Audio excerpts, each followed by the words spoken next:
Yeah. Whoa. Yo, it's the action, it's the passion, you feel that heat. Right on the mic, bringing the fire, it's time to compete. In Manitoba, where the table set like a throne. Live streams buzzing, the audience in the zone. Competitive billiards, pockets drop like beats. Crews breaking like dreams, yeah, we bringing the heat. Stick in hand, 8-ball, feel the weight, it's a dance. Every shot's a statement, best believe there's no chance. I'm calling the plays, rides here with the flair. So sit back, relax, you ain't going anywhere. Sink or swim, every player's taking their aim. This is the highlight of the day, it's a pool player's game. Sharp and focused, feel the sweat on your brow. Get ready for the magic, here's the action right now. Cue the heat, we play like kings. Live streaming, thrill, see what passion brings. From Manitoba, made in your face, take a shot. Rise, commentating, feeling hot on the spot. We got angles, we got skills, it's the highlight of the day. Billiards magic, watch them all sway. Best live streams in Canada, feel the rush, feel the flare. Rise here for the love, are you ready for the air? In the booth I'm sharing every player's mindset. From the break to the bank, every shot's a threat. Crowds in the frenzy, they can't get enough. Billiards in Manitoba, we're calling that bluff. Sweat drips from the forehead, focused eyes, heartbeats. Each move precise, this ain't for the weak. Rod's got the knowledge, this ain't just a show. With every single pocket, you feel the glow. Feeling that competition, vibing with the crew. Shining brighter, Q and chalk, that's how we do. A passion that ignites in the thrill of the game. Taking over the day like we owning the fame. Cue the heat, we play like kings. Live streaming, thrill, see what passion brings. From Manitoba, made in your face, take a shot. Rides, commentating, feeling hot on the spot. We got angles, we got skills, it's the highlight of the day.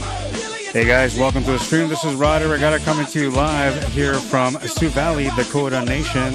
We're here today for the 2026 Sioux Valley Dakota Nation 8-ball tournament. We're live on location here at the SBDN Veterans Hall in Sioux Valley, Dakota Nation, Manitoba. It is day one and we're doing singles today. So we'll get straight into the action right now. This is Andy McPherson against Merlin WOMBDISKA. Merlin is at the table at the moment. He won the first game, so we'll put that up right now. It's 1-0 in a race to 5 for him.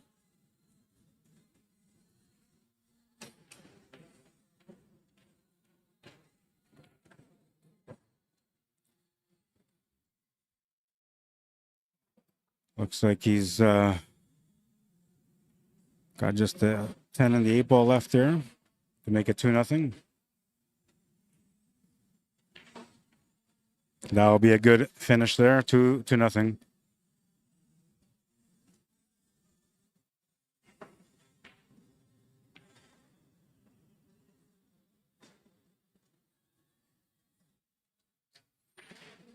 I don't know how I'm going to share. I'm trying to share my stream, but I don't know how I'm going to share my stream. Because anything I click on, it's going to automatically open up, so I don't want to do that.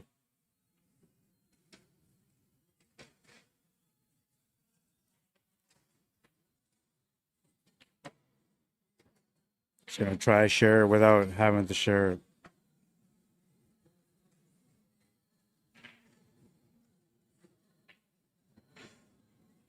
This thing on Facebook is just annoying already.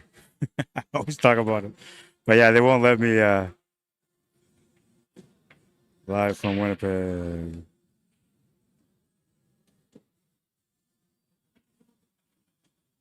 Manitoba.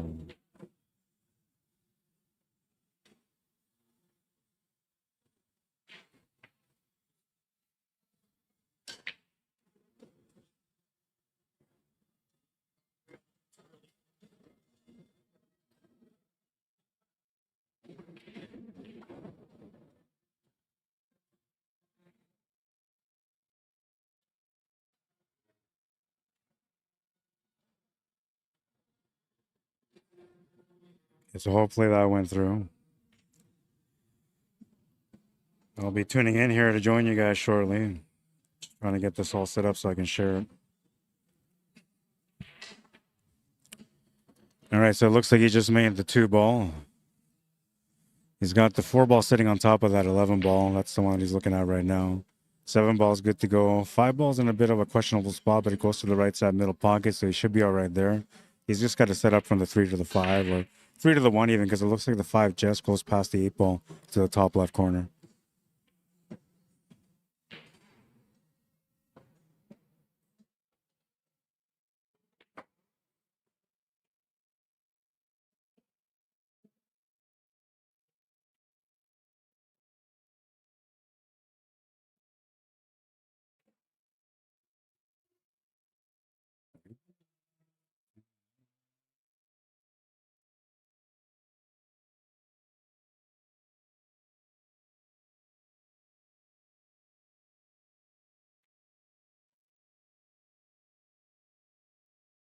Just made the 1 ball.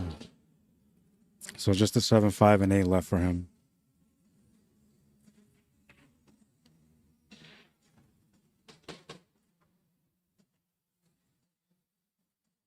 Yeah, a little unfortunate there, bumping into the 8 ball. Although I think even if he didn't hit the 8 ball, he was still going to be in a bit of a bad spot.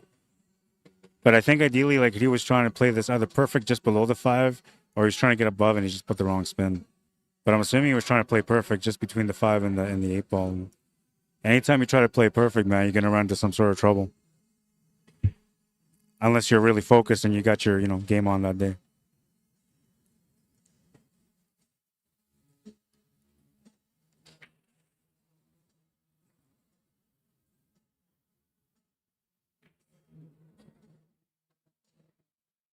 So this is Andy coming up to play now.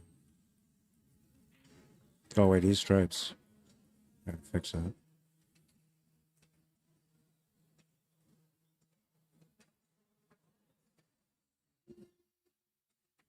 You belong to... They're playing some music. Well, I'm playing some music right now. Classic rock. It's not as classic as it used to be.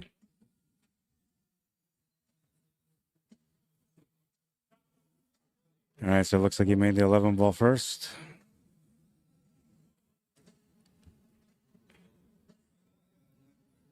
Just looking at a combo. Not sure what he's trying to do here.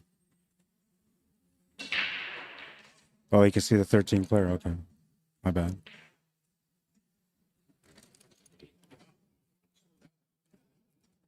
What's up, man? How you doing? Yeah.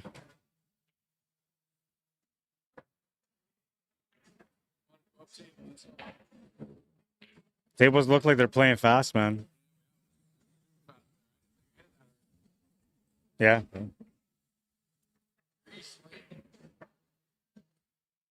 Did he just take the 10 ball? Yeah, he did. I get distracted already as it is, man. Never mind trying to do all this stuff and talking to people at the same time. All right, so he's got the 14, the 12, and the 15.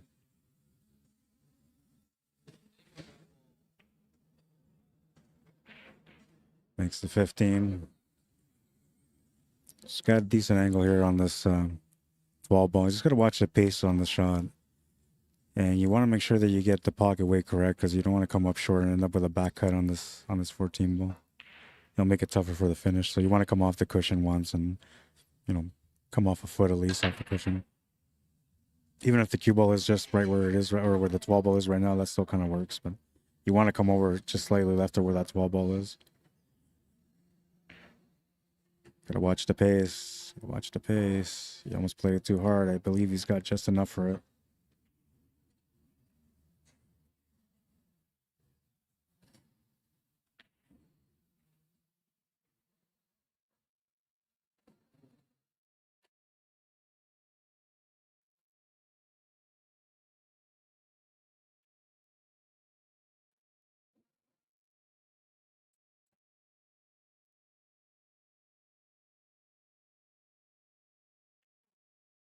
Yeah, he had enough room.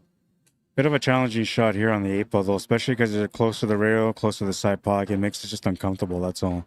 If you were just, like, a couple inches away from that cushion, more to the middle of the table, the shot would be a lot easier. See here, he's taking his time on it.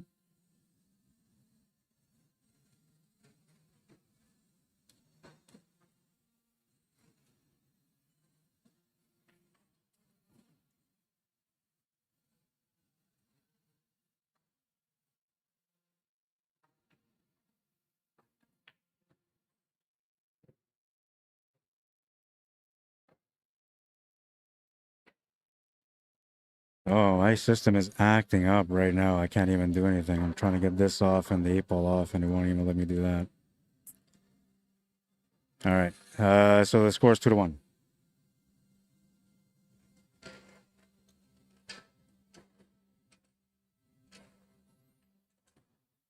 Two to one, and we got some action going on. I was trying to get this side view going too, but it kind of, I don't know, glitched out on me. Let's see if it works out. Yeah, there we go. I was trying to get this view here from the side so we can see what's going on the angle that he had on that 15 ball, but couldn't quite tell from my angle. From this angle, actually looks like that rack's a little crooked.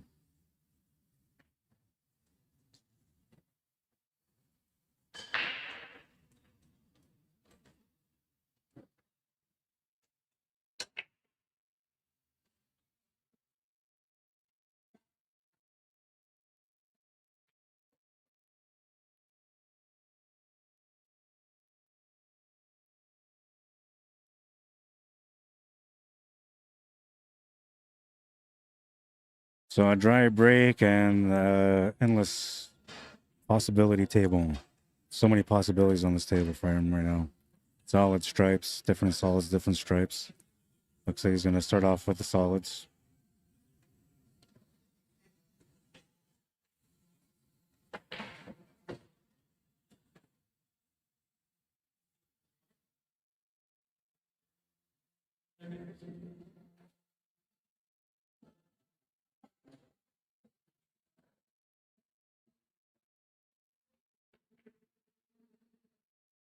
Just missed the one ball there.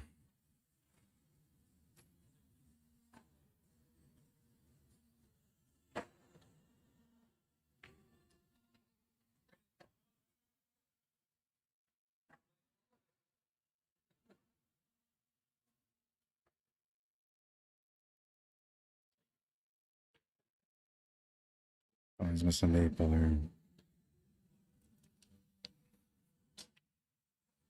I got some executive seats here, man. I feel a little fancy. They're super comfortable.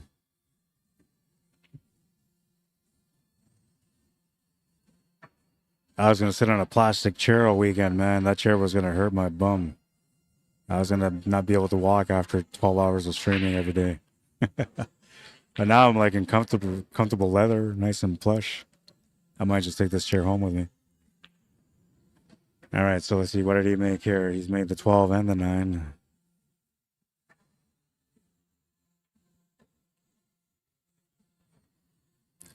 The 14 and 15 are tied up at the top of the table, so that's where the problem is for him. But he's got that 13 ball sitting right next to it, which helps a lot. Makes the 11 ball, but he's going to get in a bad spot here. He can see some of this 10. I don't know if he can do anything with it, though.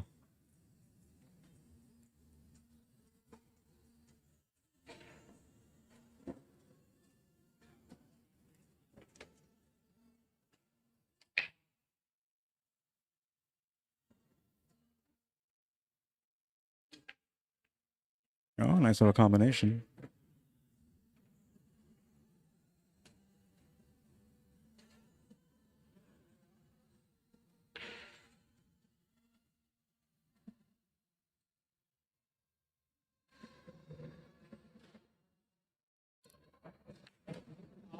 The only problem with that combination, though, is that it took away the breakout ball that he wanted to use to be able to get that 14 and 15 opened up. And now he's kind of like in a bad spot. He doesn't have a shot on the 12, or sorry, on the 10 to be able to make it. And, well, the 14 and 15 don't really promise anything here. He can just hit the 15 ball, and that's all he can do.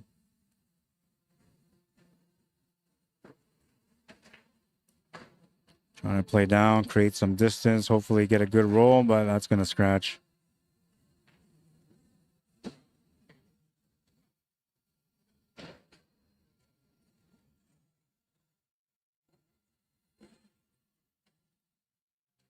So back to the table here for Merlin WOMBDISKA.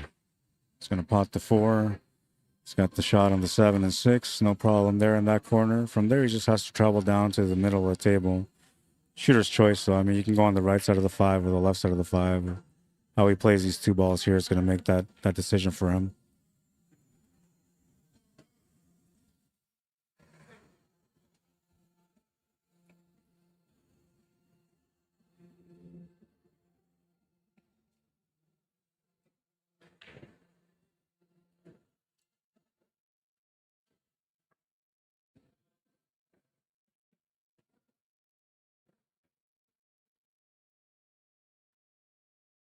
The 7's gone too. Okay.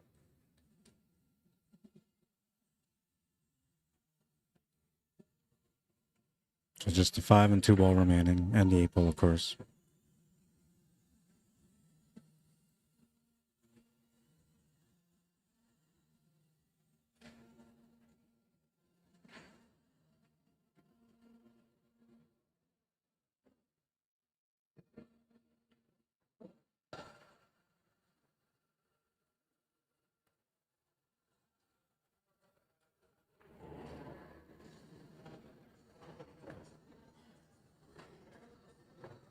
Natural line to get up for the 8 ball here. Draw it back too if he wants to, but most people will shoot it through like he just did there. 8 ball is safe. Can make it without worrying about scratching.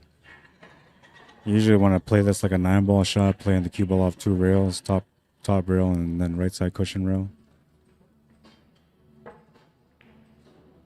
Yeah, that's what you normally want to play it, just to get a good feel for him. Man. So that's gonna give him a 2-game lead again. Makes it 3-1 and a race to 5.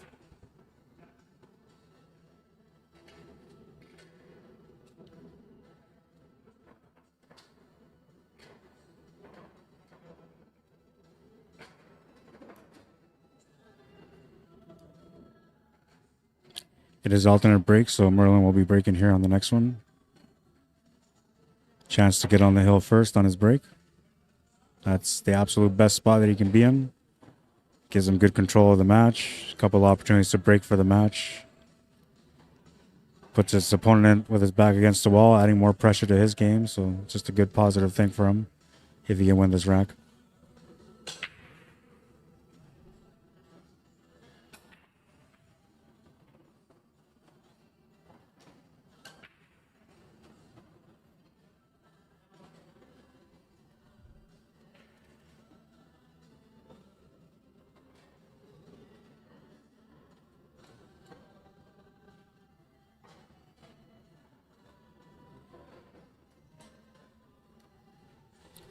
A dry break brings Andy to the table, and he's trying to take a look at things here and figure it out.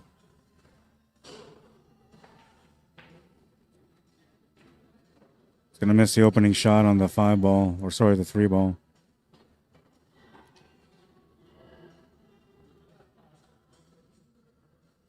Table's still open. Looks like Merlin's going to take on to the stripe or the solids here with the 5 ball.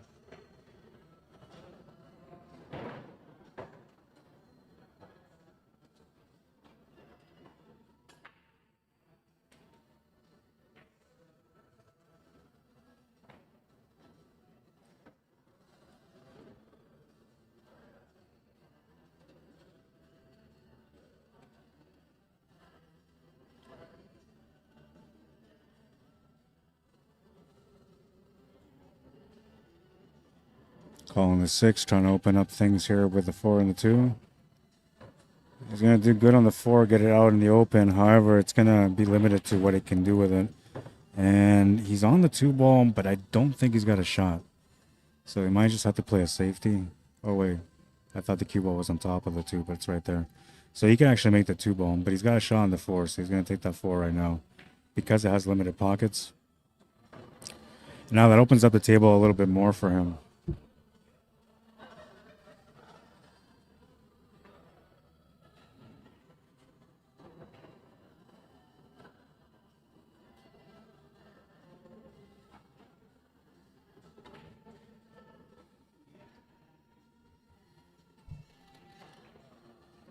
Makes the 2. Was trying to hold position there for the 3 ball, but it's gone too far. So that's going to be the trouble ball for him now.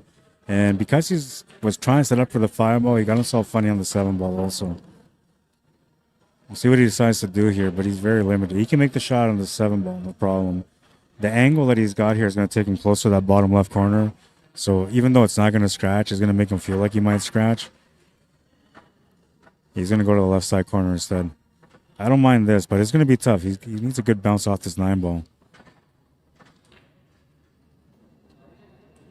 He would have been in tough there. I think he would have been happy, and he might have even tried this off the 13 ball to the side, but it is what it is.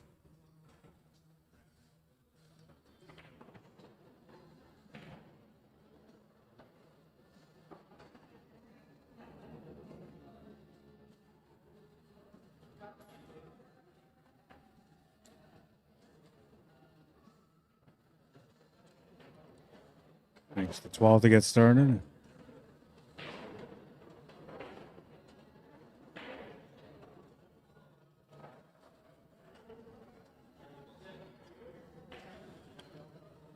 Looking at the 13 to the side pocket. Cue ball should go down table and back up towards the 7 ball.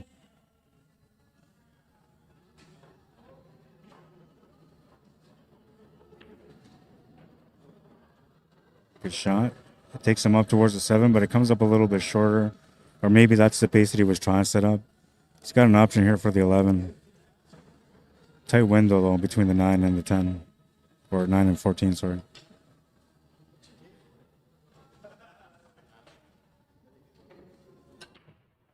Oh, that is the 10, I think.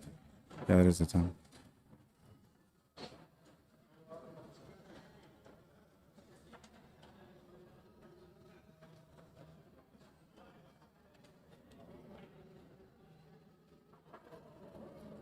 I like taking the 15 ball here. The angle that he's got is perfect for it. And it's a ball that like seems harmless, but it could create some problems at the end for the finish.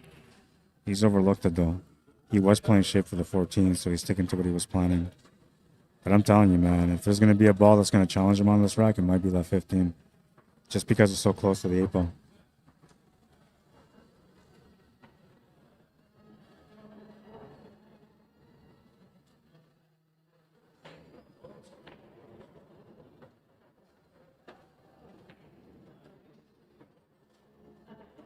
Oops, took off the 8 ball. It was a 9 ball.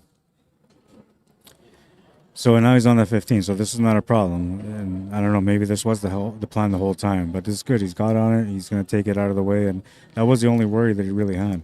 Other than that, he just has to get a shot onto this 10 ball and then play good position for the 8 ball. Sounds easy, right? It never really is, but it always sounds like it. Makes the 15. Comes down at a nice angle here for the 10 ball. Can check off 2 rails wide to come back to the left side to make this 8 ball in the top right corner. He can try to control this slightly so he can make it in the top left corner too. Anything other than that, you're going to use way more cue ball control than you technically have to.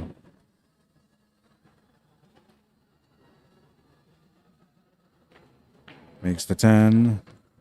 He's going to get a little bump off the 7 ball, which will set him up with a shot on the 8 ball. Bit of a lucky rub. Not a bad thing to happen, though, especially when you're down. See the shot here from this angle.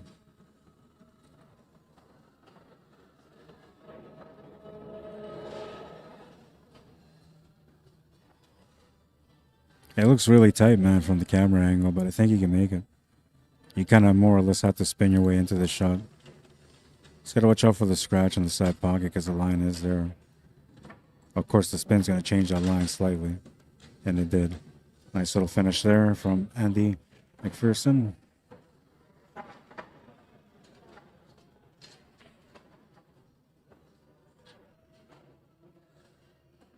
Oops. Didn't mean to do that. I don't know why that's there. That should go up more. Because it's too close to trouble. All right, and we did say the score is now 3-2, so we'll update that.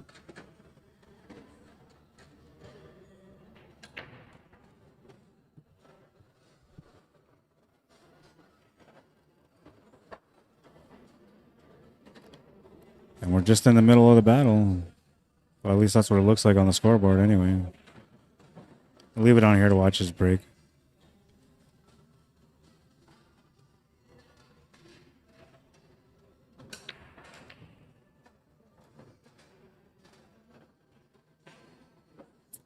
No luck on the break. It's a dry break, and I'll turn the table over to Merlin.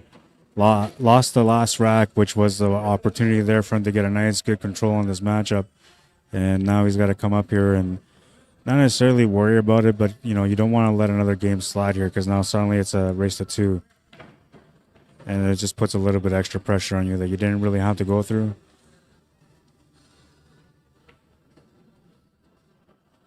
I mean, pressure is good, though. It's not a bad thing, right? I don't mind it. Looks like he's going to start off with stripes. We'll make the 10 ball.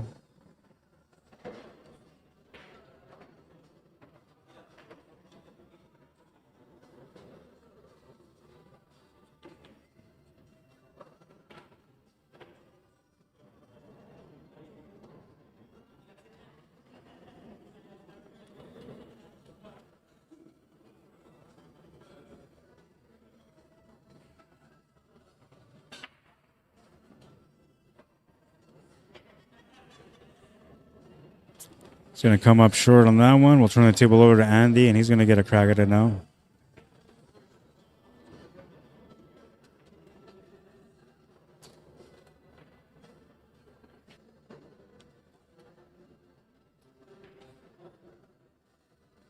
Signal drop quickly. It kind of happens every now and then, but it reconnected right away, so it shouldn't really affect anything there.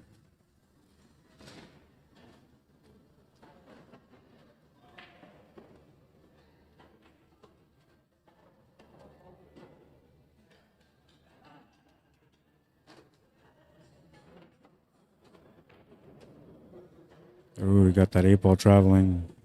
Luckily, it didn't go off any other ball because it had an angle where it could have kissed off one of those balls and possibly scratched in the corner. But he got away with it. On to the 6-ball now. 7-ball is still a problem ball, and there's really not a lot of options here for a breakout. The 5-ball is also in a really weird spot. It only goes to the side pocket, the left side middle.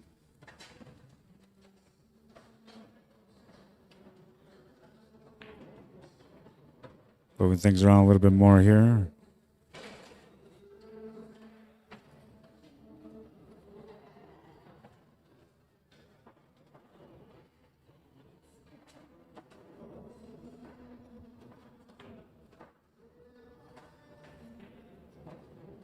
This is the angle to get him onto the 7-ball.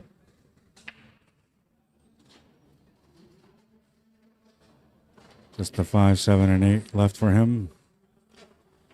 I don't think that 5-ball goes, but I think that's what he was trying to shape up for. But I mean, that's a really tight shot. I don't mind this. This is okay, but I feel like the 11 is going to be just in the way. Although I'm not much of a banker, so I could be wrong.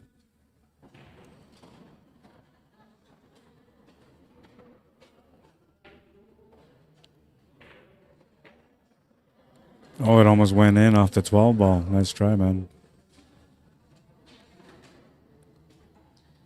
So back to the table for Merlin, a chance to get on the hill again.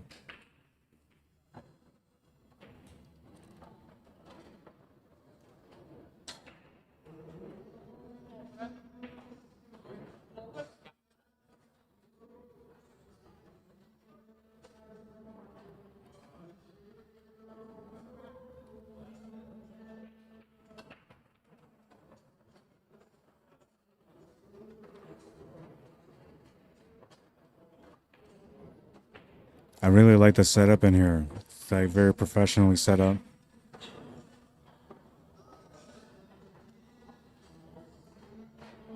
It's their first year doing this tournament too.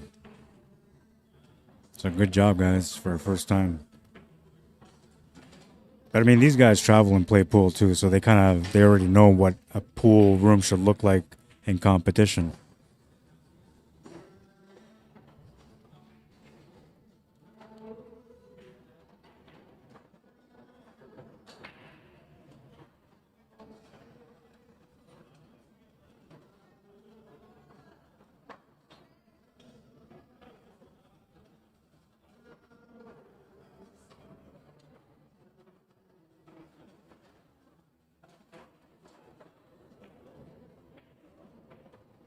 Gonna make the 12, gets a back cut angle here on the 11 ball.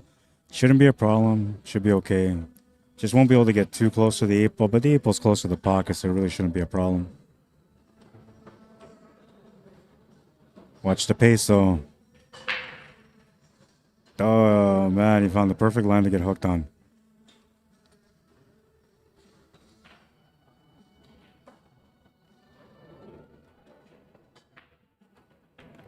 Jump shot for the finish, he says.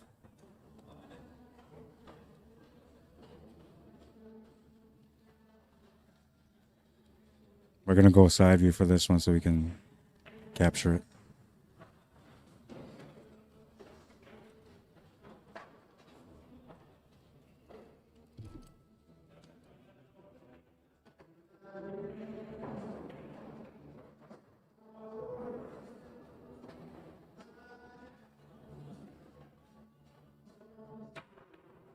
Good effort, made the jump, but unfortunately he's going to make the 8 ball in the wrong pocket.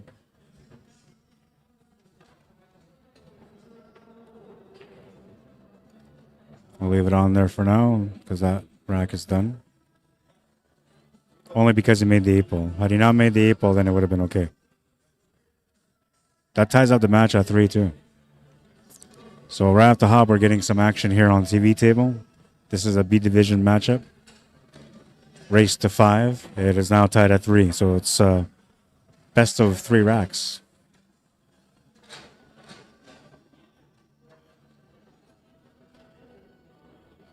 Been a while since I've done some streaming. I'm really enjoying it. I kind of missed it, man. Life's been too peaceful. I mean, I don't really stress out that much when I come out to do tournaments, but sometimes, I'm telling you, it's just days where I just want to stay home instead. But today I wanted to be here, so we're in a good mood. We're feeling good, and stream's going the way that I want it to go so far. Not too many interruptions, just one leg. Hope you guys are enjoying it. Check out Merlin's break here in rack number 7. About 40 minutes into this match so far. He's going to make the 11 ball off the break. 9 ball keeps rolling, but it'll stop.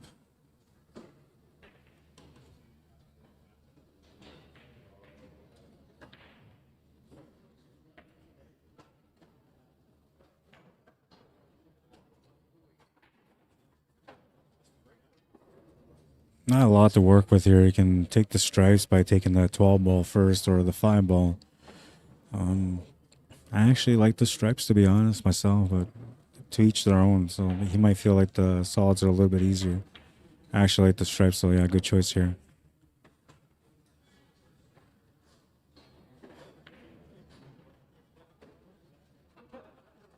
Oh, he's missed that opening shot. Maybe he wasn't 100% committed to going for the stripes. Whatever the case, so Andy McPherson's at the table now.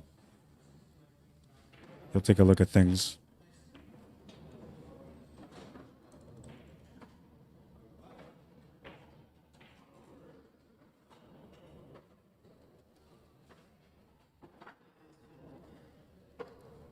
Yeah, I still think the stripes are the best option here.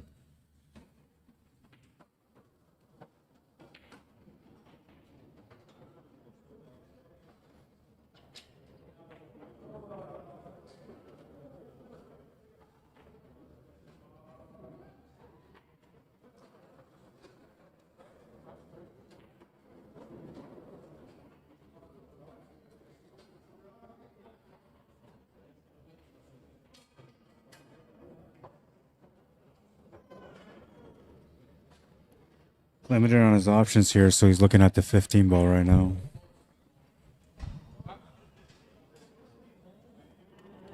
Little interesting setup here. He's got to shoot over the ball. You can see he feels pretty uncomfortable on the shot. There's a deflection from feeling uncomfortable. Not a bad leave though. Worked out okay.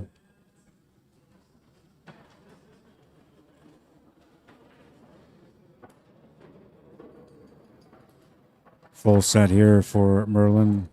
Looking to start with the 3 ball.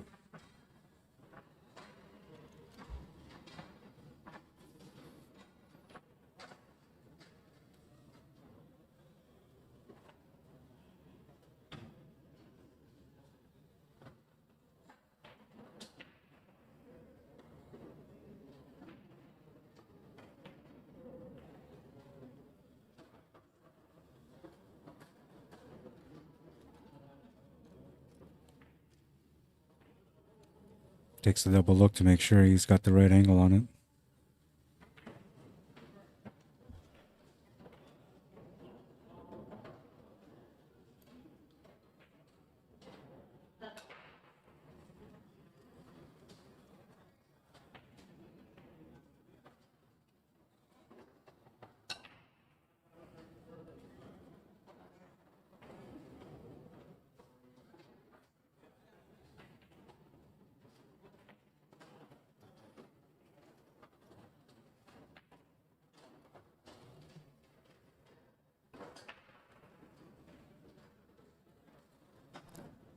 So he's on the 5, but still no puzzle-solving shot available.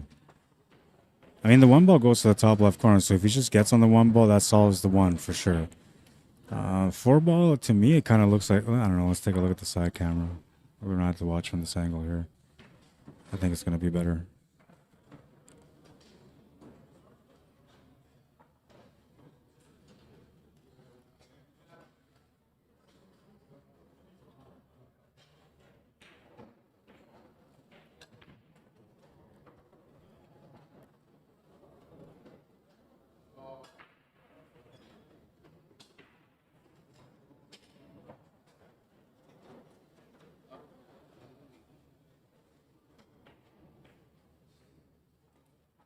That was a tough shot, but he made it. Very nice shot. Now, oh, he's got a tester.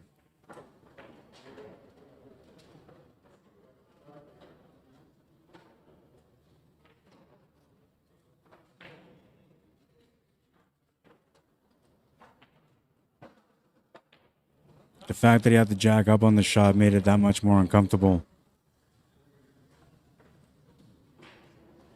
So, Andy back to the table. Chance to get on the hill first here.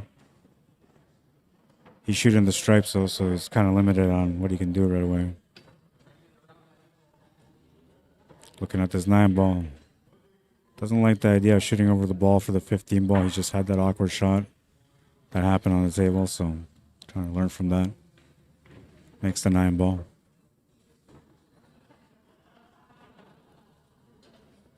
Couple different options. I don't think you're going to want to take that 13 ball unless you're trying to break into that area where the 8 and the 14 are. I almost feel like you have to take the 15, get a straight angle set up on that 13 ball to just stop the shot there and make that 14 from that point. But it looks like you might be able to make it here, and I don't know. He's looking at it. I'm pretty sure he can make it from there. I don't know if he's going to be able to get back to that position again. Yeah, and he was forcing the cue ball a little bit to get straight because the way he looked at this, as long as he stops the cue ball on a 13, he'll be okay. So that means that where he was at, he actually had the shot available.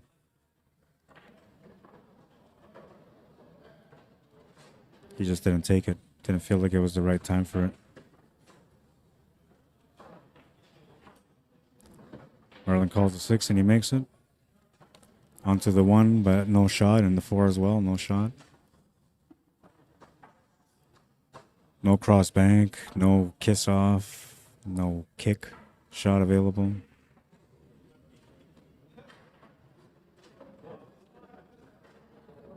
He's called something, I'm not sure. I'm assuming it's just a safety, but he did call something. Yeah, it was just a safety. And that's not bad, that worked out nice. He's tied up the table a little bit there.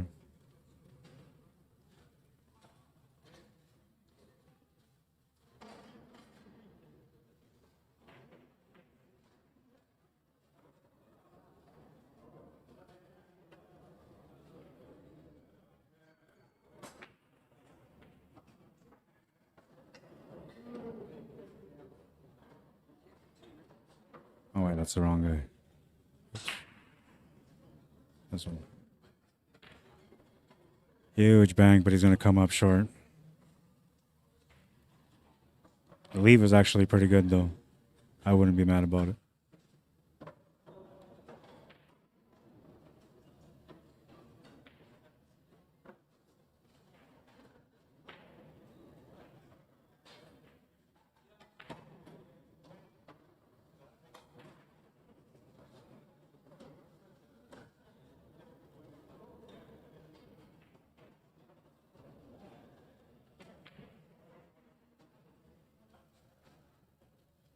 And that's not bad. I mean, he's giving him a shot on the 13 ball, but there's still a little bit of a mess up there, and there's not too many options to get into that area other than doing something with the 13 ball. So this could force a mistake, or he could even put the cue ball in a bad spot.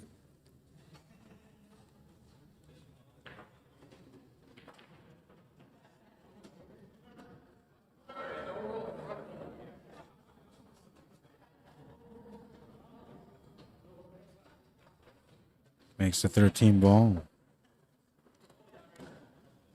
And yeah, he didn't really have a lot of opportunity there to work with, but I don't mind playing a safety here, just playing off the 10 ball into the top rail.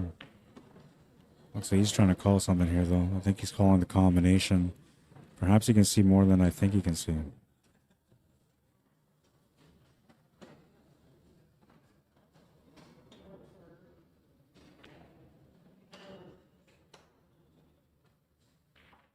Oh, there was room there. There's definitely room there. He's going to lose the cue ball, though. It's going to scratch.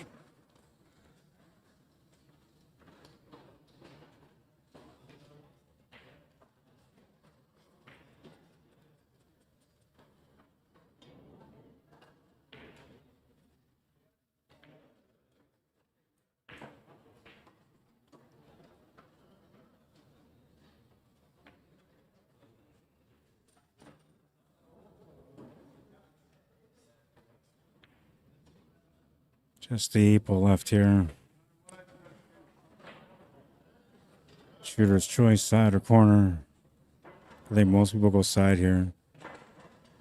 Some people will play this corner. I think most will just play to the side. Oh, and he just overcut it.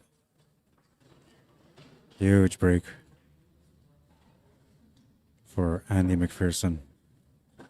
3 balls left on the table, plus the 8-ball. A good starting point here on the 10. Choice to make a combination setup here or to just set up for the 15-ball clean.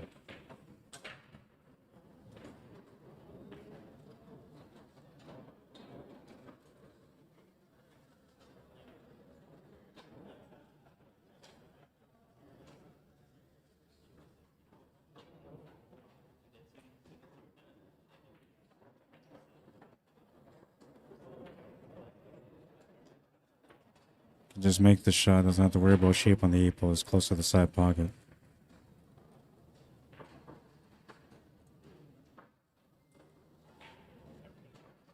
Made the shot, and he's on the 8. This is to get on the hill first. And erase the 5.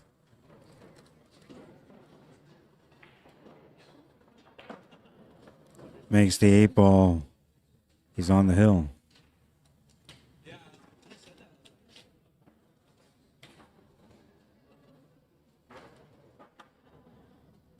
On the hill, and while he's breaking for the match in the next rack.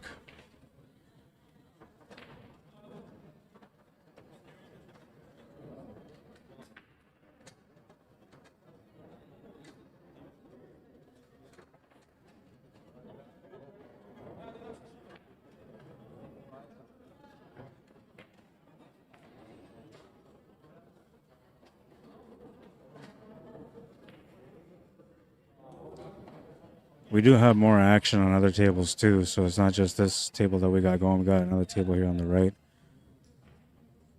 This one here. They're in a bit of a match right now, I believe. Trying to kick shot to see how it didn't go in. Or maybe he missed the kick shot on the opportunity that he had. And he's just trying to review and make sure that he had the right angle, or if it was just, off by a little bit. All right, so he's made 2 balls, and he's been waiting to make a ball off the break for a while now. He's finally made 2 balls off the break. He's got a chance here to be able to close out the match on his break. That's a big boost of confidence right there for a player. See what he decides to take, though. It looks to me like he's going to have to take the solids, and not really any other option but the solids.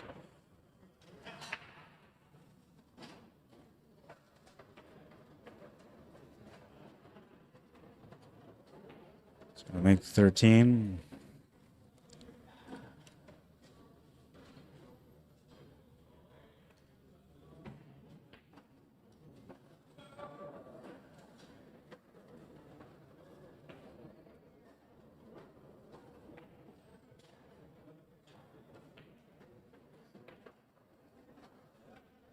It's got a good little follow-up angle here for the 11 ball.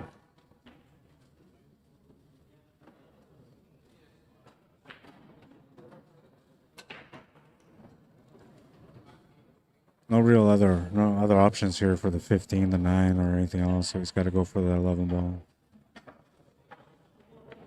Makes the shot, trying to change things up a little bit here by bumping into the 10 ball, but he just missed it.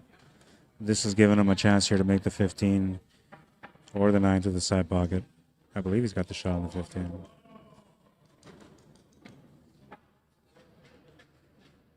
Pretty close. I don't even know if he's got the 9, to be honest. But he definitely has a 10 ball.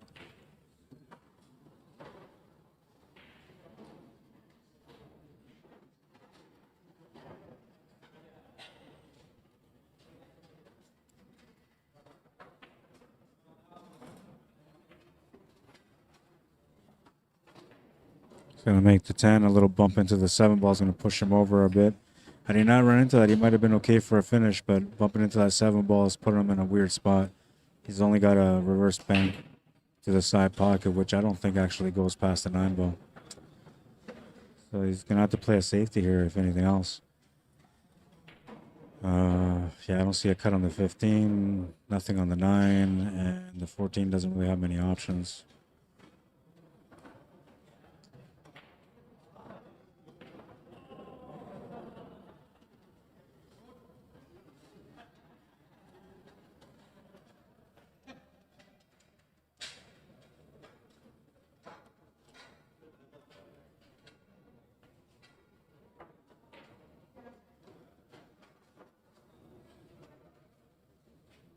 For the combination to the side.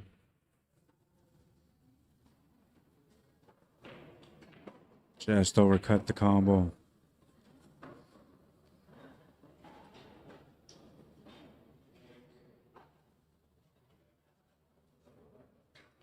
Merlin to the table. 5 balls plus the 8 ball still remain. 1 ball looks like the best option, so that's where he's going to start. He did have the option to go with the 5 ball too, but he left that there. So I think I might have started off with the 5 ball myself just to open up that 8 ball a bit more. But I mean, it's not a big problem. It really isn't.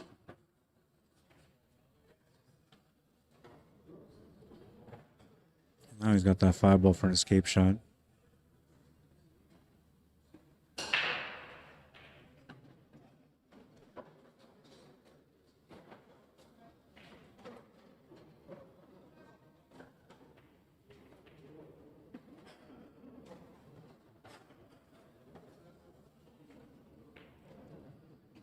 Gonna make the shot on the 3 ball. I didn't think he actually had that 3 ball, but he did.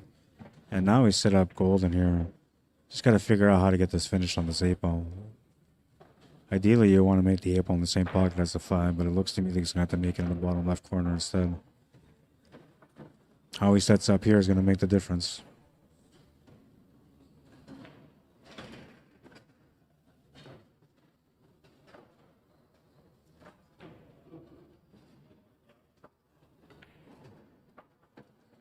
The 4 comes across for the 5, and shooter's choice. I mean, you can try to go the 3 rails around to try to get below the 8 ball, or you can just low roll this and settle for the longer shot on the 8 ball down the rail. Yeah, he's going to settle for the longer shot down the rail. I don't mind that because it's not that close to the rail, so you should be able to make this, no problem.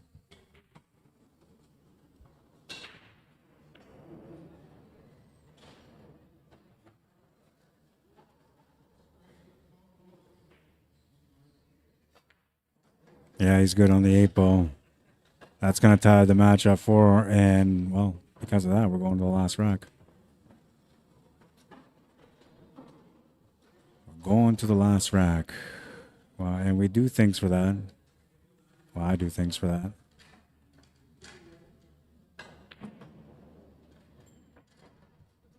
Things are heating up here in this matchup. We're tied at 4 and a race to 5. It's the final rack between these 2 players, and well, we'll see how it goes. Merlin, WOMBDISKA to break.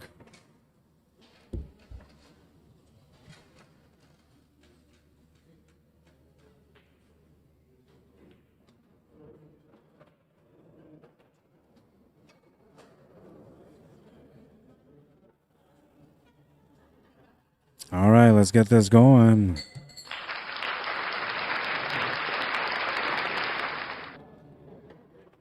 It's the final rack in this race to 5. Rack number 9. And it looks like it's going to be a dry break. Kind of traditional. You almost always see a dry break on a hill-to-hill matchup. And it's usually like a little nasty congested table, kind of like this one. This ain't that bad, though. I'd be happy with this. Especially if you're looking at the stripes, which I'm sure he's going to.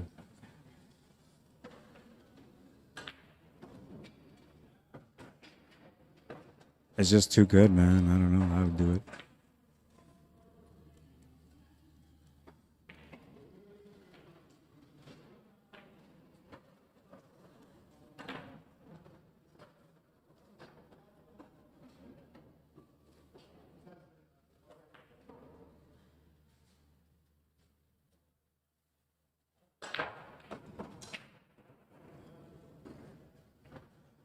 Checking it out. Cue ball, I don't know. I don't know if it went to the right spot or not, but I feel like, you know, he's got the perfect position here for the 11 ball. He's looking at it right now, so that must have been the shot that he was playing for. Other than that, he only had the 9 ball, and I mean, that kind of helped a little bit, but this 11 ball is just in a bad spot, so he's trying to get it out of the way now.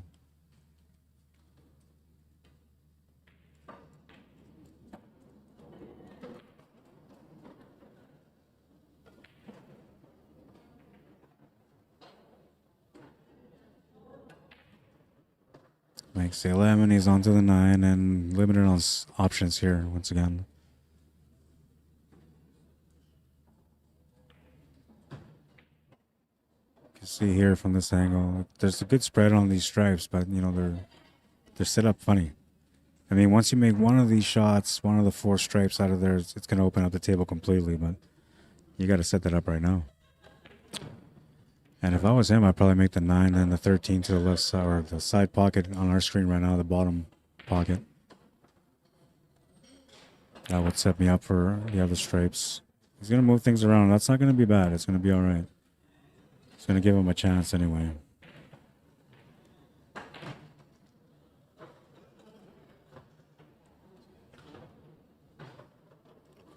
He's got the shot on the 13 and an upward angle to run into the 4, which doesn't really help him too much, but it would maybe set him up for that 15 ball next. Unless he gets a bad bounce off that stripe, then he might be in trouble. And that could have been a problem there, but it actually worked out okay. I believe he's got the easy combo to the side pocket now.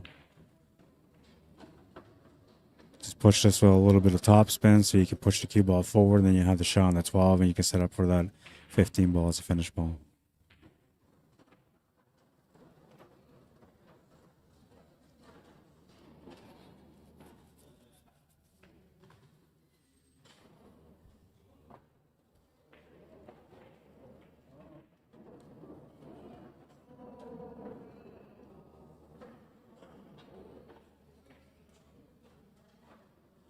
I'd be playing this with a right hand spin to push the cue ball to the 8 ball.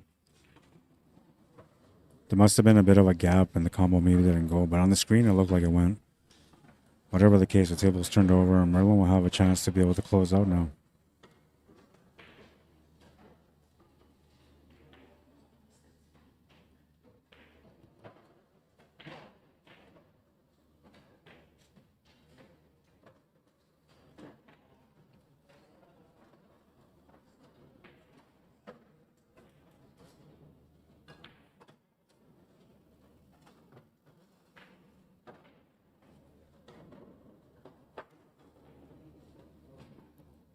He's good on the 3 ball. I might have used that opportunity there to open up that 7 and 2, but I'm not sure if he was trying to do it and he just missed it or he just didn't see that option, but that was a bit of an opportunity that he kind of overlooked or didn't see it happen.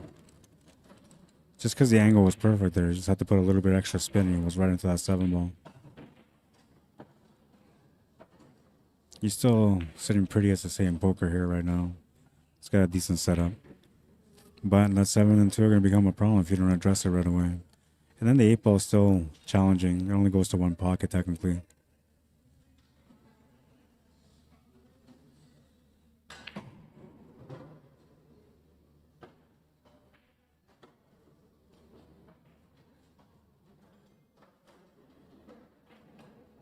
Going for the combo now. Gutsy, but he's going to make the shot. Makes the shot, and well, that's going to leave him another combination option, I believe.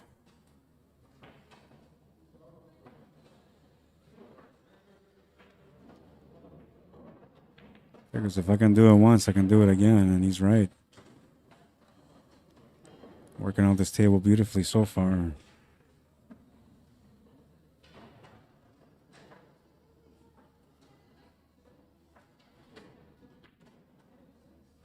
So the nice little combination. Definitely going to be the reason why he's going to win this rack if he wins it.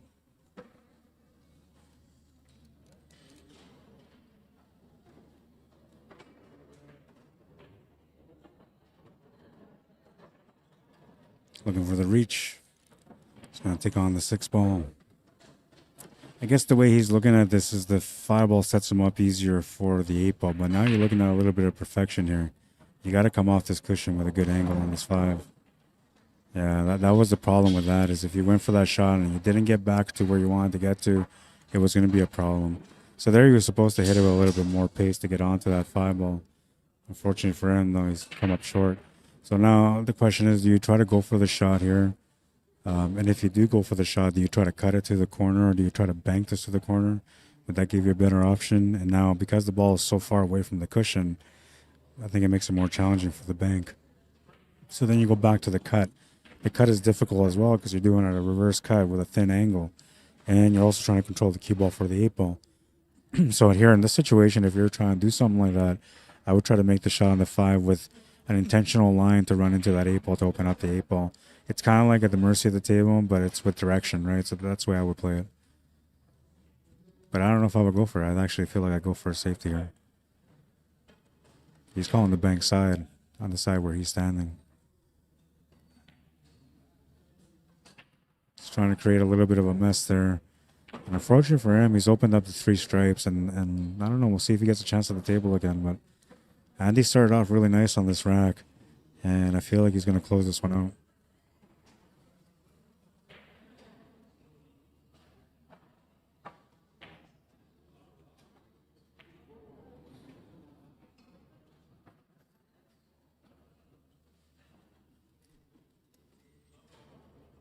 Yeah, a bit of a tester. So here you kind of like think of it as a two-way shot.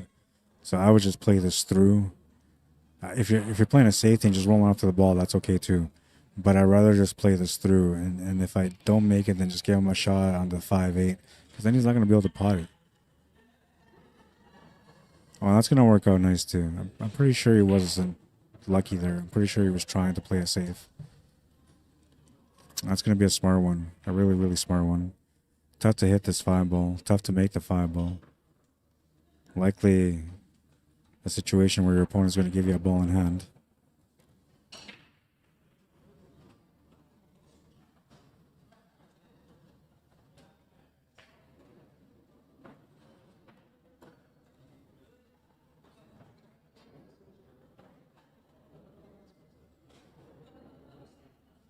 It's going to be a foul, ball in hand.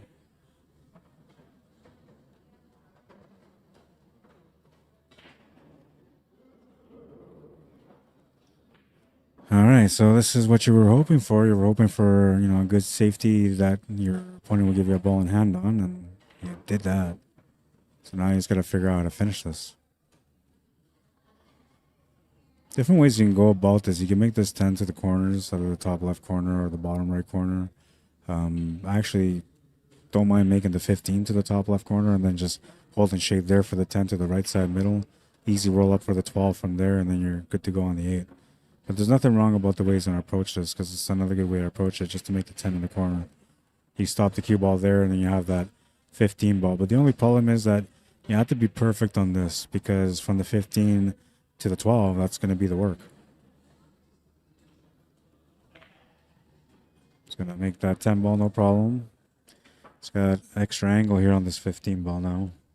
Can run the cue ball into the 8 ball and settle for that 12 to the side pocket. I think that's the way he's going to go about it.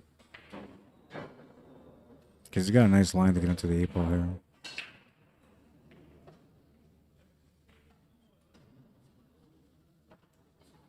Looks like he's trying to play this through.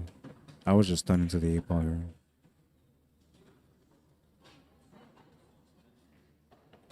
Just holding the pace, hoping to be good on his speed, and he's overplayed it.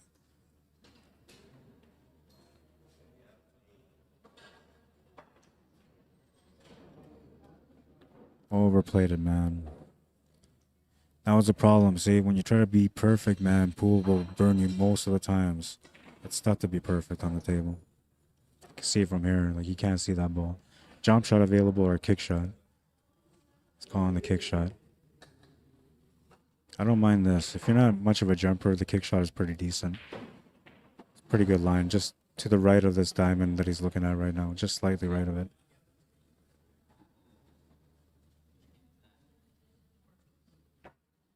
Oh, and he missed it. So a ball in hand in return. Merlin will get a chance to close out the match once again.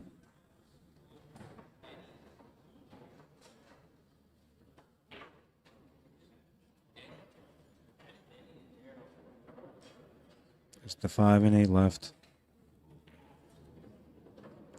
Easy peasy, he says, with a ball in hand, no problem, man. 8 for the win, and he's going to get that win. We'll stop the clock. 1:04. Hour and 4 minutes for that one.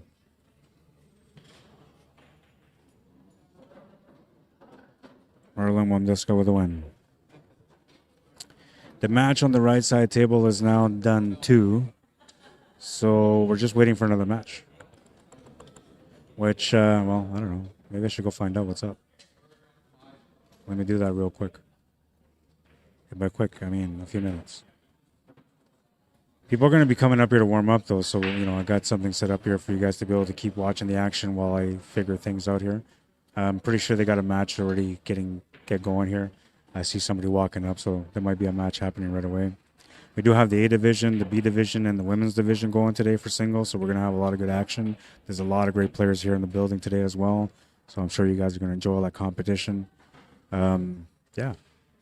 If you guys want to support the stream, you can always support the stream by liking it. That's one good way of doing it.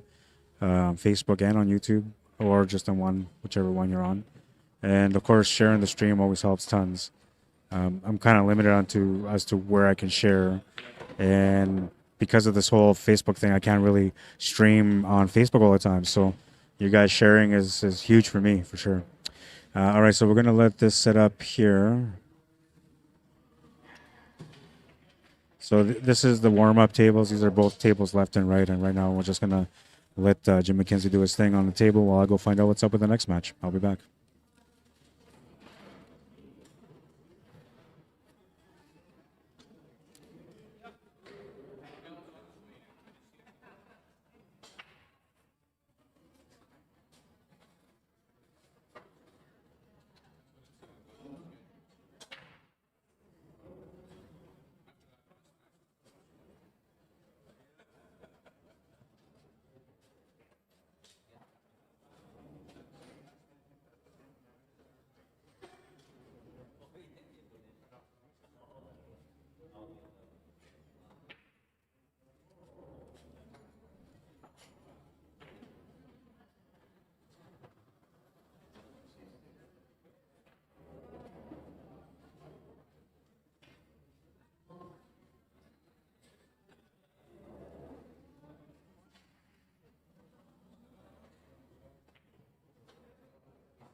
All right, so both matches are about to get going here, or maybe the one on the right's already going. So we'll start off there.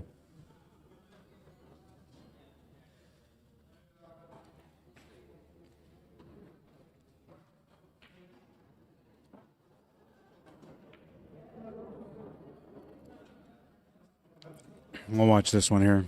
We'll start the clock on them.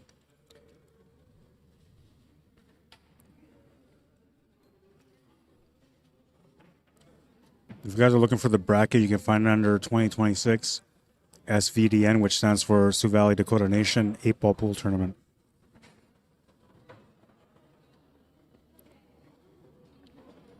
Oh, so it's Jim McKenzie against Romel Bermudo.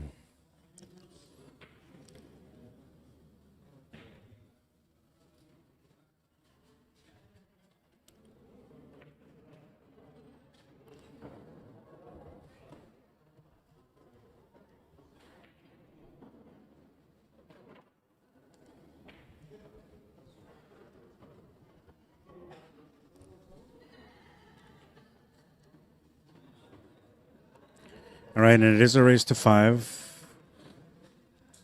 This is also a B division matchup.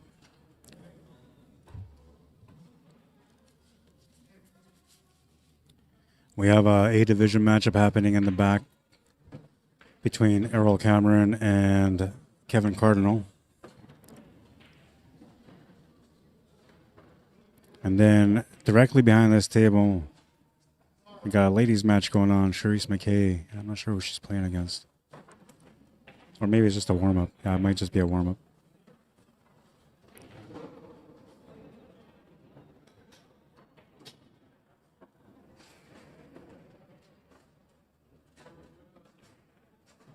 Nice little shot there from Jim.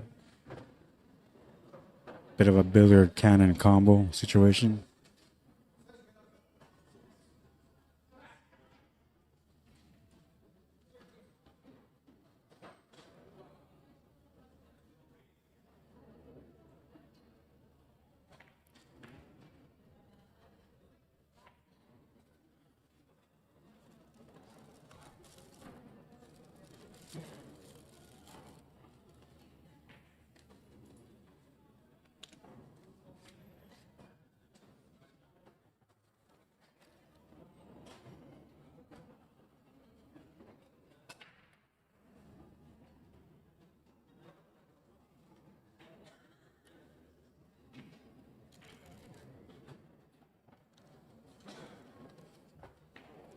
Well, now he's looking a bit better.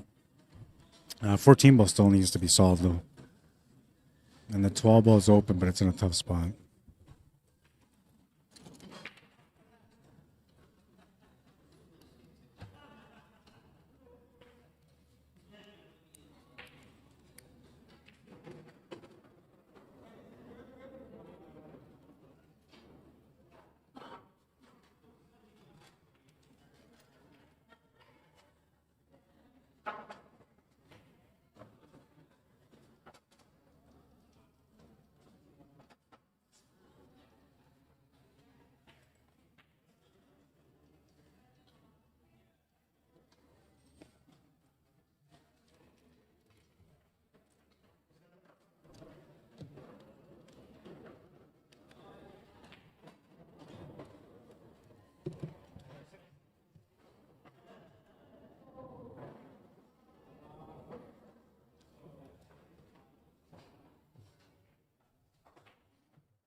Sorry, I was trying to do some side work here.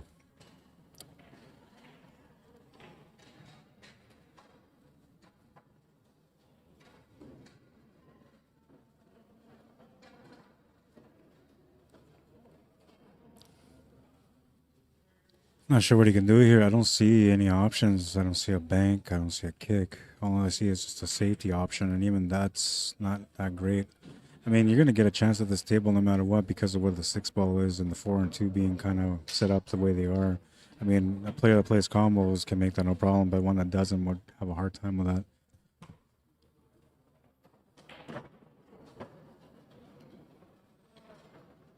Pretty sure that was a foul. Yeah, it's a foul. So that's going to help Romel a lot here.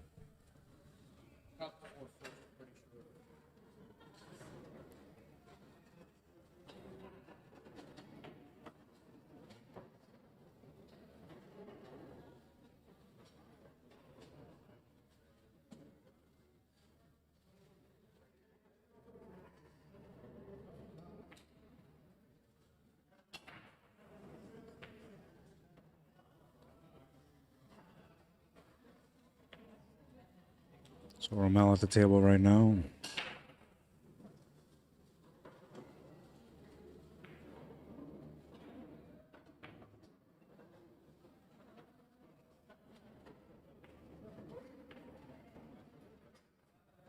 Got a little too close to the 3-ball, but he was setting up for the 4-ball.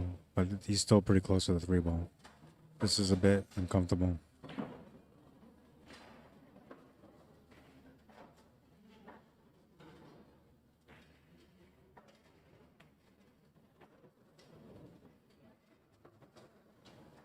Four ball's gonna find the pocket.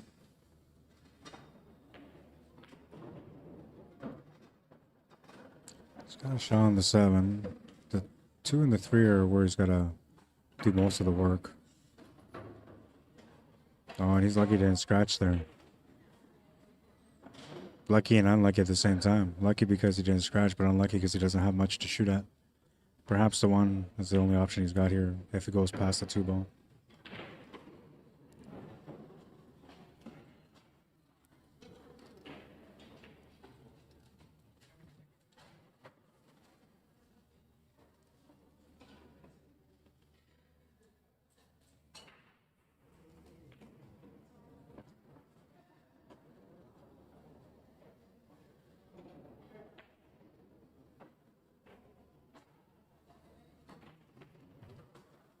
Oh, he made a nice little combo. Bit unfortunate here that he doesn't have anything on the 3. I mean, he can't make the long shot to the corner, but it's going to be the 1-ball he's going to be looking at now.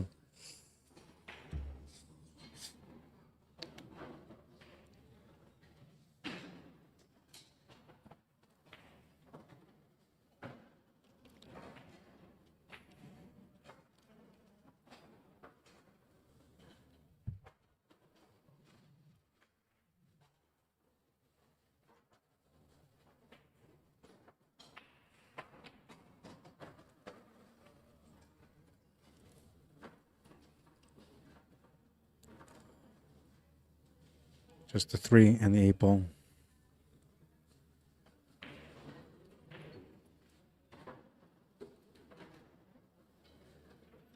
Natural line to get set up here for the 8-ball. But he's going to want to put a little bit of right-hand spin just so he can get closer to the right side of the table.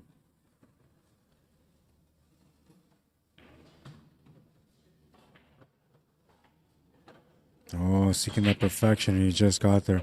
It's a good feeling and a bad feeling at the same time, man, because when it's coming up light, you're like, oh my God, it's going to be short. So you feel that intensity that you should have played a little bit more weight. And then when it gets there, it's like, oh, it just got there. Sometimes that throws off a player, but he did a good reset here. It should be good to make the 8-ball. 8-ball is good, and he gets the first rack.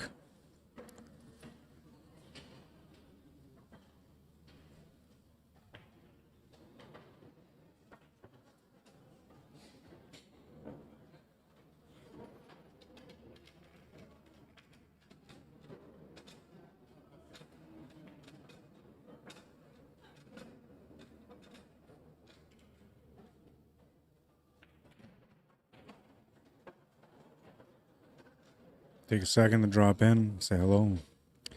Terry Curtin, what's happening, man? Says, long time no see. Nice to see you again. Yeah, I've been dealing with health stuff, man, but I'm doing much better now, fortunately. It's been a bit of a struggle, bit of a battle. Is this live and from where? Yeah, we're in Sioux Valley, Dakota Nation here, about almost 3 hours west of Winnipeg.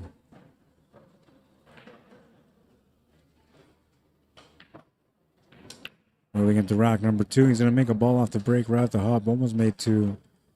We'll have options here for solids and stripes, but the solids are looking good right now. Well, not good, but they're a little bit more available than the stripes are.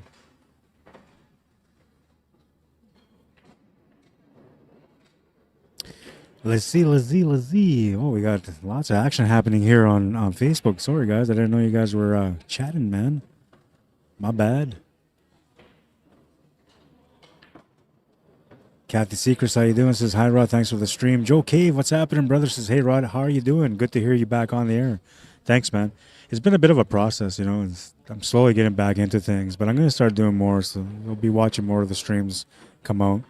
I also have, next weekend, I have the Manitoba Masters 8-Ball Classic. It's going to be fun. Maybe you'll have to tune in and watch some of that action. It's on the bar box, but it's take what you make 8-Ball, so it makes it difficult. And it's a $150 entry, so there's some decent money on the line. Dookie Duke says, let's go, Andy. I'm screaming around. I work for you, bro. Clinton Caver says, all right, Andy, let's go.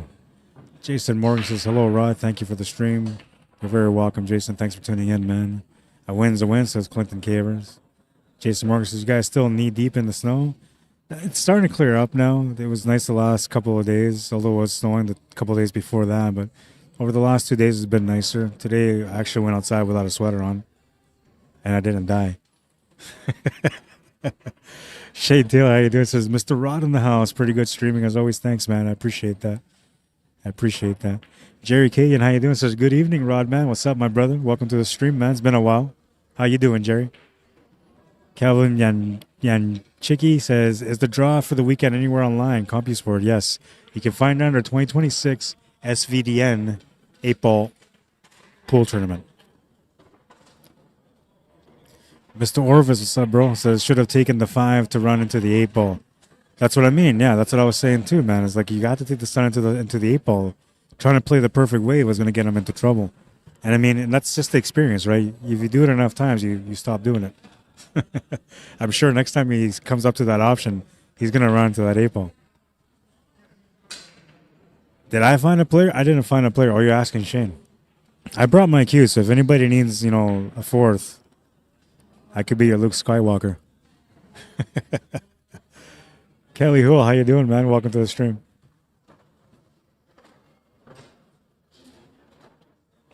No, he's got to be the stripes. I'm just looking at the table now, and he's not happy and not impressed. So it looks like he tied himself up for the 12, and he doesn't have anything on the 11, obviously, because he can't see the 12. So a bad spot. He's in a good spot on the scoreboard, but in a bad spot with the cue ball.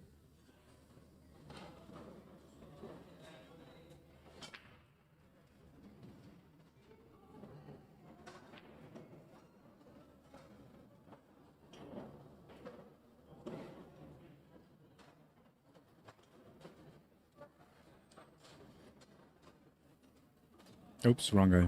This guy.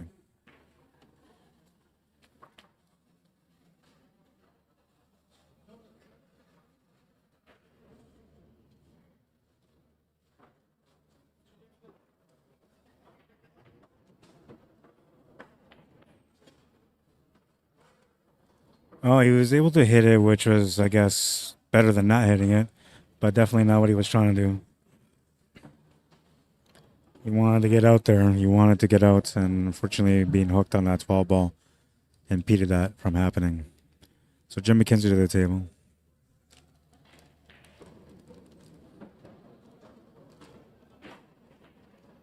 I gotta do some corrections here too.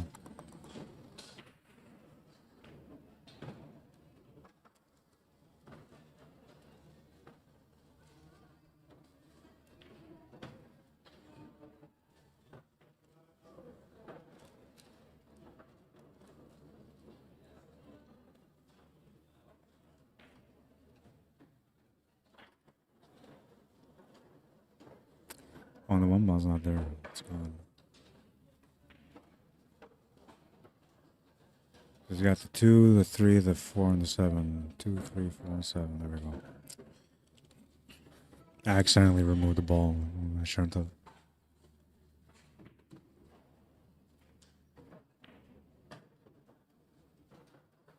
I have Dryden Gage come and join me later. He's going to join me on the microphone.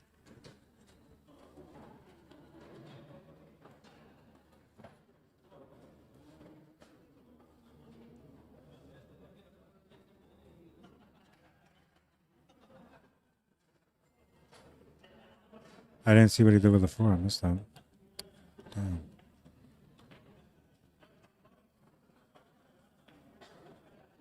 Just avoided the scratch there.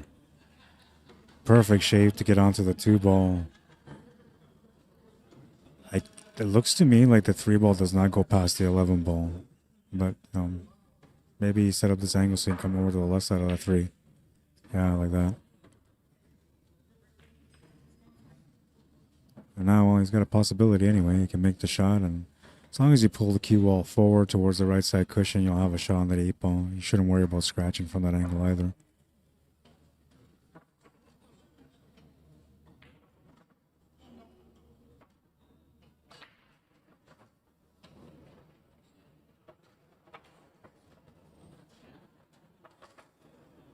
Makes a great shot on the 3 and decided to pull the cue ball around, and he's got a shot on the 8 ball to the corner now. I for sure thought he was going to try to set up for the side pocket because it seemed like the easier setup. This works out nice, as long as he makes the ball anyway, which he will. Ties up the match at 1.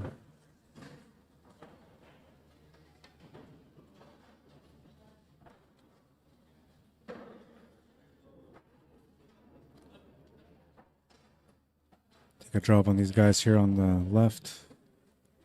See what's happening. Big break coming up on that one. Nothing goes in though. Go back to our next table. You can see Errol's in the back there playing right now against Kevin Cardinal. He's at the table.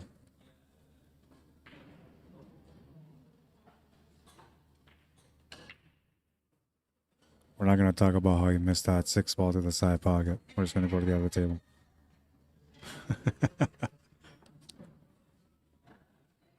We don't talk about missing around here. Ain't no missing around.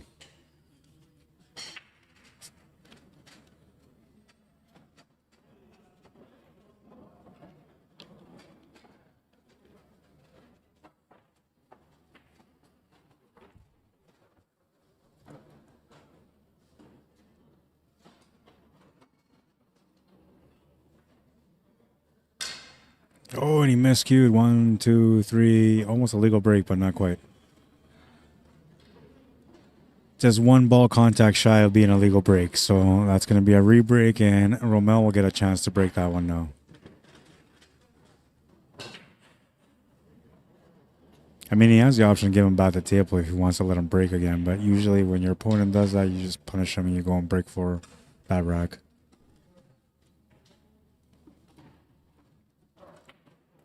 Good to see you guys on the stream, Joe and Kathy. Mr. Ralph Francis, what's happening, man? Says good evening, Rod. How you doing, brother? I guess you're not playing in this tournament, or are you playing in the teams? That for sure I see you playing in this one.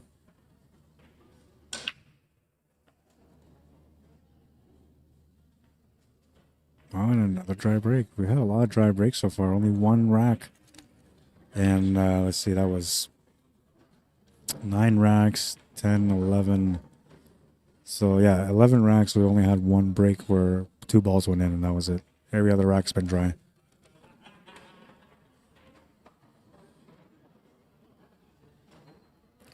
Some days it just goes like that, but to have multiple players breaking and all of them coming up dry is not something that's too common. You usually see one of them being successful, a couple of them being successful at the table with their breaks. And I mean, these guys are doing second ball break too, so second ball break is almost guaranteed to make a ball, right? But it's not happening here today so far.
I gotta go watch a shot. I'll be right back.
All right, I'm back, and it looks like they're still on this rack.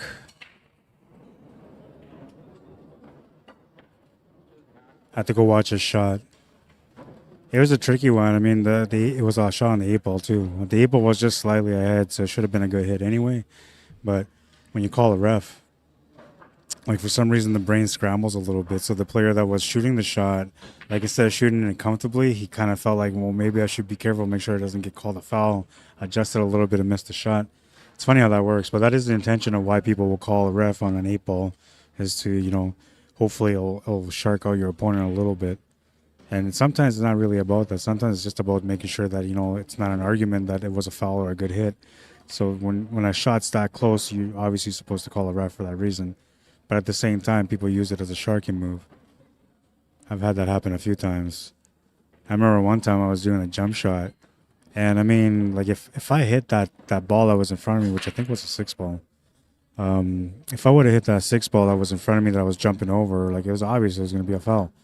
But somebody decided to call the ref, and I got worked up. I was like, what do you mean? Why are you calling the ref, man? Like, if it's going to be a foul, it's going to be obvious. You don't need a ref. Well, I'm calling the ref. It's my right. So they called the ref. And when they called the ref, it was time for me to shoot. I miscued my jump, and I just, like, went weird, man. I don't know. It was an awkward moment. An awkward moment that I'll never remember, or I'll never forget, because I always said, like, I can't believe that happened. They called the ref, and it actually worked on me. Because it usually doesn't work on me, right? But that one time, like, it worked on me. Pool players, man, I'm telling you, we're a funny breed. It's all about winning, though, right? So, like, I don't know. It's uncomfortable to accept losing. I don't think any pool player really does. We always say, like, we'll accept a loss as long as we played our best game. And that's one thing that's true. If you're a good player, you played your best game and you lost, you're not going to get upset. Even if the other guy got lucky, you're not going to get upset because you know that it was technically out of your hands. But anything below a great player is going to get upset all the time.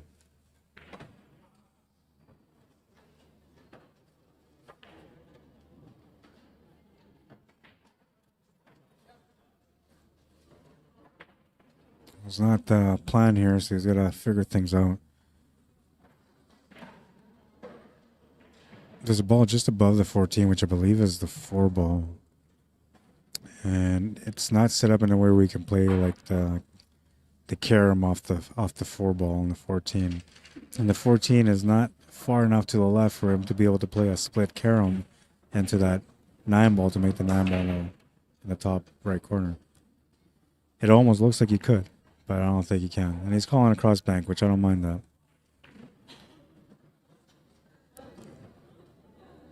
Now, and you can see the 15-ball, so he can actually shoot the 15-ball, but he knows that's a trouble area up there, and he doesn't really want to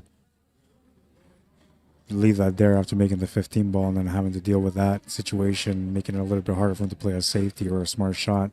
Like in this case, he's trying to do a bank corner towards that 1-ball. If he makes it, great, he gets out. But it's not about making it, it's more about blocking that pocket, I think.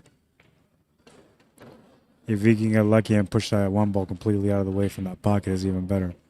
But now you're trying a little bit extra, so The bank is available though. If you hit this perfect, you got to hit it with some pace. Punch draw almost. Oh, he did end up moving that one ball, so he was thinking about the one ball, but he moved it closer to the pocket. Now the only positive here is that he can't shoot the one ball right at the hop. He's forced to shoot that 5 ball, because if he shoots the one, he's shooting over the ball, and there's going to be deflection added to that. Very uncomfortable. You don't want to turn that table over when you got an opportunity. So he's definitely going to take that 5 ball here. But now the work becomes harder, because now he's got to get up there perfectly for that 4. And you can see there, he just wasn't ready. Like, he knew what he had to do, but there was no process behind that. There was no decision making on what he was going to do next after that shot. Sometimes you say, well, I'll just make the shot and play the angle and whatever I get. That gets you far sometimes, but not all the time. Sometimes you get into some real trouble because of that.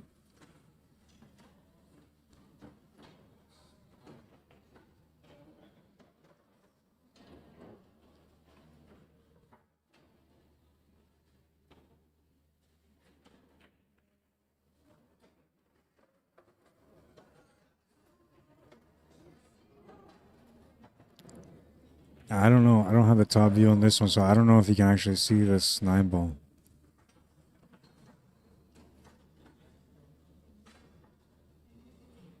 He's looking at the deflection angle off the 9 and the contact to see if it goes past the 1 ball. He's not aiming at the 9 ball no more, so I don't think, well, maybe he does have the 9 ball, but maybe the angle that he's got on the 9 ball is just not a good one. Because maybe it just naturally runs into that 1 ball and it just kills the angle.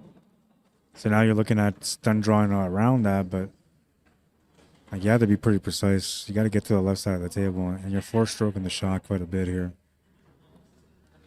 But he's aiming it again, so he must be able to see that 9 ball. And he was worried about running into that 1 ball, but look at this, it worked out perfect. Now, did he plan that or not? I don't know. What do you guys think?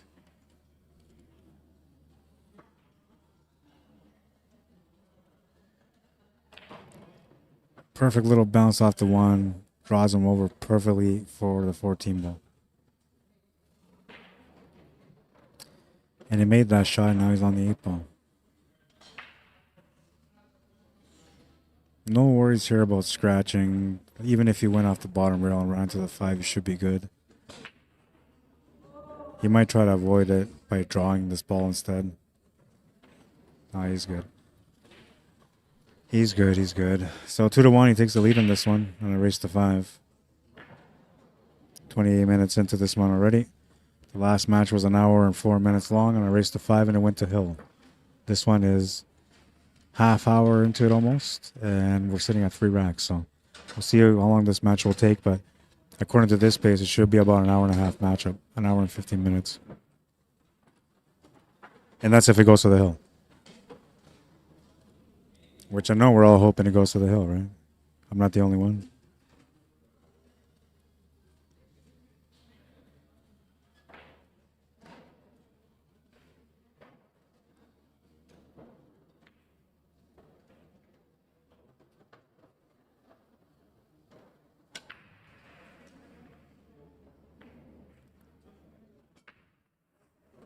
Oh, like I said earlier, there's just a lot of dry breaks happening, and another dry break here on this table.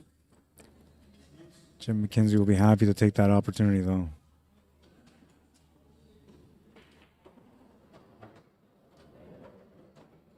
Trailing by 1 at the moment. Good chance to get leveled out here.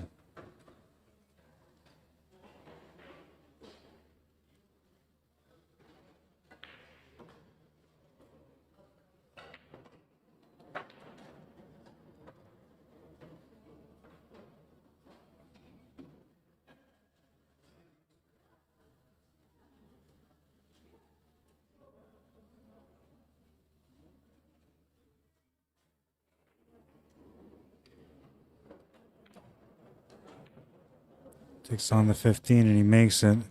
He's going to run into the 1 ball though, and that's going to rob him from any opportunity here. I think he can maybe see just some of that 12.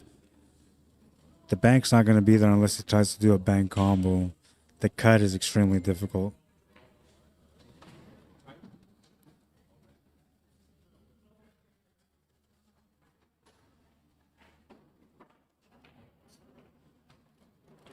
When there's a will, there's a way, they say. He willed that one into that pocket.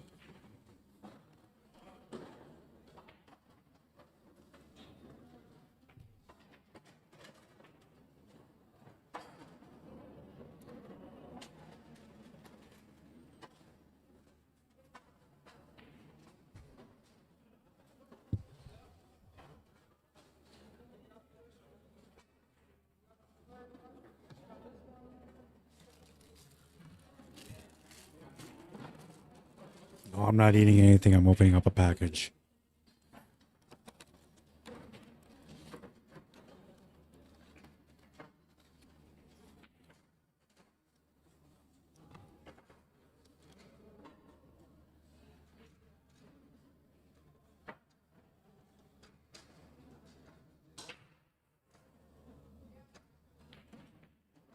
It's going to make the 13. It's going to get above this 10 ball. Does not get anything on the 14 though.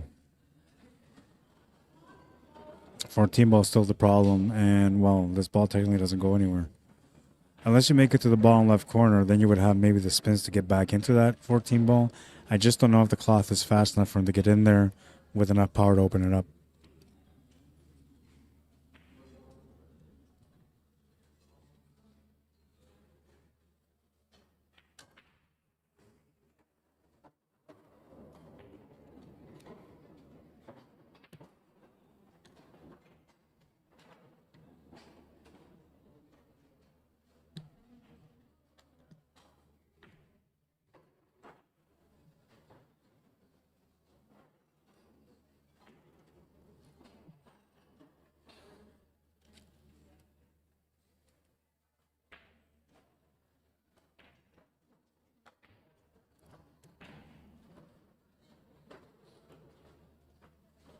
I missed that shot. I gotta go back and see what happened.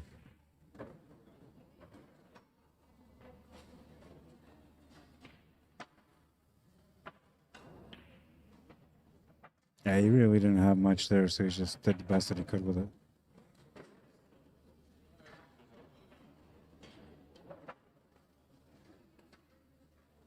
Sorry, I'm just watching the shot. I'll fix this up right now.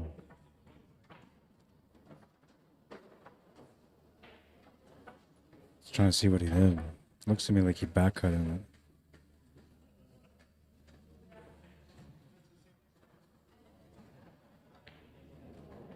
Oh, he got it past that 3 ball. I can't believe he cheated that pocket. And it went in like nothing. It went in like it was like all the room in the world. Crazy. I see it now.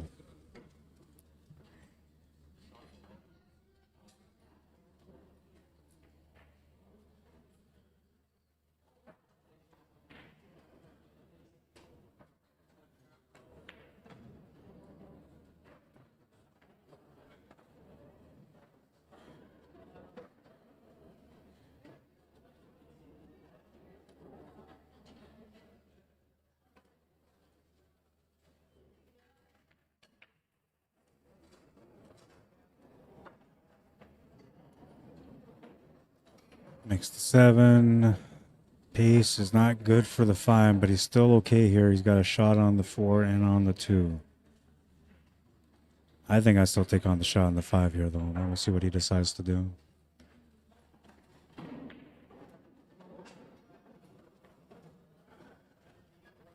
Takes the 4. Gets a nice angle set up here on the 5. Maybe a little bit too much angle, but I think he'll be okay. He can spin this in, change the angle slightly. He kind of wants to hit that right side cushion and then come back down. Then he can make that 2 ball to the side pocket. Tangeline takes him roughly by that middle diamond side cushion like that, yeah. Oh, he played it smart, but he's left an opportunity here.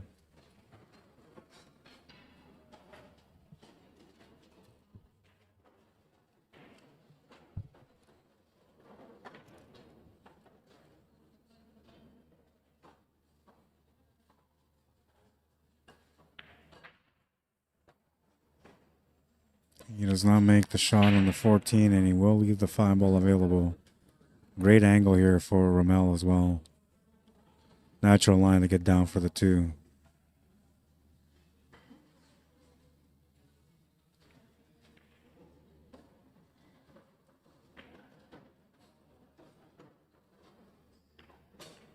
Oh, and he missed it. It was all about playing shape there for him, and oh, and he got lucky. Crazy. A little dip on the table saves the day.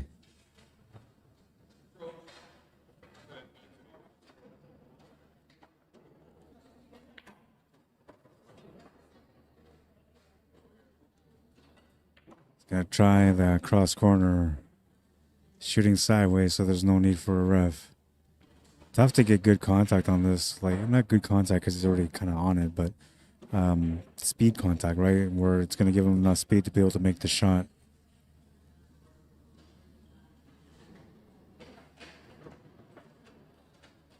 Oh, it was going. Didn't have enough legs to get to the pocket, but it was definitely going.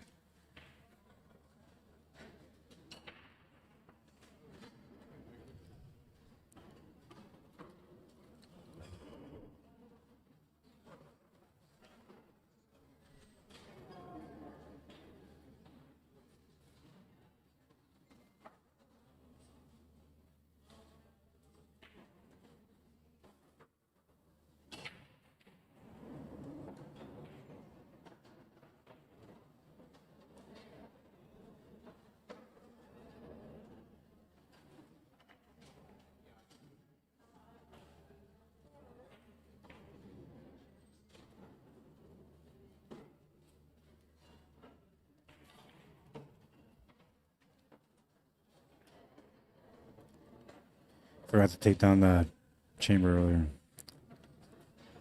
All right, so another good shot here because it's like the 8-ball blocks the pocket on the top left, the 2-ball blocks the pocket on the top right. He's just going to try to hope that it goes through. He's already kind of done that once, which we're going to check out that shot right away. Well, he makes it and he blocks the pocket. Very smart. This is a shot from earlier where he willed this bank past that 13 ball on the right side middle. Went off the 13, off the 4. And this was pretty smart.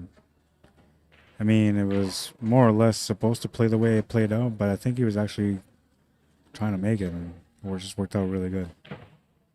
Oh, and his opponent's going to try to take a stab at it, but unfortunately, he loses the cue ball. Ball in hand for Jim McKenzie, a chance to get on the board again to tie the match at 2.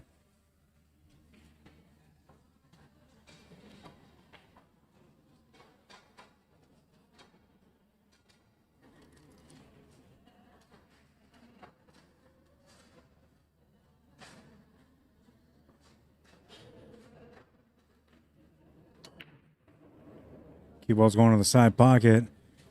Oh, man. How did that hold up? Crazy. It's like in the pocket, man. It's in the pocket, man. Just the 8-ball left for him. He's got no shot on it. I've seen some things, but like, I don't know, like people will play this off the horn with reverse spin to kiss it back up, but it's so tough to do. It's like a massé shot off the horn. He's going to try a 2-reel, maybe 3-reel kick shot here. No, he went 1 with reverse. Oh my God, he's going to make it. What a shot. What a shot. I mean, if you're going to do something, man, that's what you got to do, right? What a shot. Highlight of the day. I don't know, man. Like, there might be something that tops it, but I don't think so. What a shot, man. Unbelievable. The perfect pace and everything. And a good old fist pump. Because you know that's happening, man. What a finish. I don't know. I feel like that deserves some acknowledgement. That was a really good shot, right?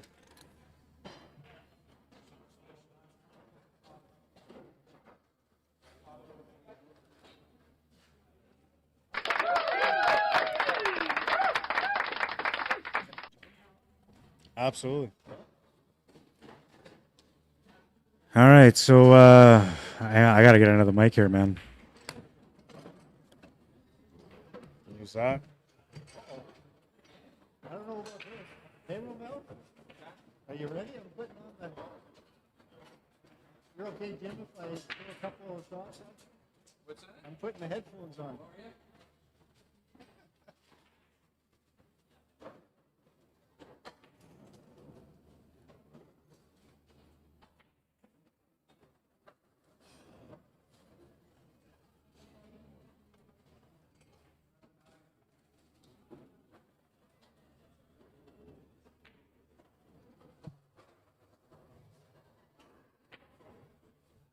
How have you been doing?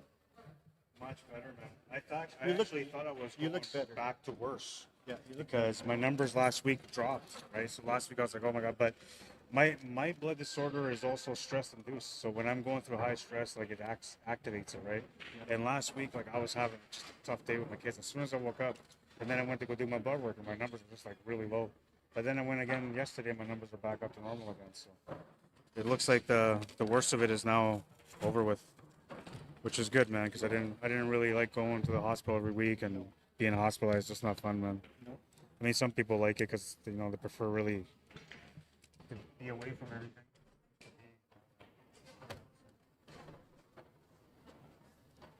I'm just using this brand instead. You probably don't remember me, but you called a week at the hangar a few years back Saturday. So Yeah. you normally don't do Saturdays. I remember your face. I just don't remember Derek it. Slaughter. Oh yes. It's been a while. Yeah. Yeah. Yeah, I haven't gone to any of the ones or anything. So which way am I going? So this mic is just down. It doesn't matter which way you put it. It's more or less just so you can hear, right? So like right now, I'm talking on the mic now, so you should be able to hear me, right? And then for you, it's this one here, number 3. We're not online right now? You're online now. Yeah. Oh, we're online? So I can hear you. Yeah, okay, cool. You should be able to hear yourself too. Okay, yep. All right, and yeah, so this matchup just tied up at 2, and I'm going to show you, if you just watch my screen, I'm going to show you what the shot was to make it 2-2. It's from Jim McKenzie, man. He's on the 8-ball, hooked on the horn.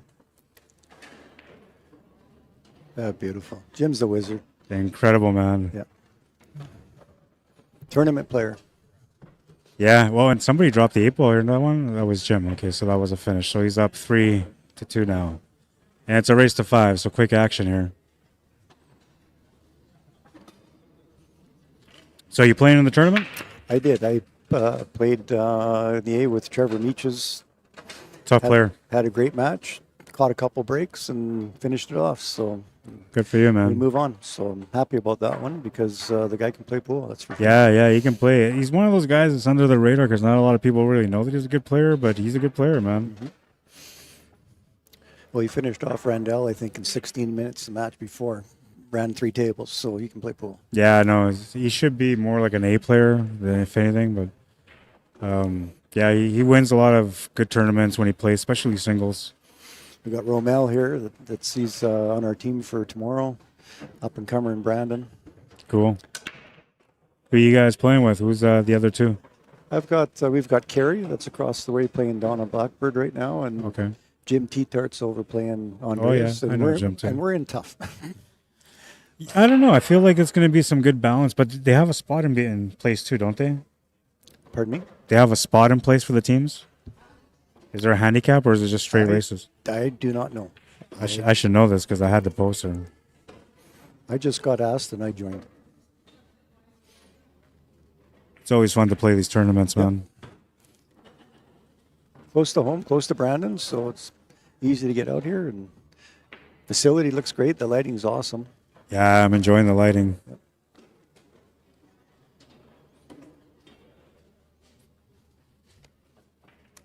Okay, so it's a 4-person team, 1 female mandatory, 16-team max. 3 males on the team cannot exceed 10 points. Female is open. Nah, there's no handicap. It doesn't look like there's a handicap. Yeah, so I think they just they went by the CSR, and as long as you were 10 and under for the guys, you were good. Interesting. It's kind of scary right now in the pool world with everybody trying to like adapt handicaps and handicap systems and like you just don't know what you're going to face when you go to some tournaments. But I think that the consensus is that everybody's trying their best to make more fairer tournaments for players out there, and so it's a good thing. But the headaches right now is the process, right? And so I don't know. Some people will say that CSR is 1200 plus. Or if you take away 1200 from your CSR, that's your Fargo. I say it's 1240, but nobody believes me. But that's kind of how we all learn about the handicap system, what's working, what's not working.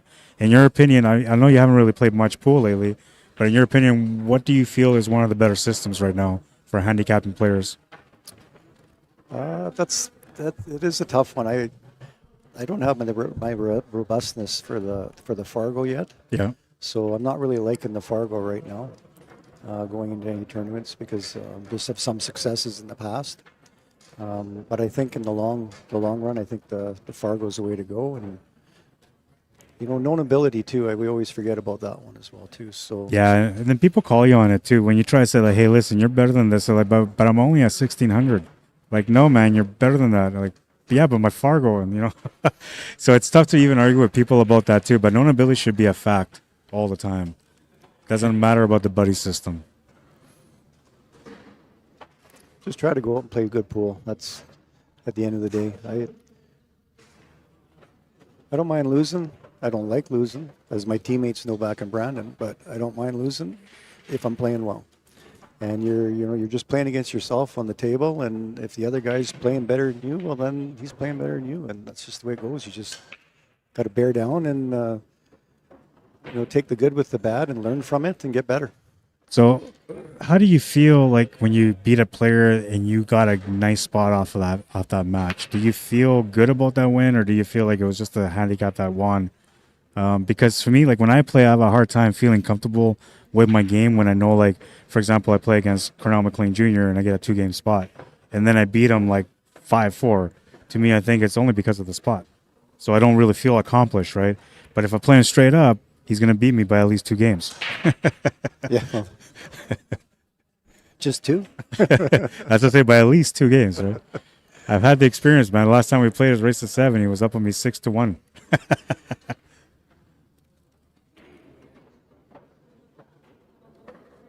Yeah, but I don't know. I don't know how I feel about it, because like I come from a time when pool was just straight up. There was no handicaps. So back then, like when you beat somebody, you felt good because you knew like you weren't supposed to beat them.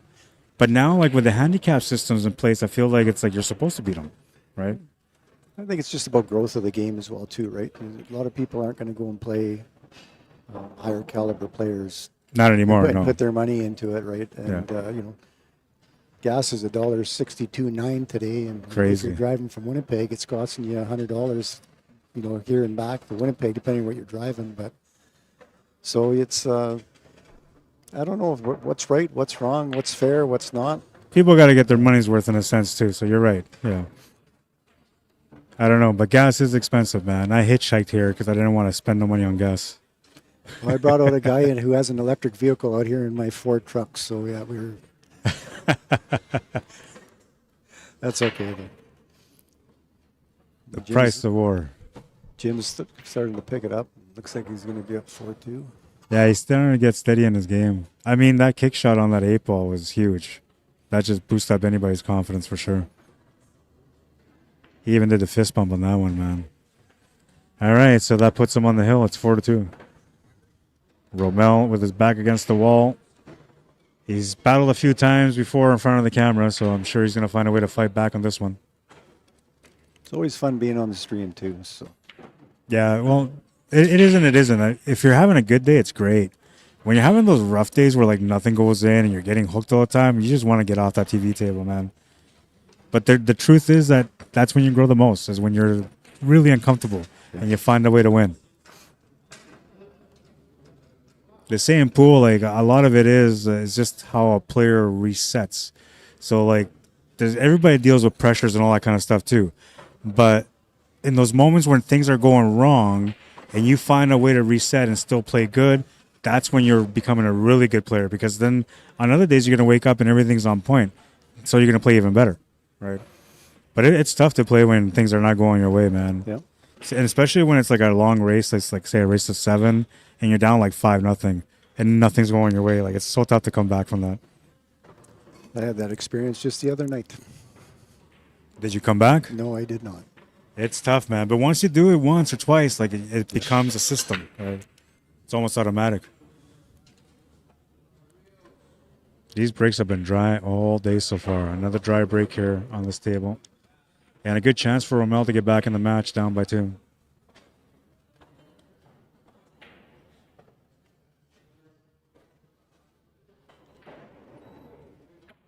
So you're on a waiting time, I guess. I am now, yeah. This little break here, and I think not sure who I play yet. I think they're still playing, or they're just finishing up. So. Oh, okay. Yeah.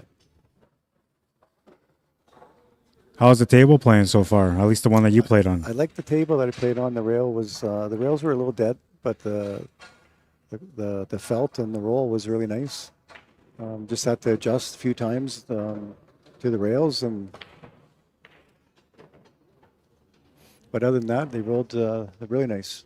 Yeah, they look like they're playing nice, man. I mean, the cloth looks nice on every table. The balls are cleaned and makes a difference. Yeah. One thing is that you always got to watch out in these kind of events is the humidity in the room, whether it's too much or not enough, because then that changes the conditions of the cue ball, how it plays too, and the cloth. I don't play enough pool for that, Rod. Yeah. I feel like I'm on that same boat, but I just remember from days before. I haven't really been playing much pool since I've been hospitalized and dealing with everything. But I started playing again now because the playoffs are coming up. There we go. And so far, I've been knocked out back-to-back in every tournament I played in. So it's not a good process yet. That's me in Edmonton. So that was for the Westerns, you mean? Yeah, in the Westerns, yeah.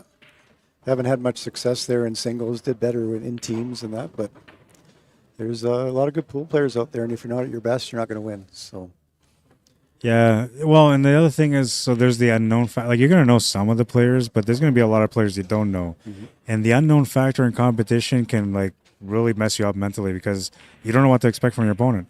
Suddenly they come out swinging, and you're like, oh, my God, this guy's really good. And then you're like, oh, you're intimidated. But then you start winning, and then they start making mistakes, and you realize they're not that good, right? And so, like, the process of learning your opposition in a strange atmosphere is really intense, man. I felt that when I went to Las Vegas a couple of years ago, and I played in a 600 and under. Everybody there was 600. Nobody was really under. And I was just an average guy on the table. You know. But meanwhile, if I play in a regular tournament handicapped, I'm one of the good competitive players. But as soon as you put me in the box with everybody else at the same level, you start realizing that, you know, maybe you're not as good as you thought you were, and you got to work on your game a little bit more. Mm-hmm.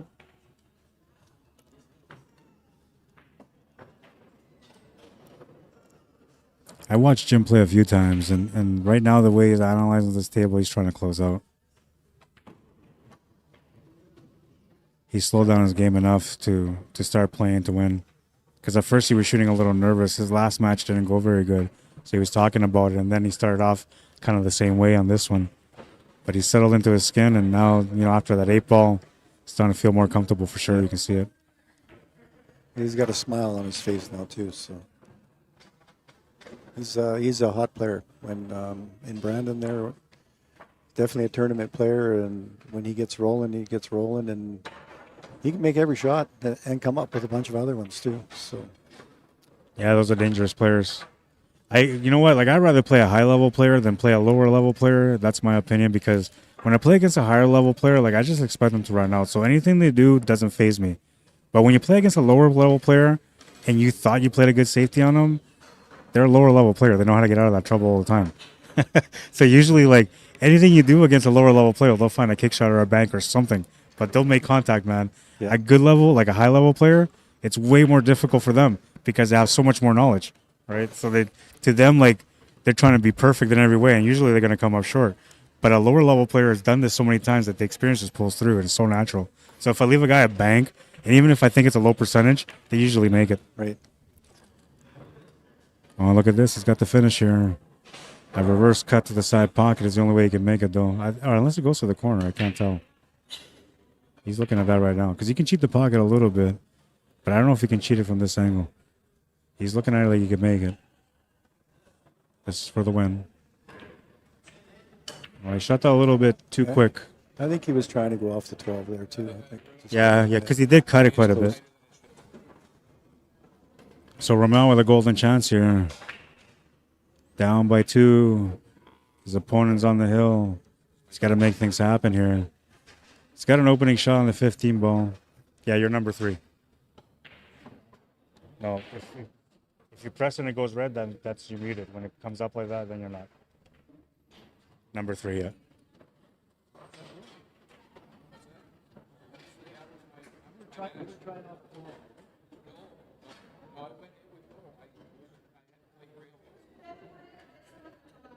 All right, so he's got a good chance here to get going. Table's spread out pretty good. He's got a good angle to get onto that 13 or the 14 to the side pocket. Both of them go. He's got a good line here on the 13. So he might go back and forth side to side and then finish off with the top 3. Got to be careful, though, because, I mean, it always looks so nice and open and so easy, but the choice you make at the table could change the pattern and put you into trouble. So you got to be careful on your selection here.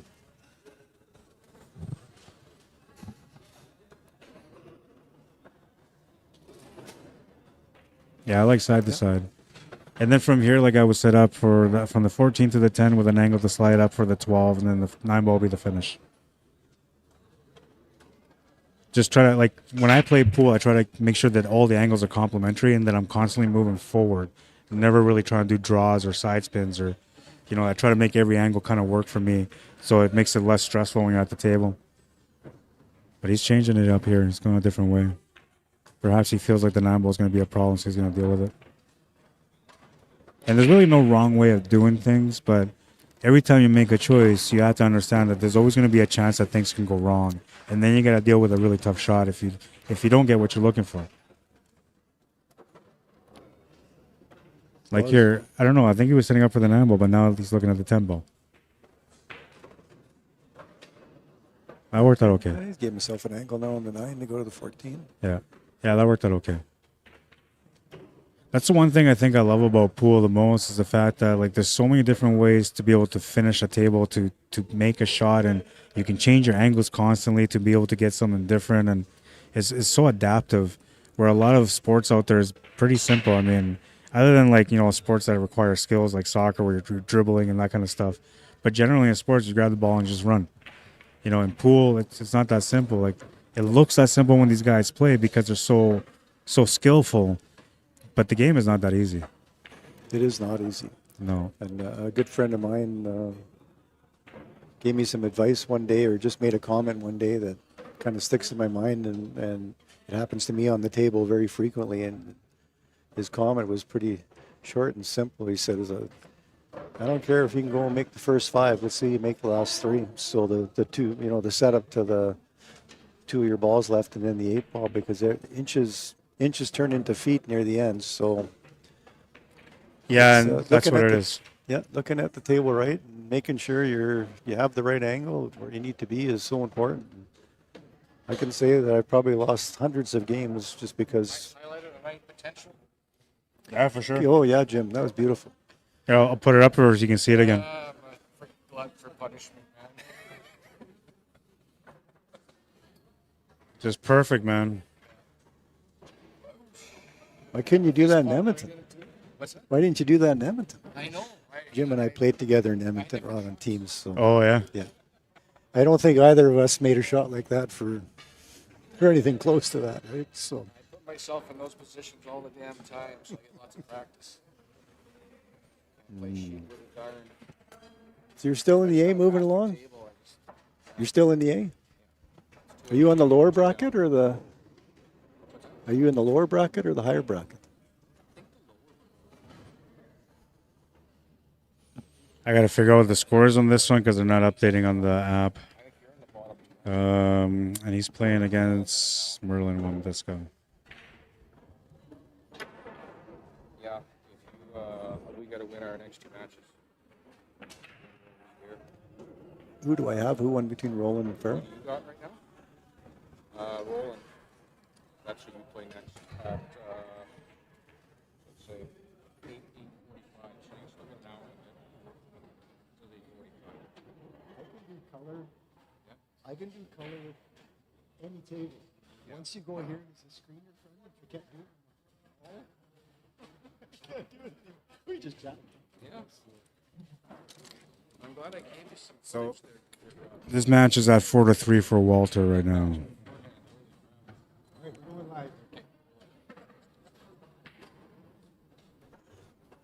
So 4-3 in a race to 5. This is an A-side matchup as well to get into the quarterfinals. And Merlin's at the table right now, trailing by 1. But, you know, he had a really good battle the first match that he played on the TV table and ended up going to the hills. So he's kind of battle ready already. He's had some pressure to deal with already. Trying to make things happen there, but it looks like he's going to come up short and Walter will have a chance to close out now.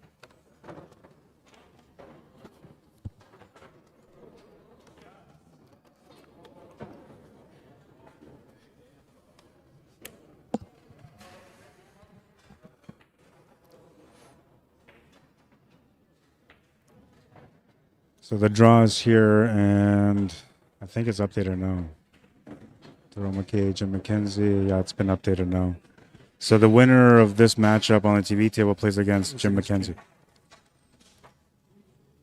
And you say you're on the A side of the top? I'm just below Jim there. I think I've got Roland next one there. Yeah. Oh, yeah, Roland Ironman. That's going to be a good match for you. Played Roland a few times when we used to have bar boxes in Brandon. Yeah. On races, I think we were both racing to 5 or whatever, and they were good matches. So. Mystery, what's happening? Says Jim needs bigger boots. I don't know, man. I'll let him know though. Terry Curtin, this is out in Sioux Valley, Dakota Nation. It's about 2 hours and 45 minutes west of Winnipeg on Highway number 1. Ron, how you doing? Says hi, or hey Rod, glad you're on. Hopefully you and the family are doing well.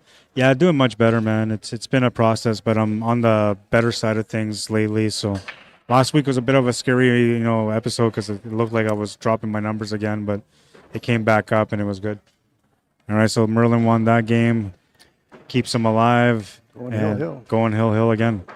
He went to the hill on the last one, and he's gonna go to the hill on this one. And, well, like I said, we celebrate hill battles with a little bit of extra fire. Usually it's all tied up, everything's a mess, and everybody's got to play safety for like 2 hours when it's hill. But every now and then the table opens up and it's spread open just the way you want it to be.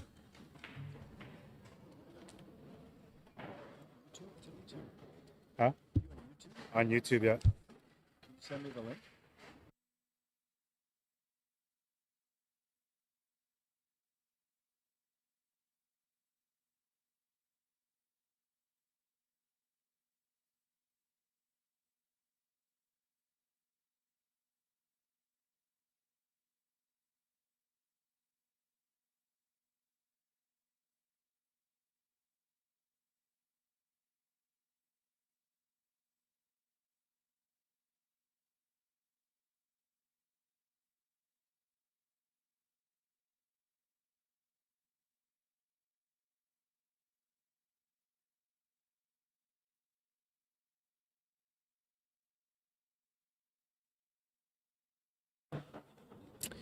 All right, sorry, I forgot about the flames, man. I almost burned down the place. Let me turn this off. 4-4, last rack. And so the last match that Merlin played was 1 hour and 4 minutes. So right now he's meeting up to that same time, just going a little bit over. And it was a little while ago when I was like, well, they're half hour in, they're only 3 racks in. And look at that, man. A half hour later, and we're down to the last rack. Makes the 5. He's got decent pace here, but he's lost the cue ball a little bit because he wanted to get better position on that 3. He still has a 6 ball, though. If he would have had that 3 ball set up to the side there, he would have just taken that on right away. And so here he came up short again on that shot. Still wants to go side, but it's not ideal. And let's take a look at the top view, see if they can see anything better, but I don't think it's going to get any better even with that angle. All right, so we can see here as he's looking, doesn't look like he get past that 3 ball. And if he makes a 3 ball, the cue ball's going in between that 13 and the 14, so that's not a good situation either. Tough spot to be in here. He is going to go side, though. Letting the cue ball run a little bit. Super dangerous. Like if you played that on a like a Predator or a Diamond, good chance that maybe it stayed up. But on a Valley, that ball's gonna go into that pocket every time.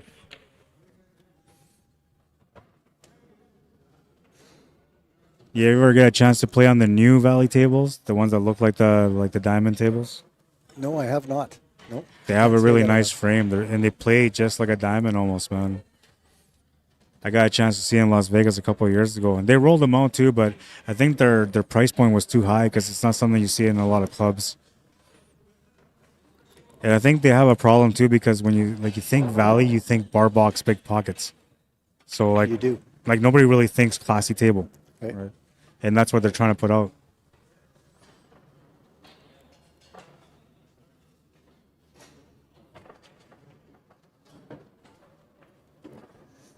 Got a little funny here. You see the 11 ball, but he's on a tough cut.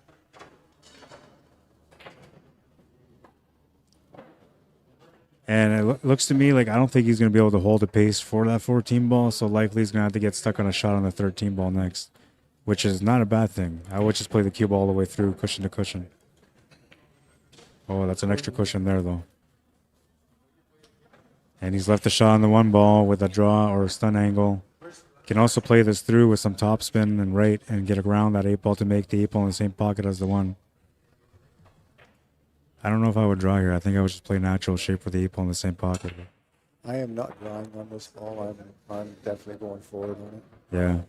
Because you got just enough room to get by that 8 ball without any worries. I'm looking at 4 pockets that I can put that 8 ball in after this. So I was thinking he was going to do that. I don't know why. I just had a feeling he was going to do that. that's your shots. So Walter's got a chance again. It's always like the shot that you know you shouldn't go for, but you still decide to go for it because they're like, well, I know I can make it. You know, Merlin had the shape, but the shape doesn't matter if you don't make the ball. So. That's right. And Walter with a nice little setup here on the 14 to get started on this turn. Wanted to go a little further left than that, but he still has a shot on the 11 ball. And now he's got the perfect pace for this 13. Oh, he's going to come up short on that one too. But he's got a good angle to make it and definitely get shape for the 8 ball.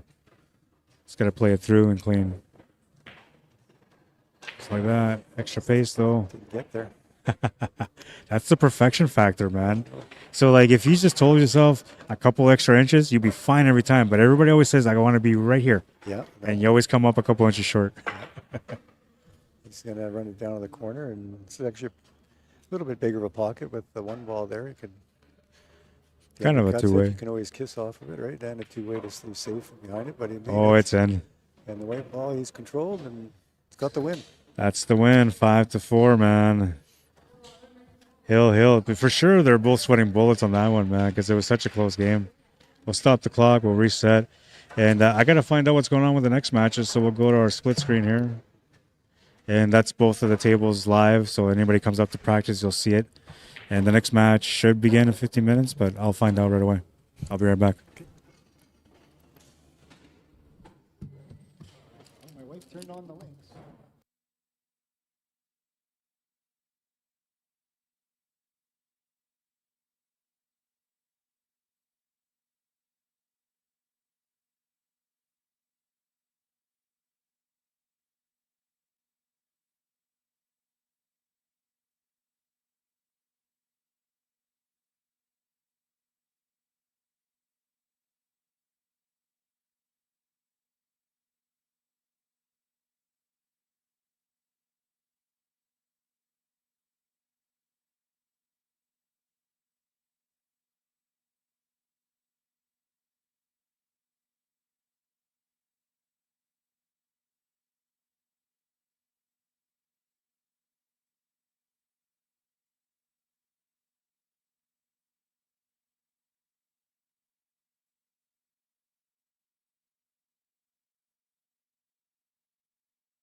You can turn yours on there.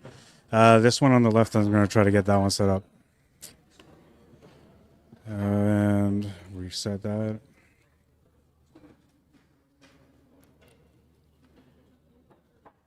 So this is, they said Merlin against Chris. Why does it say Merlin against? Oh, that's a B-side match. Yeah, That's we're on why. to the B side here.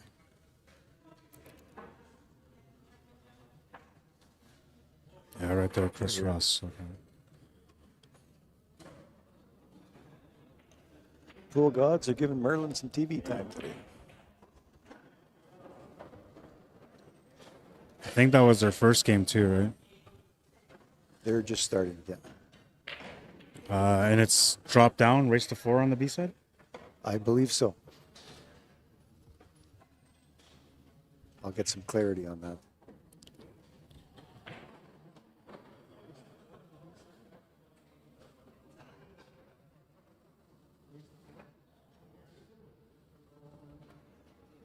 It's been confirmed it is a race to 4, Rob. Okay. I don't see them updating their match here, so I'm assuming they haven't updated it yet, but somebody won that first game. I think they were just practicing a bit there. I think that's what it won it? was. So I think they were just practicing that one. Oh, were they? Yeah, I think this is game 1. Is this the first rack now? Okay. Yeah, so they were just warming up, so this is the first rack, and so we're going to get into that match right away. Where am I? It's this one right here. The clock will start once he breaks. This is Chris Ross. I got to update this too.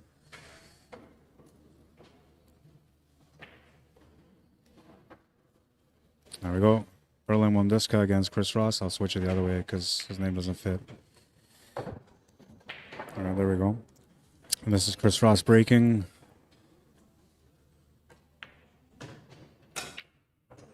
Timer started, and there hasn't been a lot of action off the break. Only once I've seen a ball go in so far. This one's going to come up dry too.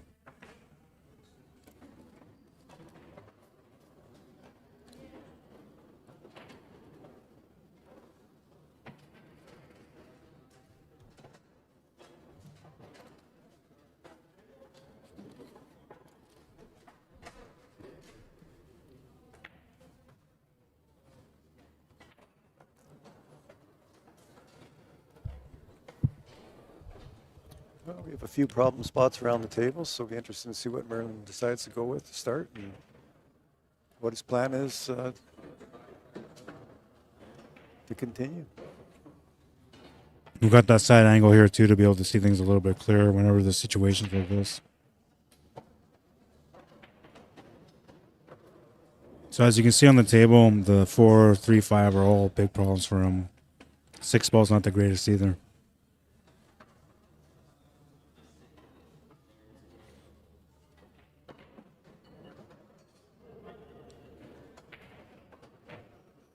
Almost kind of willed his way through there, but he's going to be stuck behind the stripes.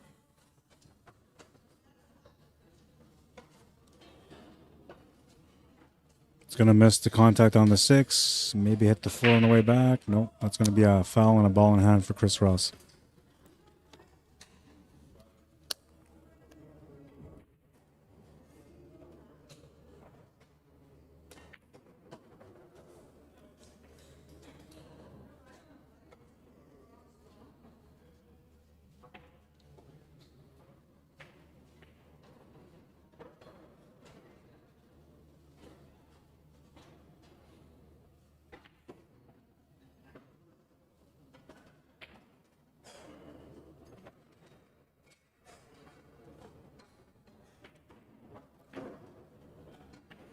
Makes the 12. He's got a shot on the 13. The 14's available as well. Makes sense to go with the 13 ball because he's got a straight line on it, but there's really not a whole lot of setup here. So I actually like taking something like the 14 or the 9 here to split the table open. But 13 ball is the way he was playing, and we'll see how he plays position here because he's going to be running between that 8 ball and that 4 ball also. He missed the shot just to make sure that he got clear through them. And not a bad roll, I guess. 5-3 is still a little bit of a problem for Merlin. Yeah, so he's still got a problem there. I don't know. Like if he's got the shot on the 4-ball, maybe he can open that up right now. Oh, he didn't try. He definitely had the shot though. This is interesting here too because he can almost actually play the combination with this angle. He's gonna play the bank side instead. But you can see, like, if you were gonna play a combo on that 3, that was a perfect angle. And he's hit the 13, so giving Chris ball in hand. He did put his leave his 5 in a spot to cause some problems with Chris's stripes, so Chris got a little bit of work left to do here. Yeah, I think if I'm Chris right now, I'd probably just play a safety here instead of just trying to open things up right away. I'm not sure where I would play though. Like the way I'm looking at this is I would try to put the cue ball behind the 15, if it fits between the 15 and the 12, and then bank that 15 ball down table, leaving the cue ball where the 15 is. Because now you're like limiting to kick shots or whatever, but your whole table's opened up at that point.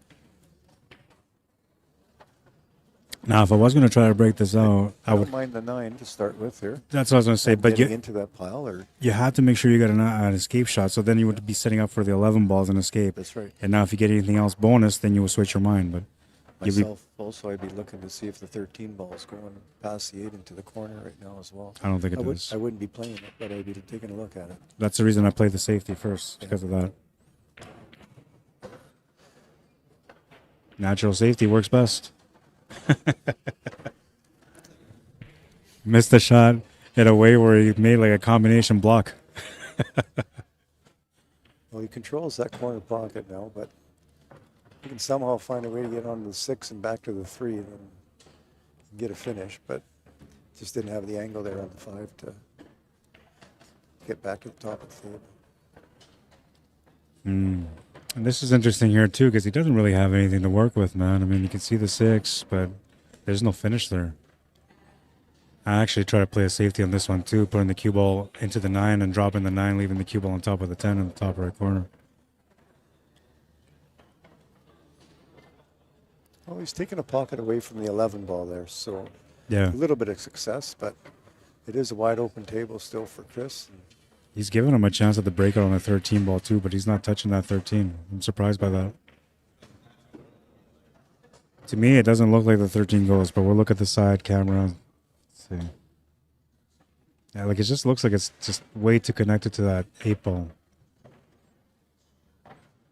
Perhaps he's looking at it like the 13 ball goes in one of the bottom left corners, bottom left corner, bottom right corner. It could, yeah. He might also be looking at this like a high level player will look at this as like, I'm just going to break this open. But intermediate level player will look at this like, well, he's got a trouble ball there and the 8 ball's tied up. Maybe I'm going to ride this one out a little bit, see what happens. That usually has to do with confidence and knowledge. Absolutely. Yeah. Agree with that comment there 100%. So now he's got that breakout angle again. But this time it's not a good one because there's no guarantee out. Where on the last time when he had a chance to play that combination with the breakout, he had escape shots. Now he's kind of limited to what happens here off this contact.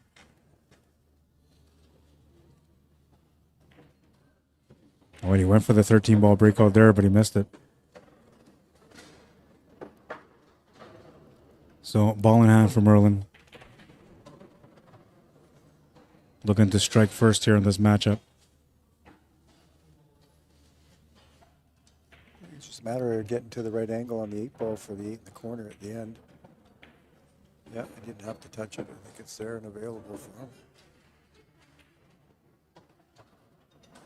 I like 2 rails here on the 6 to give myself an angle, and that's what I mean. Like, so when I play, like, I try to complement the angles and not force the cue ball. So usually, like, even if I have to go a little wider than what I wanted, I'm okay with that because I know the line's going to go where I want it to go. It's a lot easier than trying to put draw and stuff like that. Checking off the rail with right-hand spin. Like, all those things are dangerous, man. He's got the finish. Go up 1-0. 1-0. And he's at the break. Got another matchup going on over here on this table, too. Romel, Bermudo. Not sure who's playing against here. I haven't been watching it, but I'm going to go and quickly look and see what the score is over here.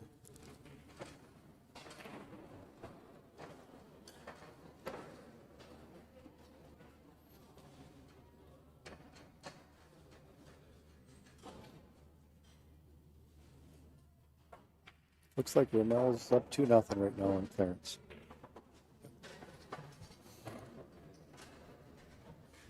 I have never seen Clarence play before. Is he a good player? Clarence is a very Bluetooth methodical disconnected.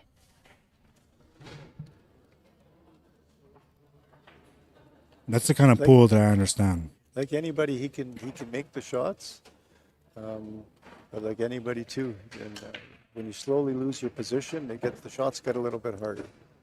Yeah. He does like to take his time and look around the whole table and see where his next possibility will be. But like many of the guys here, all the people here, everybody can make balls. So just getting on the next one. The whole theory behind being methodical for me anyways is what I like to say is I'd rather take 5 minutes to figure out how to run my table out properly than to spend 5 minutes trying to figure out how to get out of trouble because I didn't play the right shape. So sometimes I will slow down the clock a little bit just so I can analyze things and make sure, right? Like, because technically, like, advanced level players are looking at every ball, not just the first shot, but they're looking at the angle from every shot. And if you're meeting every angle, you're going to run out that table. If you're within that 1 inch, 2 inch of that angle, you're still going to be okay most of the times.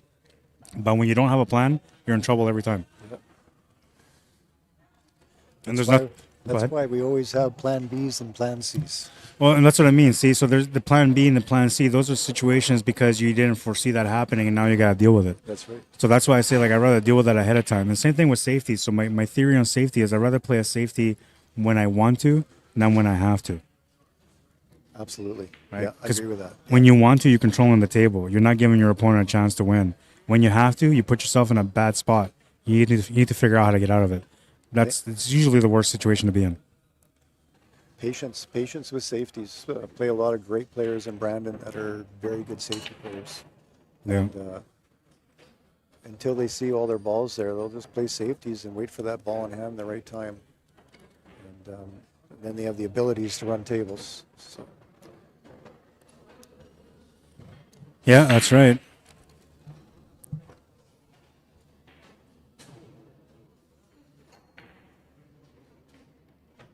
Oh, and there's another thing that I like to say too. If my opponent is taking their time to run a table out, and even if it's a long time, but they're running the table out, it doesn't matter. You never had a shot to begin with. So to me, like, usually when somebody's like, "Oh man, he took forever," like, but did you shoot? Because if you didn't, it didn't matter. Yeah.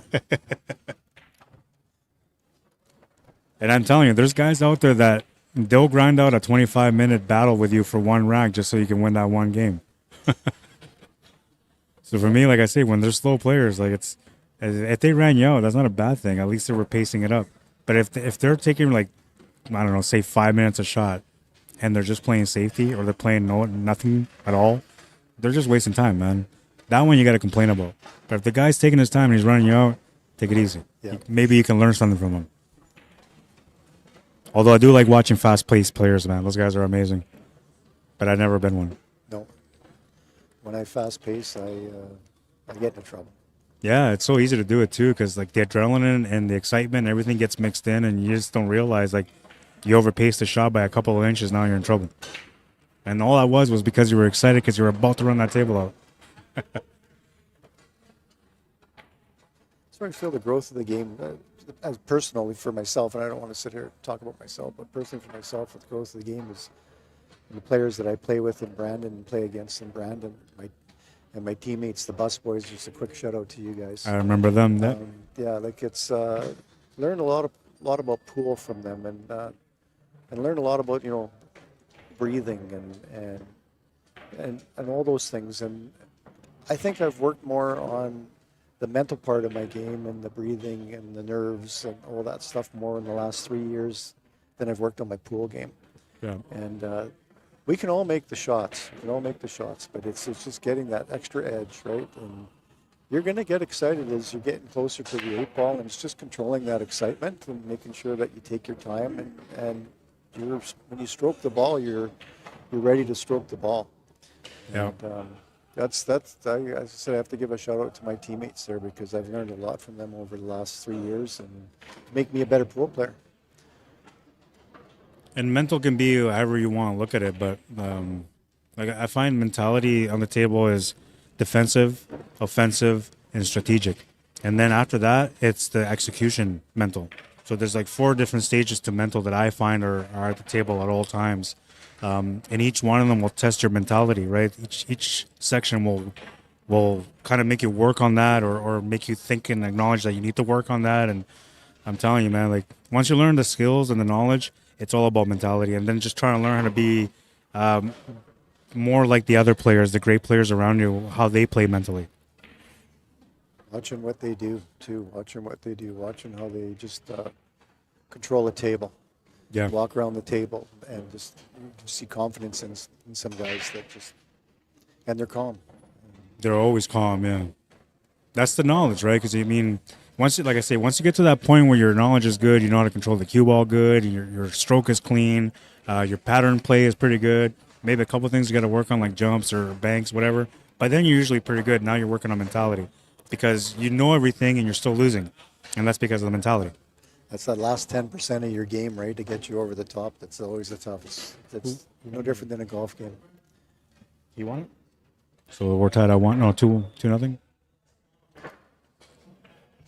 That's the problem when I talk, man. I get carried away and I lose track of what's going on in front of me, but I'm pretty sure that's what it was. He's just updating it now.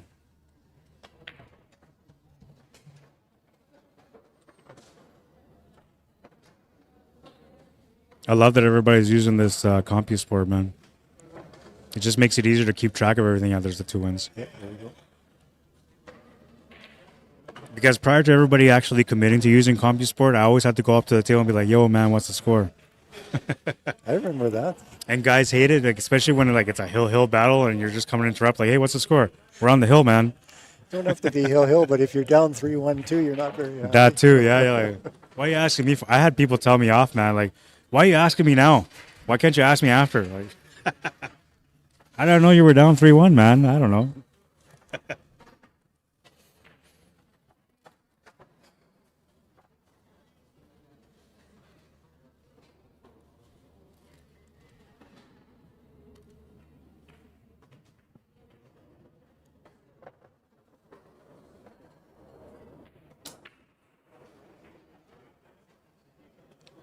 That's a half-hour rack right there. There we go. But you know what? Chris needs a game to grind right now. So being down 2 and only racing to 4, this might be something that he's looking for right now. Something that's going to take a little while. Yeah, and it could give him that momentum that he's looking for, too.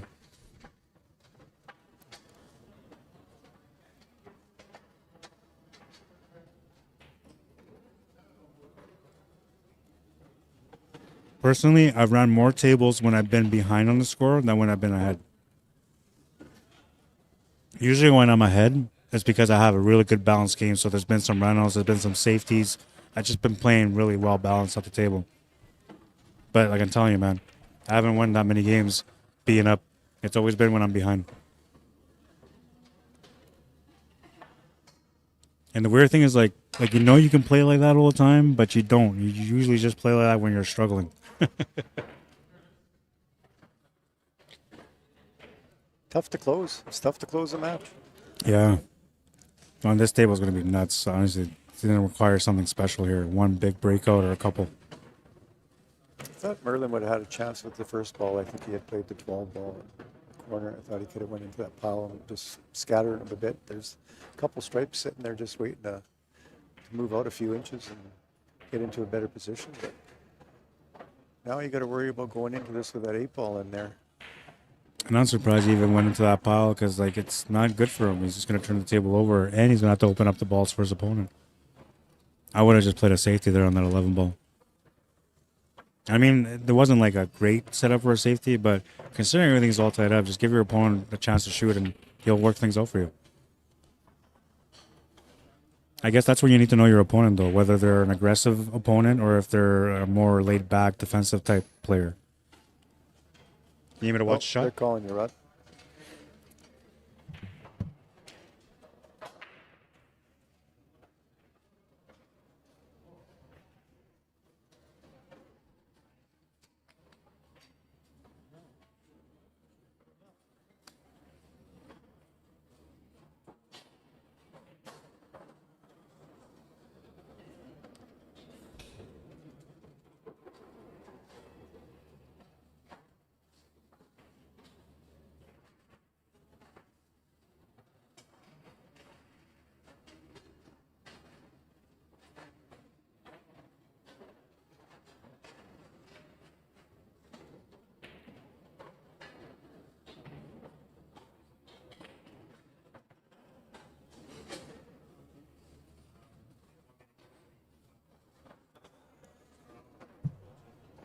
So the shot looked clean on this end, but I think Rod's just checking to see if something touched a rail.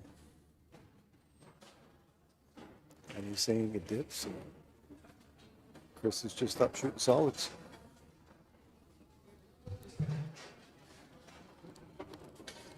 So he was trying to make that 9-ball clean, which I can see maybe just about a third of the ball. To me, I'd never would have tried to make that shot because I didn't think it would go. And then he approached it off the 14. That's what made it legit. If he would have played straight into that 9, it was going to be a foul. And then what saved the day for him was the fact that with that contact, the 5-ball hit the rail, so it made it a clean shot. That's what I thought you were looking at the end for them there to see if there was something on the rail. Yeah, because the first thing is to make sure contact was good, and after that, it's to make sure the shot was good. Yeah. I'd hate to be a ref, man. Honestly, these guys all do it by the eye and the ear, and I honestly would never do it without a cell phone. If I can't record and go back to see my call, I don't want to make that call.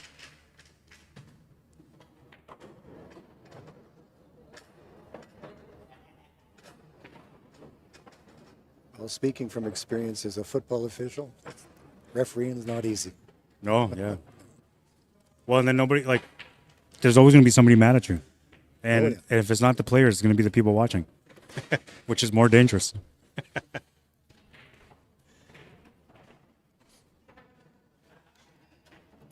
Yeah, so this is kind of playing into Chris's game, as you were saying. It's slowed him down a little bit. It's giving him a chance to kind of get into the match and kind of going through the warm-up process through this rack.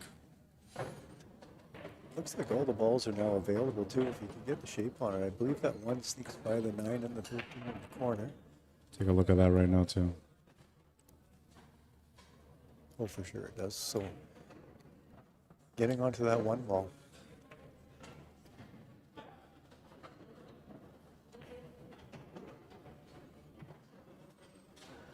Now he's got to figure out how to. There's a small window I can see from this angle, from the table, between the 14 and the 8. And I think I would go for that right now, knowing that I still have the 2 there for me. And I just find it's going to be a very, very tough ball to get on that 1. He's got to run into it and push that 8 ball over, I think. Because that's the line that he's got. He's got a natural line to the 8 ball. It's going to be trouble for him if he doesn't hit it with pace. Oh, he's got the 2 ball, but he's tied up that 1 ball now, and the 5 ball is tough too. But if he hit it with more pace, there's no guarantee it was going to be any better than this. No, for sure. But and that's what you see with a lot of the advanced players. When the balls are in position for them, they're trying not to move any balls anymore, right? They're just trying to play their shape, so they just get onto the next one, finish the table, and try not to move too many things around. yeah, and then some of them will, like if they decide to move into a ball and they feel like it's going to be trouble, they won't play it lightly. They'll just reset the table. But they're always disciplined like that. Like they never try to play perfect. They just open up the percentage on plus and minus, right? And I think they play it a little bit earlier as well too, so they have that escape ball. All the if time. It doesn't go that way, so All the time. we're getting later in the rack here. And I said earlier like near the start of the game, or start of this single game here, Merlin had a chance to move those balls around, didn't. However, it's going to be a grind. Yeah.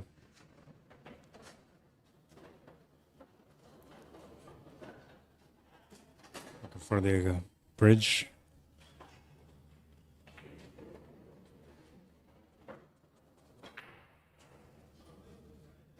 It's kind of a two-way shot, I feel.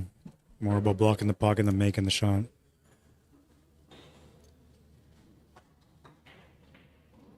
Just going with the safety here, I guess. Oh, he's going to try to go for it. He's trying to cut it. Yeah, you can see it. It's definitely there. But there's no follow-up, so I'm not sure if I would go for it. It's going to turn out actually pretty safe. I think that's something that you see, the differences in levels. When you have like a novice player, they're not pattern-oriented, so they just make shots. And it's like, well, I can make the shot. And they just go for the shot. And then, oh, well, I'll just figure this out. Intermediate player will see a shot, and their pattern play is kind of good, but they're still drawn to just making the shot. So sometimes they see the shot, like, well, I'll just make the shot and figure it out. So they still have that bad habit. A good player will never do that. Like, they just 100% they have to have a shot. If they don't have a shot, they're not going to bother with it. Yeah.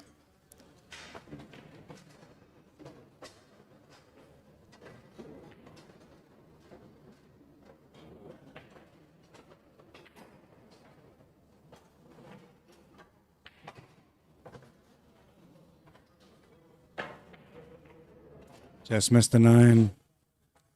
Good chance for Chris to get on the board now. 13 balls taken away and shot in the side for the 2. Tough cut on the 9. Hard to control the cue ball on that one. 5 ball doesn't look like it's easy as well. So Even if you try to play this 1 ball with a back cut naturally with just right hand spin, you're still going to miss that 2 ball. So to him to go for that shot means that he has to play it with a draw. And now when you're playing draw, you're actually playing with a scratch in the bottom right corner. you are. I think safety or chipping on the 5 or something like that. So what I would, it's dangerous, but I would play kind of like that snooker shot where you put the white ball off the 5 and on top of the 8 ball. Yeah. Right? Because then you take away most of it. But if you don't, you're going to leave the 13. Just roll up to the 5 here as well. Yeah, that's another option too. Just take away all sorts of contact, which that's not bad. But he's left him an edge of the 9.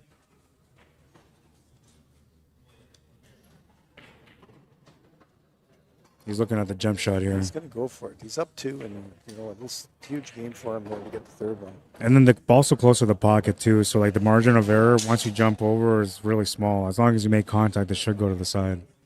You just got to watch out for the scratch angle here, because if he hits this on the bottom of that 13 ball, it's going to go scratch in the bottom right corner.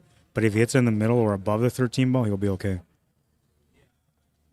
And those are things that like advanced players know too, is like how to hit that jump, right? Instead of just jumping it. I see guys. Not a jumper. No, and I was just going to say that I see guys that play jump shots and play shape off the jump shot because their knowledge is so good that they know exactly where to hit it and how to hit it and get that position, right? But that's people that just spend hours playing jump shots, and I just rather play shape.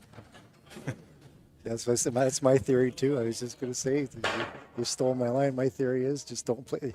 Play the game for the shape and not the jump shot. But That's right. I mean, when your opponent puts you in a position that you have to play the jump shot, well, that's what you got to do. So it doesn't hurt to go at home and get on that table and practice. Yeah, I don't like jump shots, man. I used to like them like back in the day, but now like I struggle with them, so I don't like them anymore. But a kick shot is less percentage than a jump shot for me.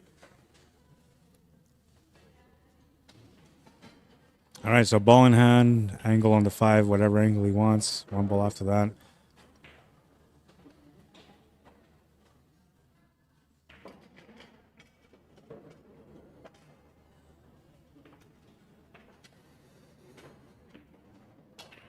Got a good angle there now, just to draw it back a little bit and play the 8 in the same corner. I think he was trying to play like forward, forward, forward. That's the way he was trying to do it, but he's going to end up having to draw it back here. And it's not bad. He should be okay. Even if you just play center ball stun, you're going to be okay on this one. Just control your weight and put a nice spin on it.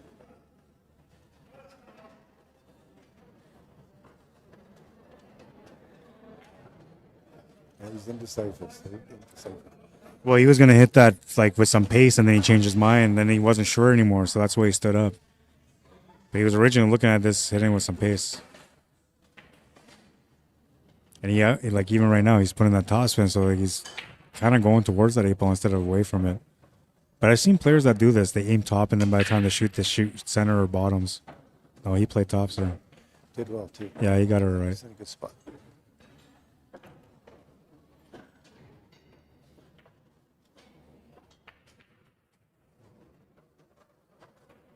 Nice line here too. You don't have to worry about scratching.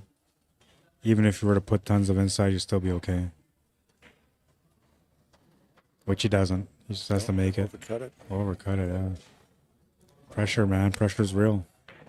Especially on a B-side match.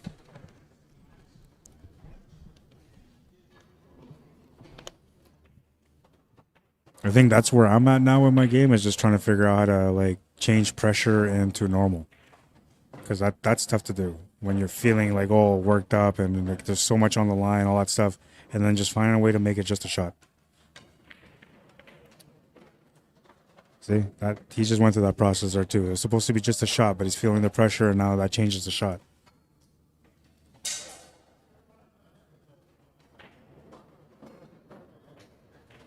There he goes. On the board. 2-1.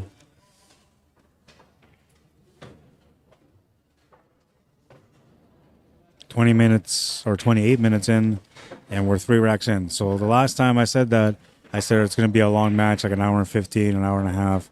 I was wrong. It was only an hour and 5 minutes, which was an extra minute longer than the first match that was on the TV table. This time, I feel like it's still going to be around that same time. I don't know. Hour and 5 minutes seems to be the magic number. And both those matches went to the hill. Which so far the TV tables have taken, I think, almost every single match of the hill.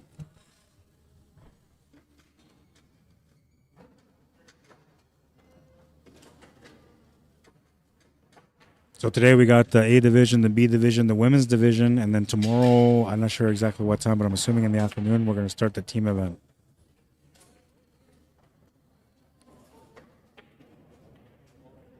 Now, I did some graphic work because I know like people like to do the split screen, which I don't like the split screen.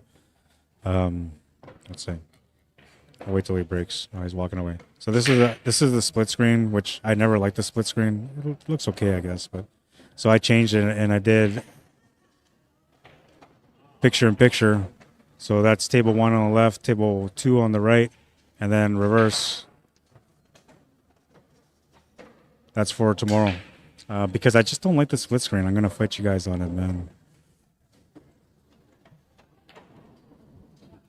Everybody wants the split screen. It's just, to me, it looks weird. Like it's not even crazy weird, but it's just that one table is like slightly tilted a little bit, and I'm OCD. So I was like, no. And then I'll spend like an hour trying to figure out how to twist it back into place, and I just can't figure it out.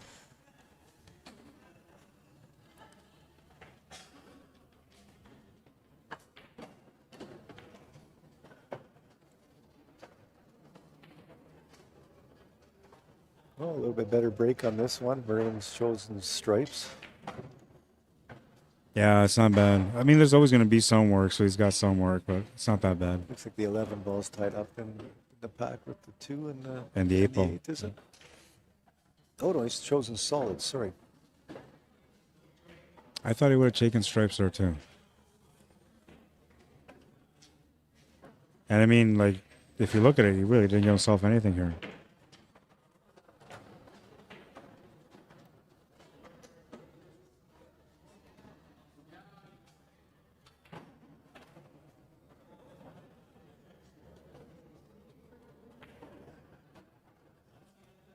Yeah, not bad. Just change the table a little bit. Try to make some trouble. He did good. And it's not a lot of trouble, but the 9 being where it is now, you know, a shot that you got to play position for. And the 11 ball's another shot you got to play position for. So he's done a little bit of work there, giving his opponent some sort of situation where maybe some trouble might arise.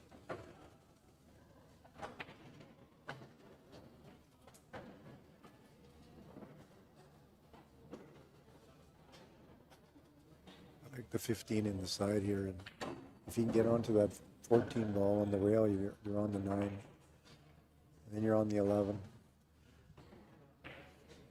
13, and I think that's the 10 for the finish. But it's easy to say, hard to do. Yeah. So I'm gonna try. Ball, I guess that is not 10. That's the line on the ball. This is the contact point. So then natural line is like that. But he's there. He can still see it. So I'm 114.9 here.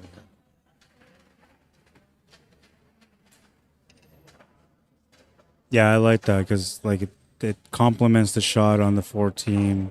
It also helps to get it up for the 9 naturally. So yeah, I like that. And then you can adjust that 11 ball, which is a big problem. But if you miss after that, now it's a wide open table for your opponent.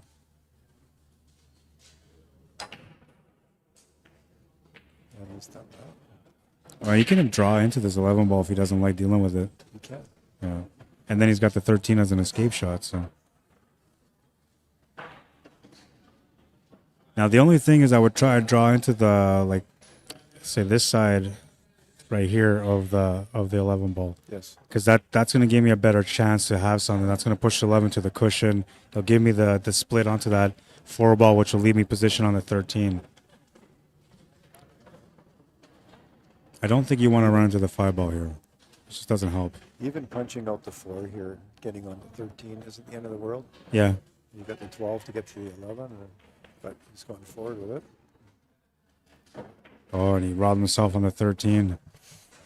He's got a 12 ball though still.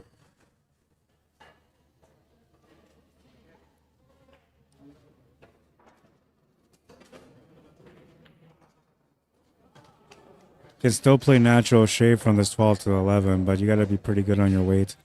And it's okay if you're going to be short as long as you have a shot to the side with it. But if you're short and you have a cut angle to the corner, that's going to be a problem. Yeah. And I don't think it runs long anymore. I think he only has the side on the one side. Yeah. I don't know. It's a valley table, man. Anything can happen. I've seen people call the right side corner and it went in on the left and it still counted. There you go. He's like, oh, he's just frozen on it. Yeah, that's tough. Oh, sorry about That's that. all good. That's tough. I mean, and even like on the 13 ball, like trying to do a jump shot here is just tough. Like that's a lot of error. I'm going to go side view. I want to see if he actually has like a kick shot on this to the side pocket.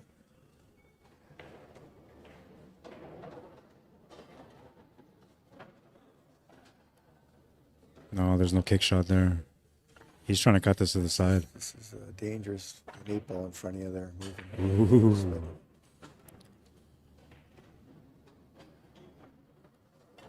Risky. But see, this is the problem when when you're not working the patterns properly, you get into situations like that, and then everything just changes. The whole table changes on one shot.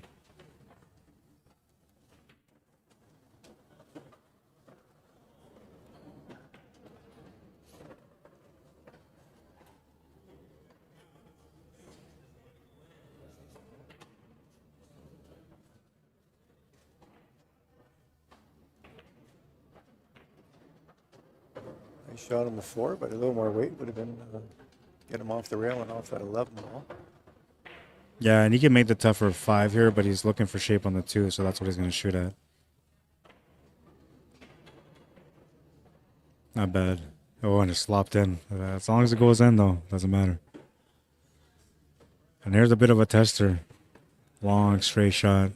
He's going to have 2 shots, two tough shots to end it off here. Yeah. I mean, it'd be easier to go to the side pocket if that 13 ball wasn't there, but he's got no choice but to go to the corner. And that extra body movement is from him trying to hold the shape.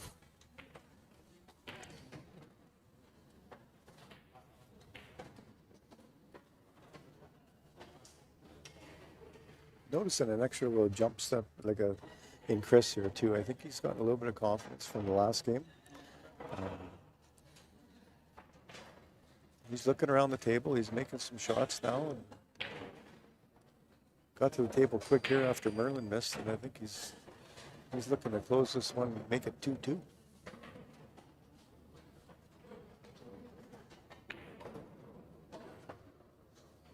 I think one of the most fascinating things about pool is how momentum changes for a player. Absolutely. It's one of the biggest mysteries to me as to why it happens. And it's something that, I don't know, I feel like it's very common in every match. There's always going to be momentum swings back and forth. You just need to know how to recognize when the momentum is on your side and then just try to take advantage of it as much as you can. And then also be aware when the momentum is no longer with you and the game's trying to help your opponent out. Because that's the real difference maker there. If you slow down your game and just hold off your opponent from taking advantage of their momentum, the momentum will swing back towards you. Now you'll be able to close off the match. But when you play against high-level players, they create momentum. Sure they do. Right? Intermediate-level players don't create momentum. They just get it. But advanced-level players, they create momentum. And that makes it harder because as they're creating momentum, they're also intimidating their opponent. Oh, that was a nice little cut. Small window, but he's got it. Small window. The only thing I don't like about this is being against the rail like he is. But he's got a little bit of room for queuing in there, so it shouldn't be too bad.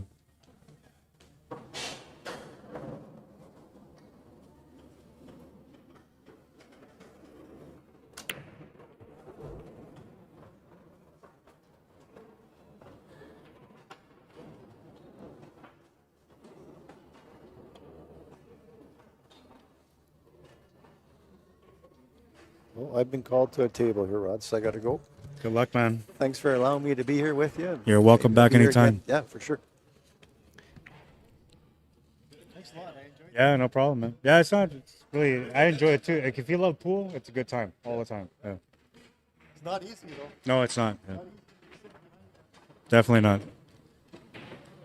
All right, so I lost my sidekick. I'm on my own now. Crickets. 2-1 is the score on this one, and Merlin looking to get on the hill here after making this 5. Cue ball's going to come down to the bottom rail, and that's going to make it a little bit tougher, but he's got a pretty straight line here. And he can lean on the left side cushion a little bit too. If you try to play this straight to the pocket, is more of a missable shot than if you try to lean into the rail a little bit.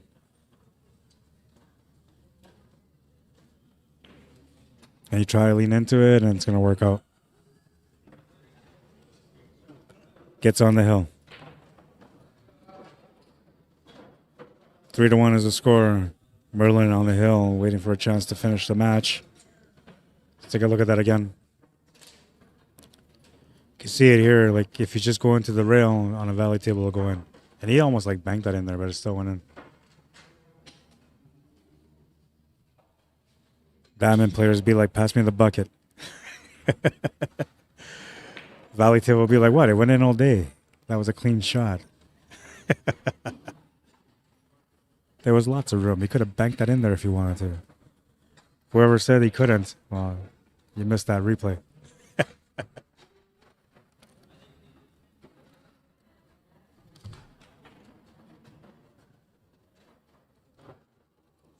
$40 minutes in, 3-1.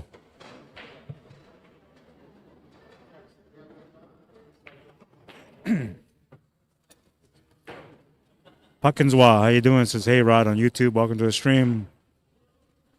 Ron, I wasn't. I had somebody beside me, so I wasn't looking. I'm sorry. Says, you're not looking at the chat, Rod? I wasn't. I'm sorry, man.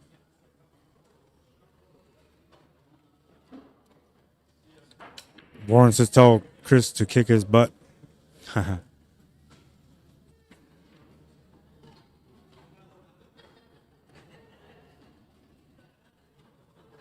I got lots of comments going on here. Oh my God, you guys. Darwin. Oh wait, I'm going to go back here. Diane and Jerry McCurry says, wow, hello everyone from Baldwin, Mississippi. Welcome guys. An hour ago. Sorry. Janet Soldier McKinney says hi. Darwin Watataka on Facebook says, watch it from Chicago, coming Baltimore, Maryland, heading to Saskatoon, rest stop. Said he was entering in this tournament, had to cancel, work first, pool later. Sad reality, man, but you're right. In the perfect world, we would all have jobs at pool halls. Getting paid really good, too. Crystal Taylor says, hey, Rod, awesome to have you here covering this event. Thank you. My pleasure. And you're welcome. Quentin Mosier says, any brackets? They're on CompuSport. And you can find it under 2026 SVDN 8-ball pool tournament.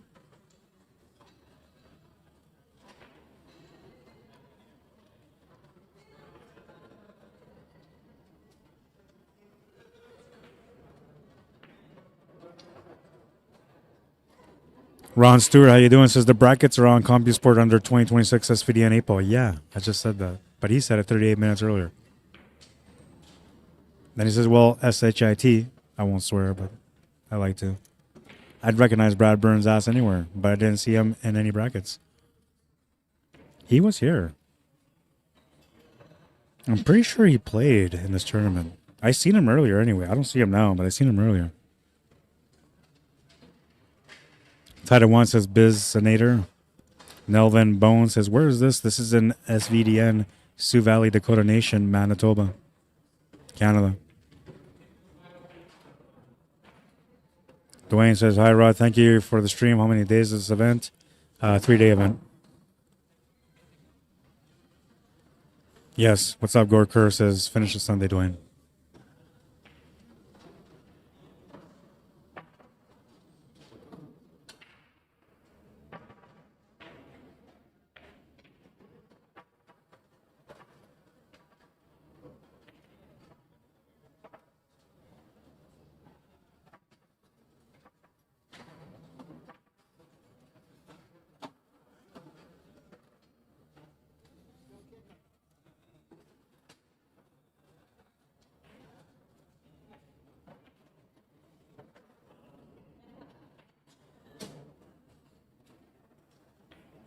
Gonna make the 2-ball. Pushes the 5 off the cushion. 1 ball's in a weird spot, but I almost feel like he can do something here with a 7, 8, and 1. He was eyeing out something there. I'm not sure. Maybe he was thinking he can bank this and open up the 1 ball.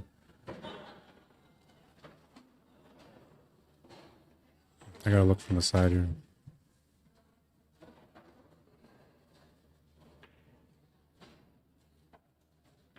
It almost looks like you can play like a cannon shot or a billiard shot off the 7 into the 8 and 1, but it's not there. It's almost there. The 8 ball is just a little too close to the 1 ball.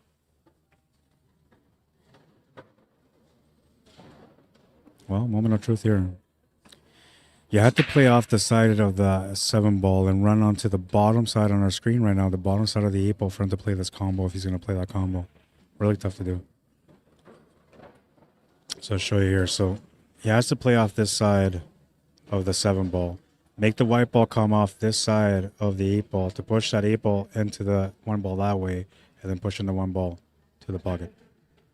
Really tough to do. Like a 1 in 15 shots or something. He tried it. He's going to come up short and he'll turn the table over. And Merlin will have a chance to close out the match now. He's on the hill already. This will be one of the first matches that didn't go to the hill for him, if he can finish this rack.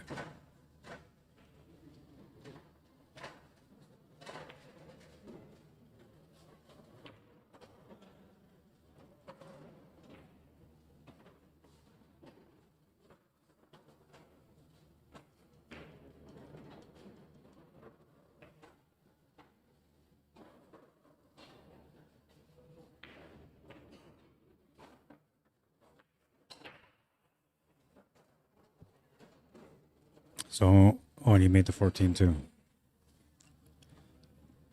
So his guy has a 13 and 9 left. And the 8 ball.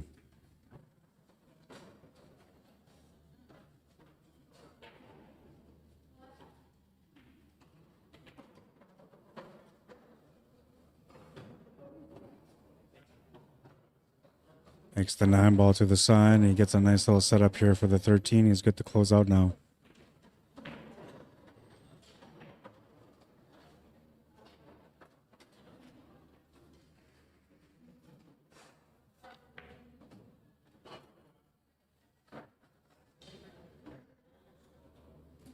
That's the match.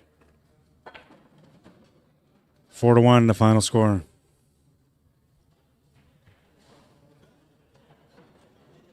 We'll make it official. And we're waiting for the next matchup to come up. So in the meantime, we're just going to wait for these guys to come back.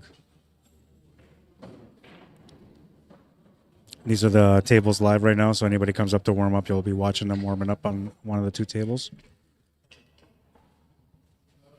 And I'm going to find out what's up with the next matches. I know that Derek's playing, so that's probably the match we're going to cover. Let's see. I think he said he won that first match and he was just below. So it should be Roland Ironman against Derek Spotter.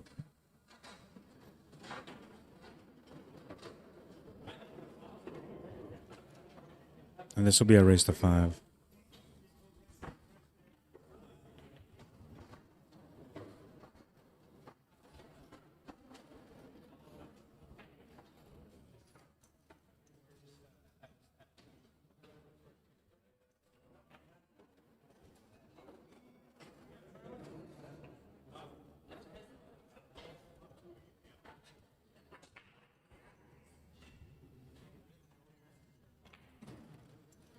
All right, and so the next matchup that we got is a quarterfinal matchup on the A side between Roland Ironman and Derek Spotter. That's going to be the next match.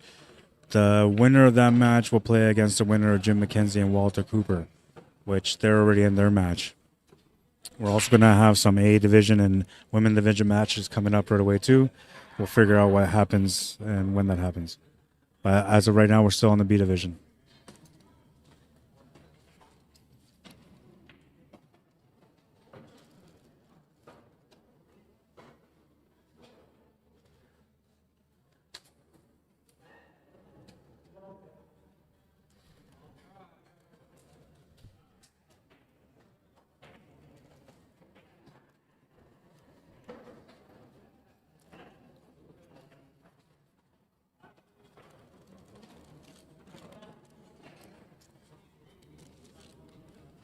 What's up, Polio? How you doing, man?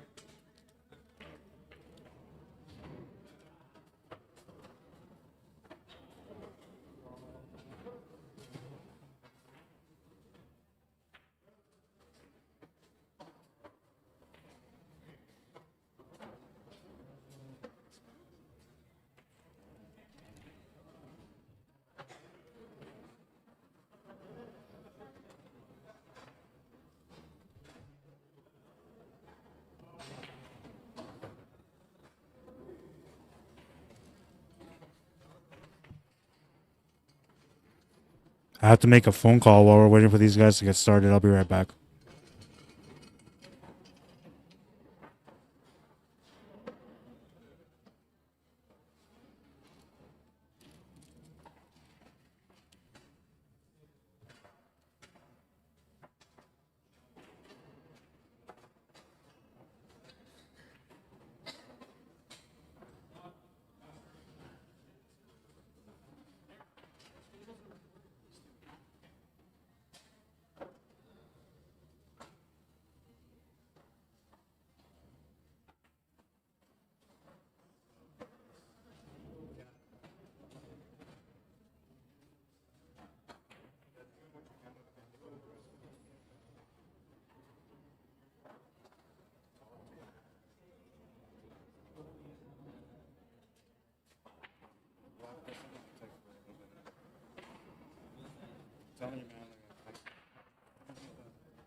Yeah, usually.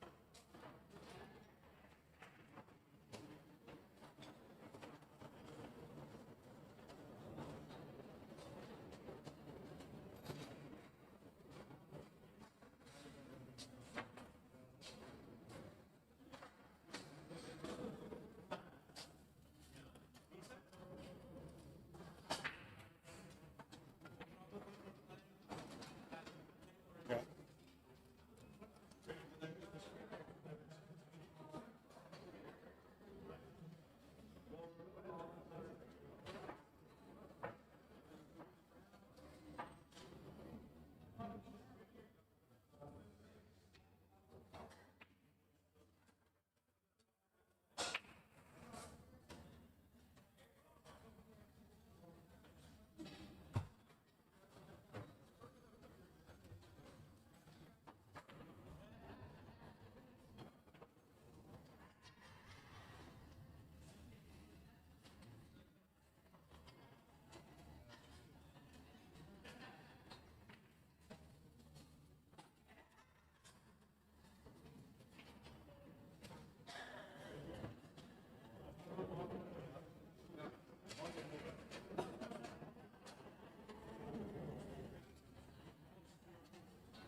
And the people don't really know how to tell that either, right?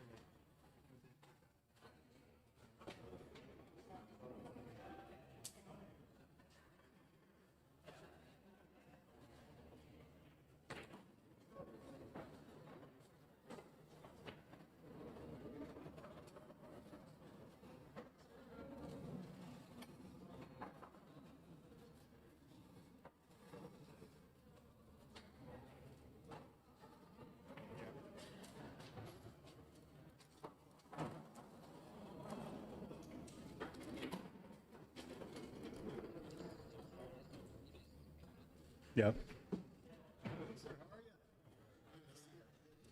Yeah, that's the biggest thing.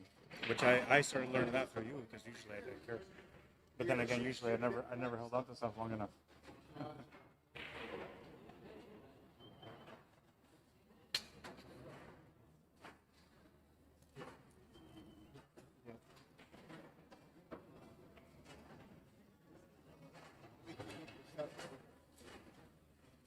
Yeah.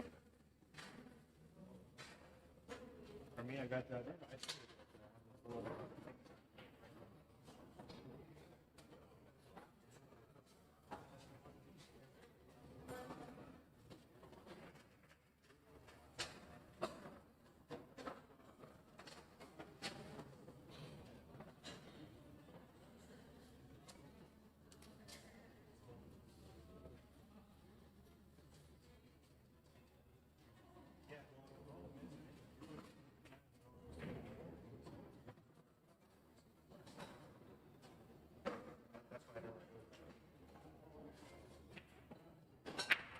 Yeah, that's why I don't do it either.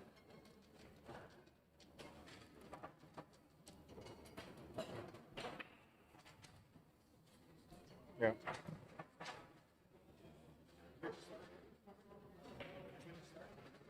What?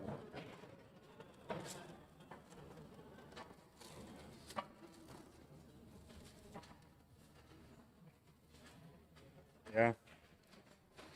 Yeah. Okay, man. I'm going back on Sunday night. This is done. I'm not sure what time it's going to be done. Today's the singles, so they have A Division, B Division women's, And then tomorrow they start the team in the afternoon.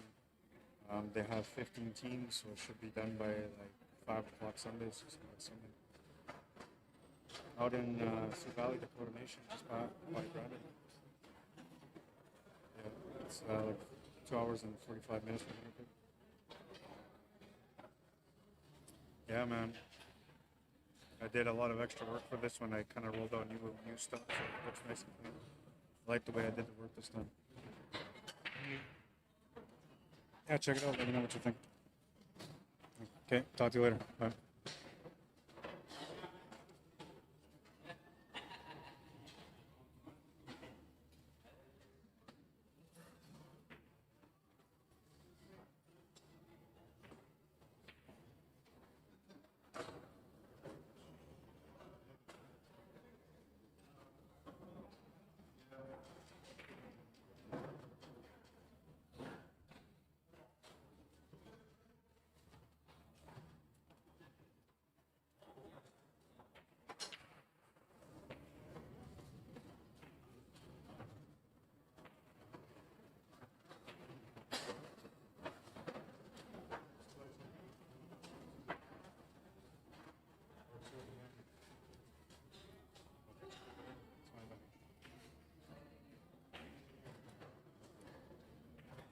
Yeah.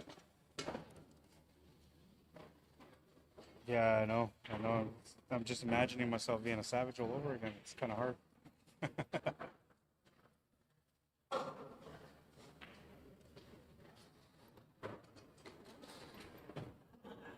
Yeah.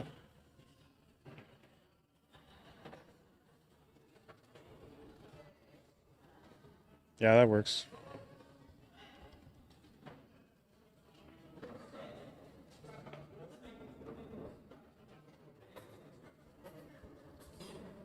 Yeah. Okay, cool, man. Thank you. Bye.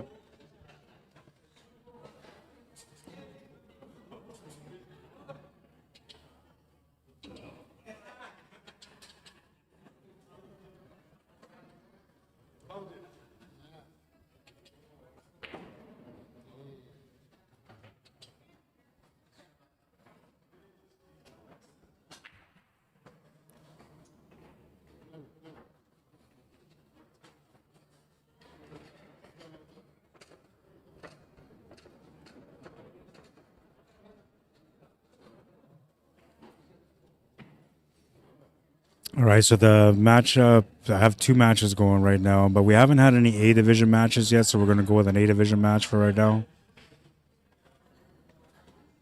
It's a matchup between Dryden Gage and Joey Bolio. Race to 5, that's Dryden at the table right now. He'll be breaking first. We're going to start the clock once he starts. And then we got another matchup on table 2, which is a B division matchup between Roland Iron Eagle and Derek Spotter. They need a ref. I got to go call it. I'll be right back.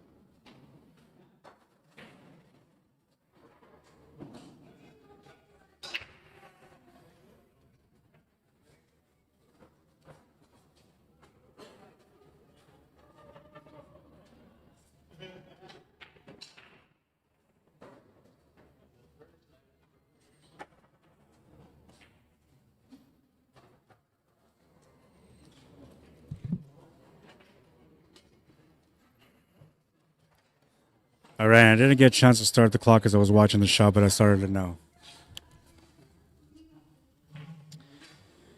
And I gotta play some music, man. What do I play here? Hey, Rolling Stones.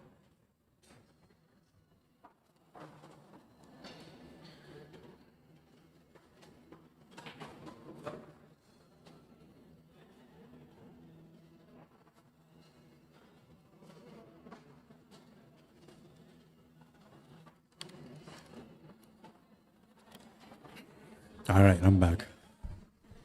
I'm also the DJ here. Just coincidence that I happen to bring my phone with the apps that have music on it, but normally I never DJ when I go out. I'm gonna have to include that in my pricing. Karaoke performances too. Though nobody ever hires me for that. I don't know why.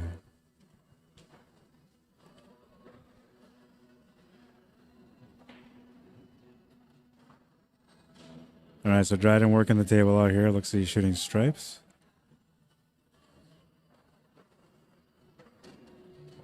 Oh, he's shooting solids.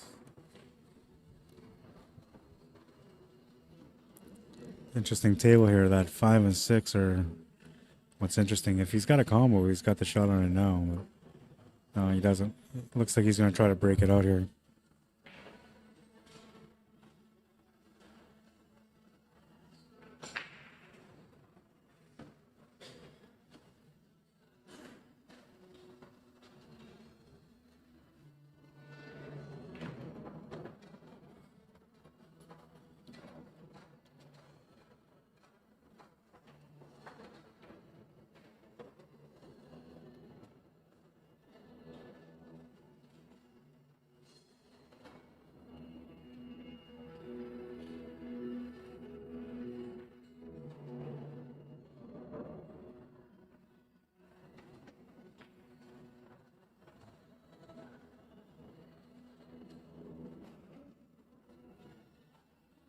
He's got the 7 ball too.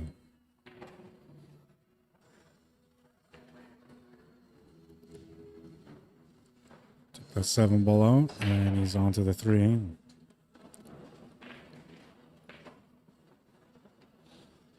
I don't know if that combo actually goes or not. But I think he's calling the 3 ball here, not the combo. Yeah, he was just trying to play it off the 5. Comes up short and turns the table over to Joey Bolio, which she's going to start off right away. And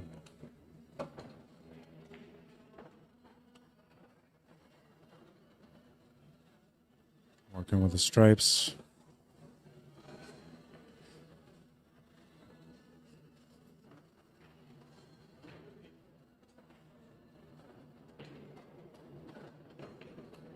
It's going to make the 11 ball also. It's not bad. A little bit of a dangerous area here, sort of, but he should be okay. I like that he's choosing to take the 9 ball here instead. Smart decision.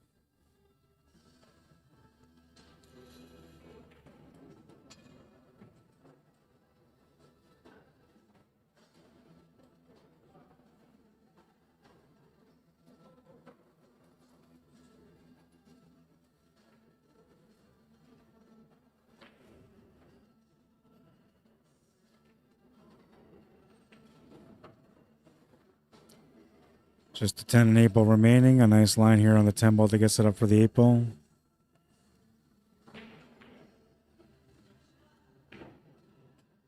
Oh, and I got it on the wrong side. Oh my God, I'm sorry.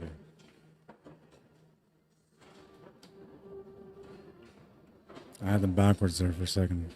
My bad. So 1-0 for Joey.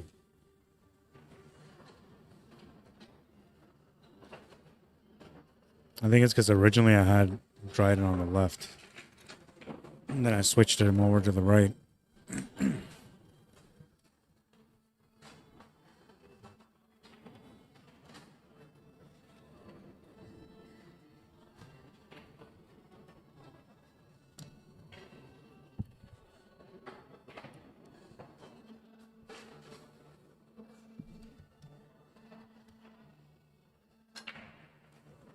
Rack number 2 in this A division showdown.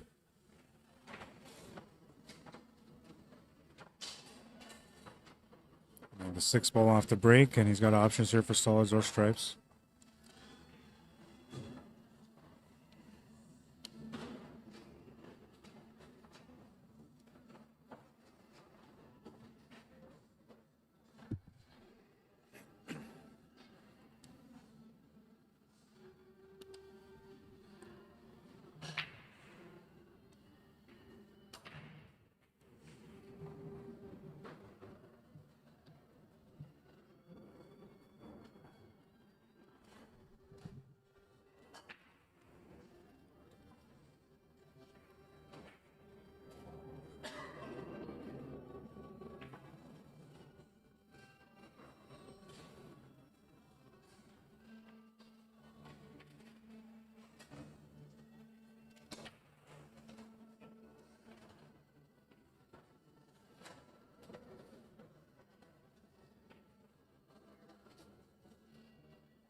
There's the 2 and 3 remaining. Looks like he's gonna have to move this 3 ball though. He was trying to make the 2 ball, not the 3 ball, so that's gonna be a turnover. 3 ball will go in, but it's not what he was trying to do.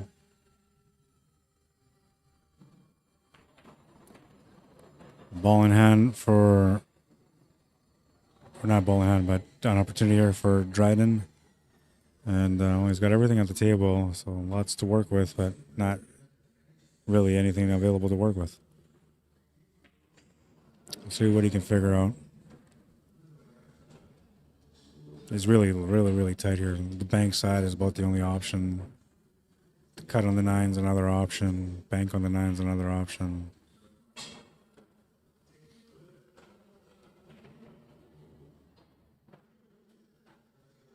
So he's trying to play safety off the 11.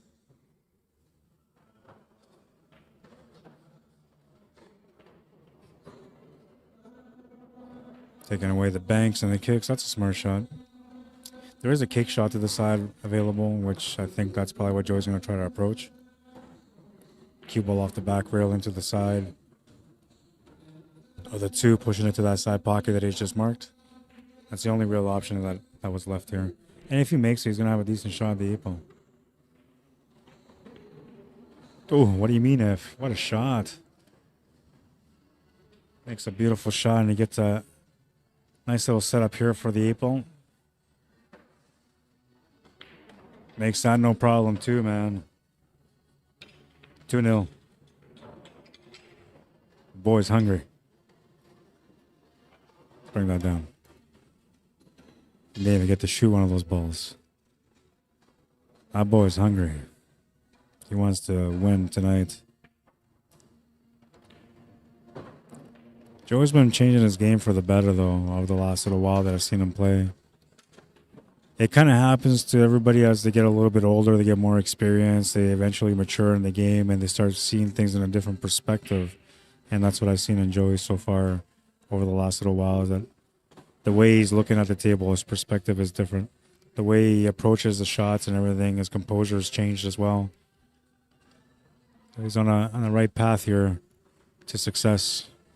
Given though he's going to have a lot of challenges along the way, because there always is a challenger waiting to take you on, to put you in your place, to make you feel like you need to work on your game some more. Smash that one. He makes the 7 ball off the break. Looks like the 1 ball is going to try to go in, but it'll stop near the pocket. He's got different options here, solids or stripes, so it's up to him.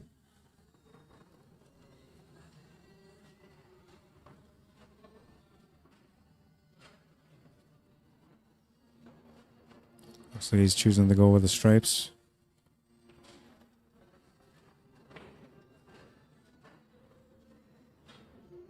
Oh, he hasn't started yet, but he's looking at the 11 ball.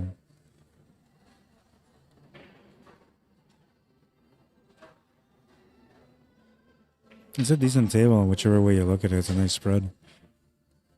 Yeah, but yeah, you can make this 9 ball past that 1 ball. I just don't know if you want to take a gamble. And the only reason he's considering taking that 9 is because the angle on the 11 ball. But he can hold that angle. And he did.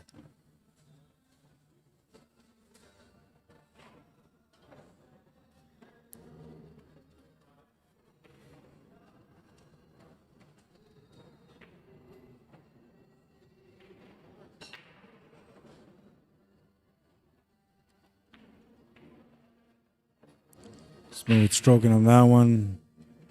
He's got the 10 and the 15 available. I like taking the 10 here.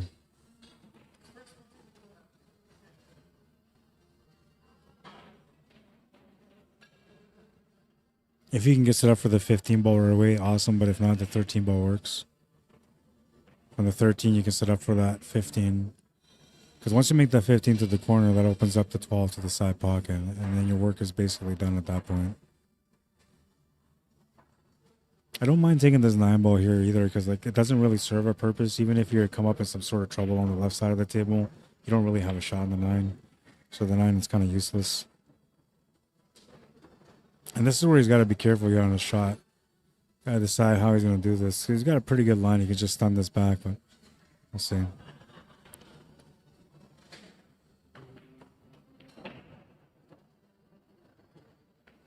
Tried to take the 12 ball out of there too earlier. Oh, the 12 ball's still there. Never mind.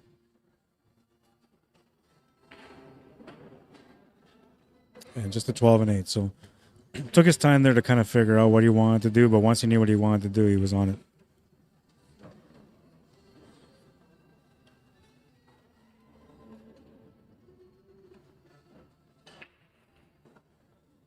Easy work, he says.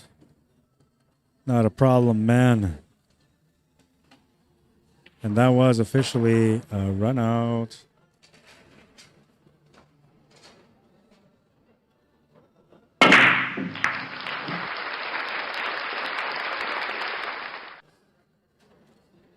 Run out to get on the board. It's 2-1.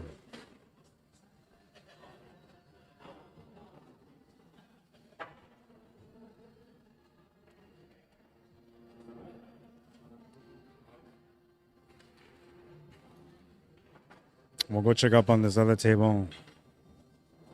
Oh, it looks like Joe's going to break right now.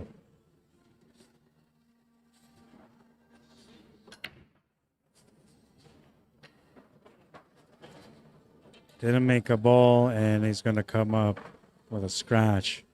Ball in hand for Dryden. A really nice spread on this table. Chance for him to be able to tie up this match. I'm pretty sure he will.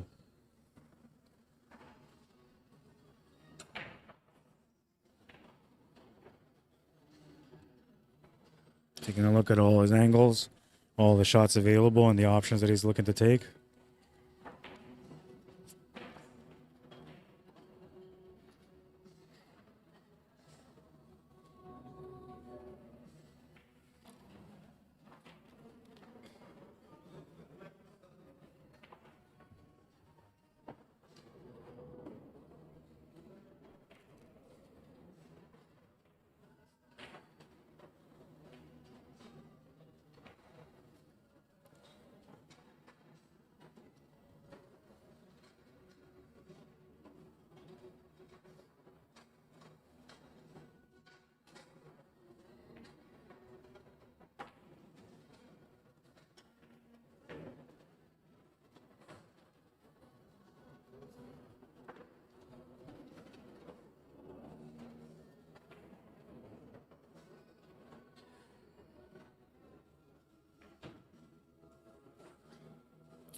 Couple different options to work with here. I don't think he's going to take that 15. It was an option, but I don't think he would take it. It's just too tight. But he's got to get on that 15.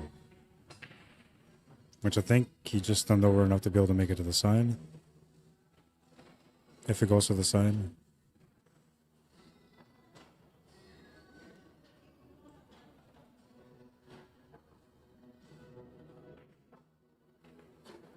Yeah, he had it. 15 to the side is good.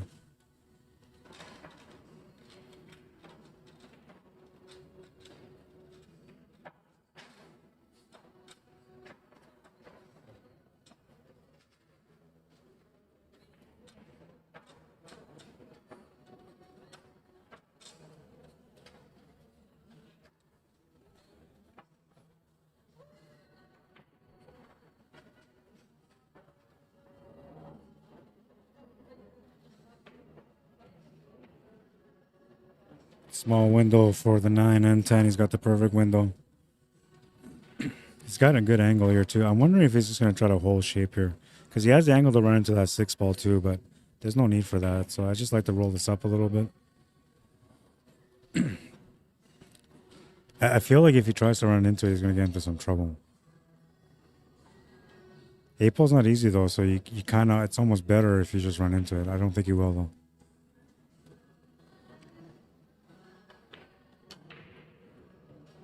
Small window, and he stunned over a bit too far, I think. He might have it, but I don't think he does.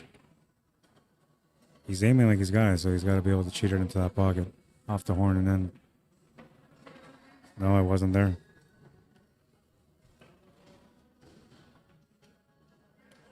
And he kind of sort of created a little bit of trouble there in the corner, but that 6 ball go off the rail off the 10.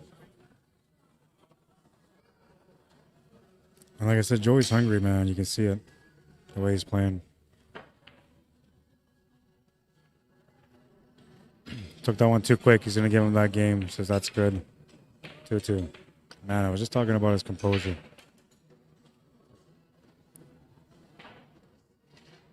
It'll change eventually.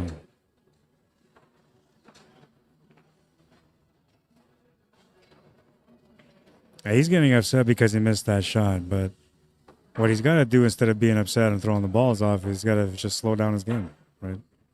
Slow down enough where you're focusing on the shot itself, and then from there you just keep going because he's a good player. It's not like he needs to have perfect shape all the time.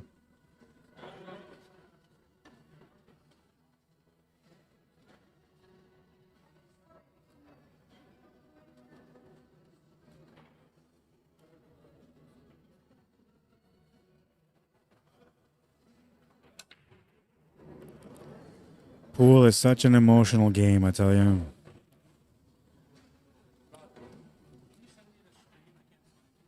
Send it to you?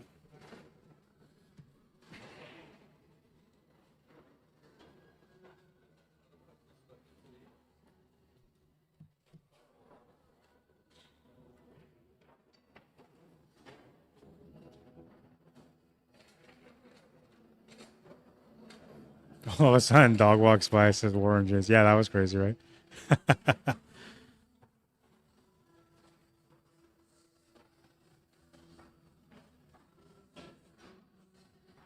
Hang on, Brad just went to eat. Rod, are you also running the tournament? Sort of, not really. Asked Dryden if he bought clubs yet. What time do I play? How do I report a comment? All of a sudden, dog walks by. Frank O'Brien, how you doing, Frank?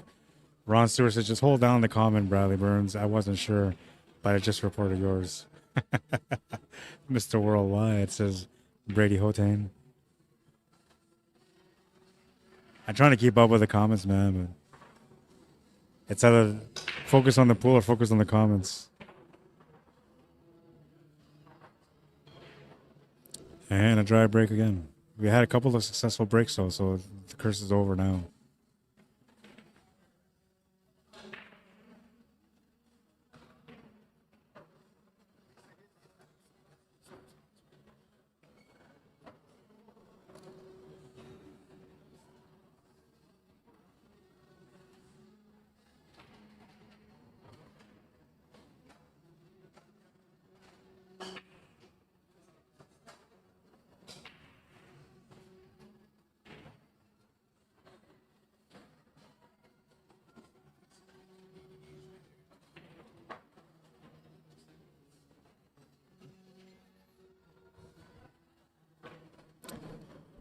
All right, and the young gun Joey Bolio at the table again.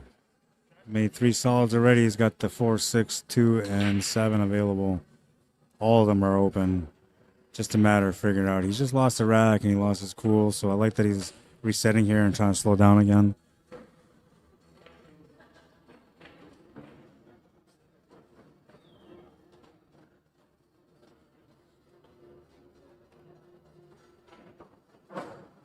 Good angle set up here on the 6 for the 2.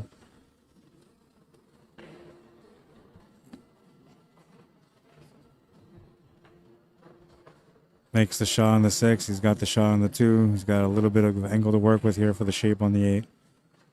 Should be able to come across left to right or right to left. Slow down quite a bit from what he was trying to get to. I'll have to try to back cut this to the top left corner instead. And it's not a bad thing. Should be okay to make the shot and save from scratching. He does make the shot, he'll run that table out. It is 3-2.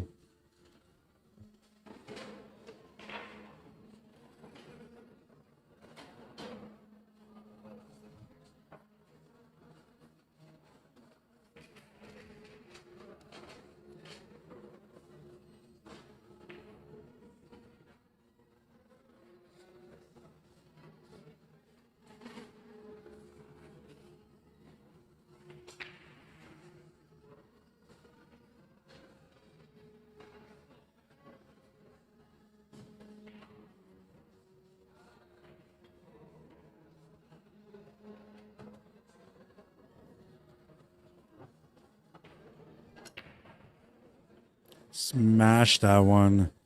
Made a ball in the side pocket, and he's got a pretty good spread here. I'd be happy if I was him.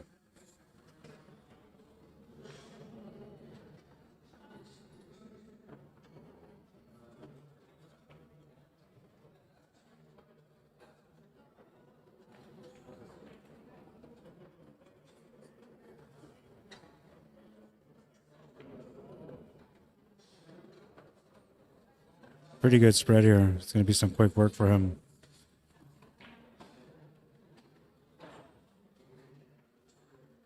I wonder why he's doing that. He doesn't have to.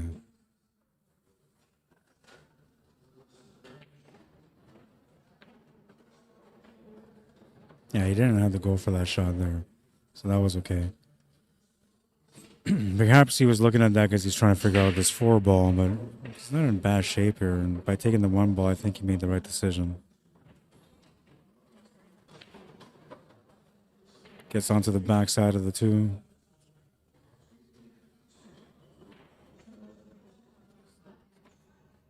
On the 5 ball's gone too, my bad. So just the 4 and 2 are left.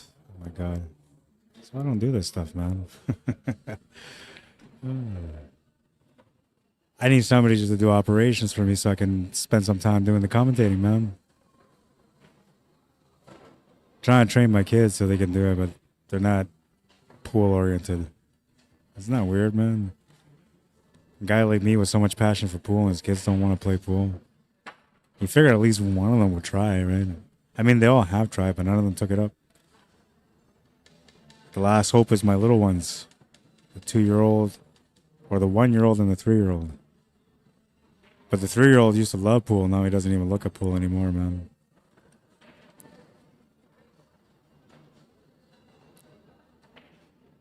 Big shot coming up here on this one. He's been pretty consistent on his jump shots. He's going to make a good one there.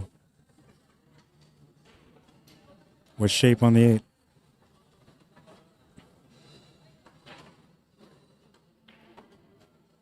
No problem, man. And, well, that was a run out, too. What's going on here, man? Got too many runouts going on.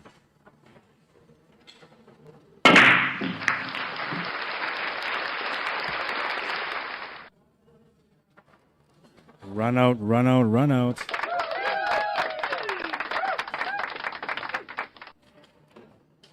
That makes it 4-2. He's on the hill.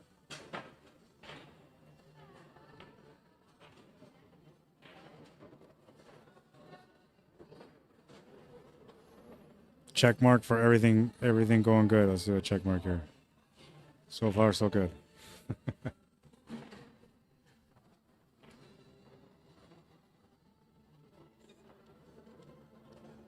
Competition has been solid right from the very first match. 4-2. Dryden Gage to break. Needs to make a ball now.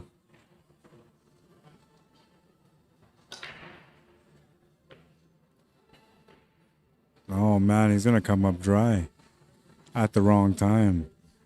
Really nice table setup here for Joey Bolio. And a really good chance to close out the match now.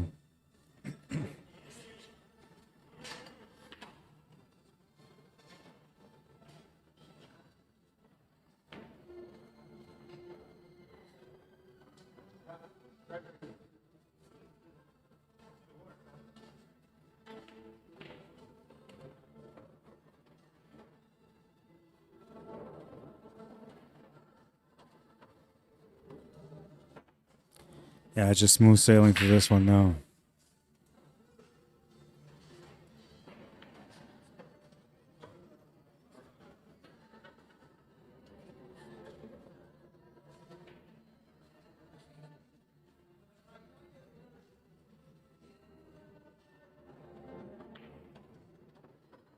Lost the cue ball a little bit there.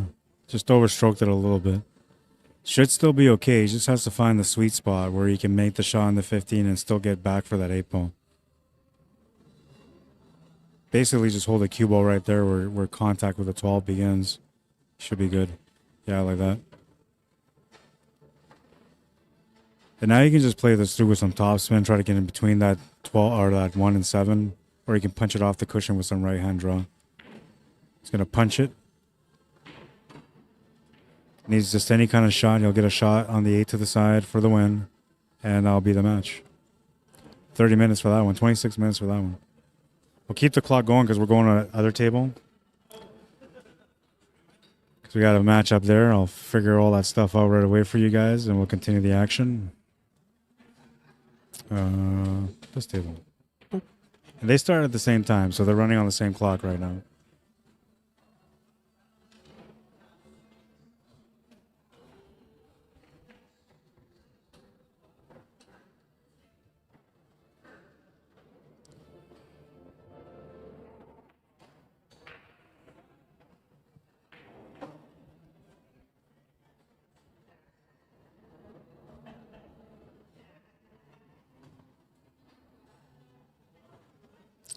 All right, so now all I gotta do is figure out what the score is between these guys, which I'm gonna do right now.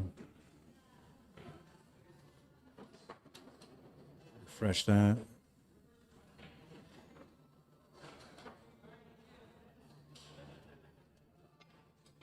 So it's 1-0 for Roland right now.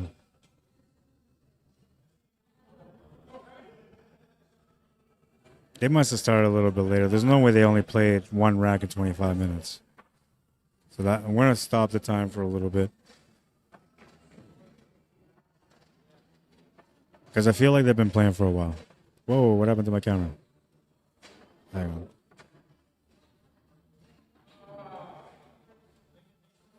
It glitched. Turned off for some reason, man.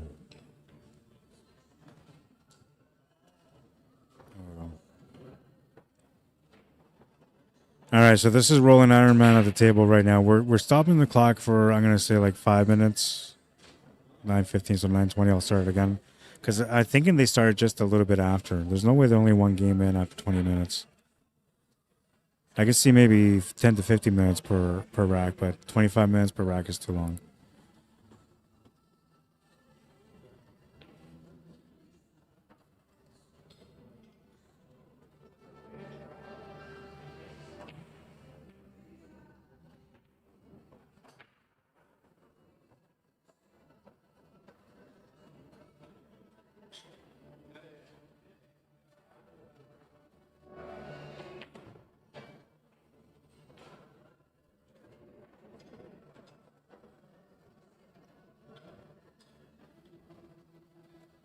Oh, and it froze up again.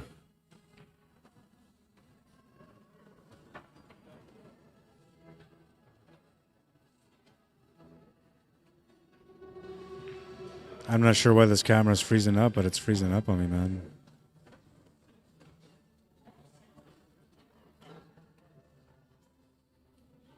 I wasn't doing that earlier, so I'm surprised that it's doing it now.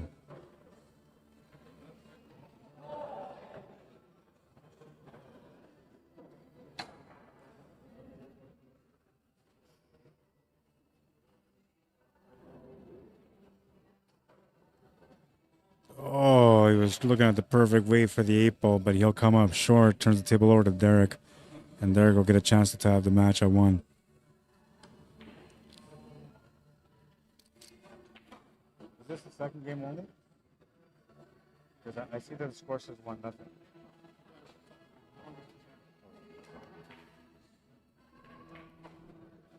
All right, so that is the right score. This is the right game. Somebody jumped the cue ball off the table.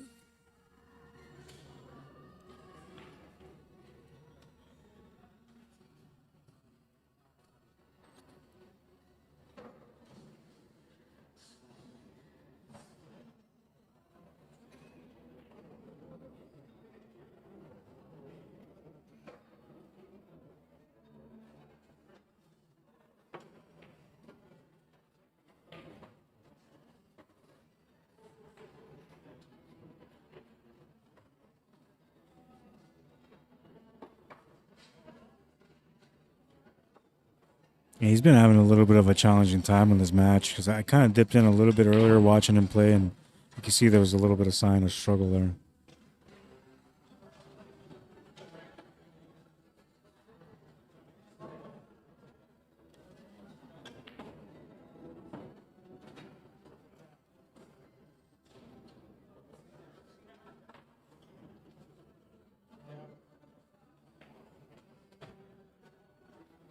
And it froze up again.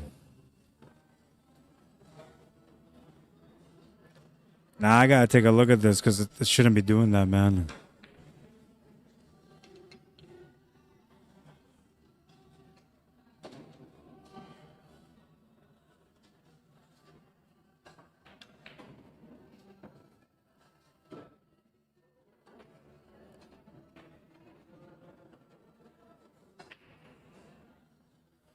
The only thing I can think that it could be is like power related, but I just don't see it.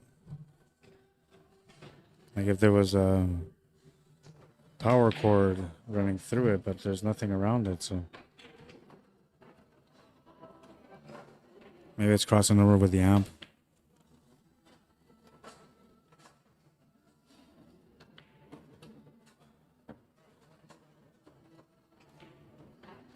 Oh, and he just missed it. Leaves a long shot here for his opponent, Roland, who's already on the board. Chance for Roland to get up another game here.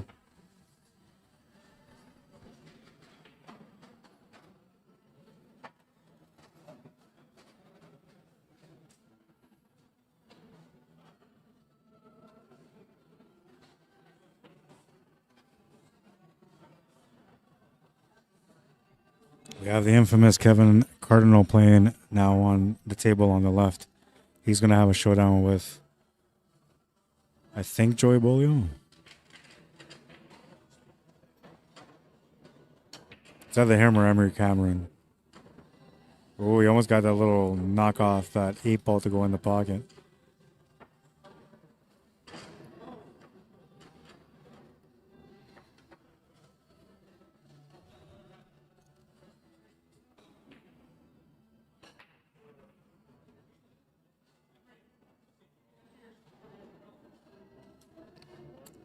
Doing good, says Frank. Right on, man. Good to hear. Ron Stewart says, within 3 years, Dryden will be the best player in Manitoba. He's not that far off now. Yeah, he's pretty good.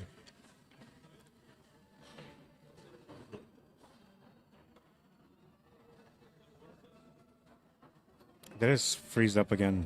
Oh my god. It did freeze up again. Okay, I gotta figure this out. Give me a second.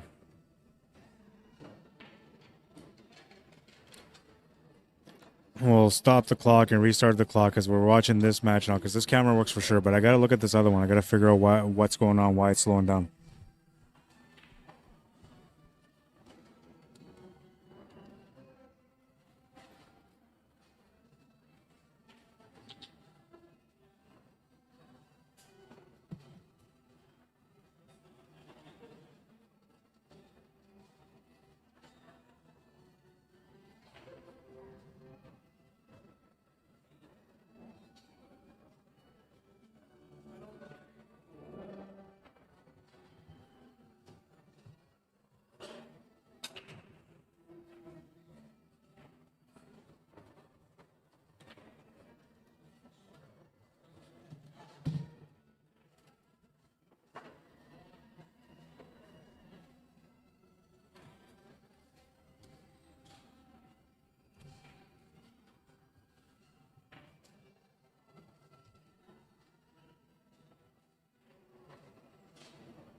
I think there was some interference from the power.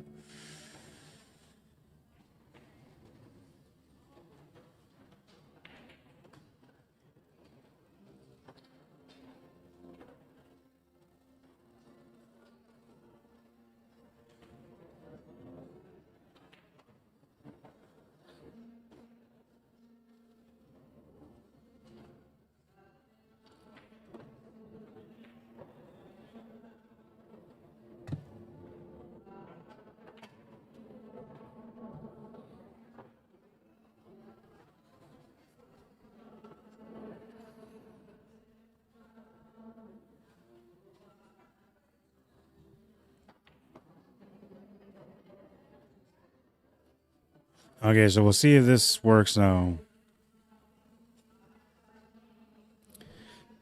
There was a little bit of interference, so I'm thinking that's what was stopping the camera from working properly.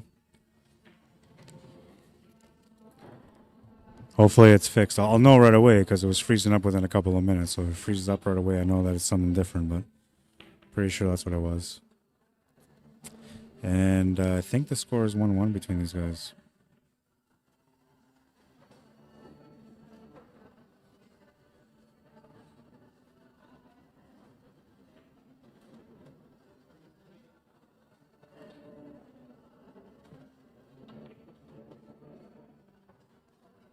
Yeah, I have it as 1-0 only, so I gotta find out who won the last game. B-side is almost at the B-side final already. Jim McKenzie waiting for the winner of this match. Rolando Oliger waiting for the winner of Craig Blacksmith and Andreas WOMBDISKA, which they're almost done.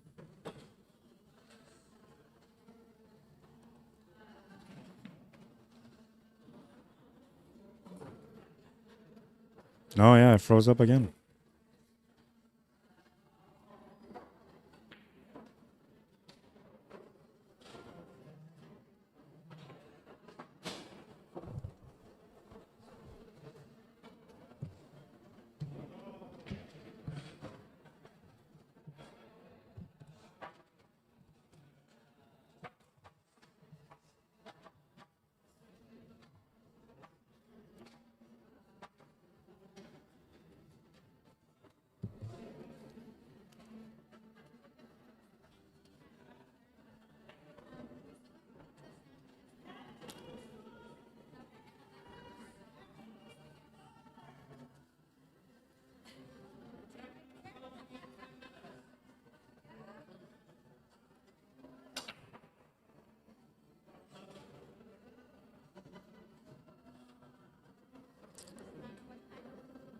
It lags, so I'm trying to think what would cause that lag.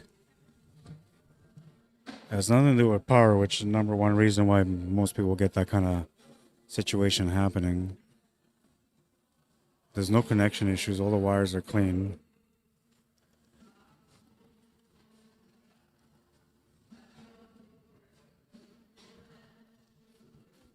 Laptop is not overheating, so it's not that either. I just have to figure it out. Hey, Roland, is it 1-1 now? It shows 1-1, or it shows 1-0, but it's 1-1.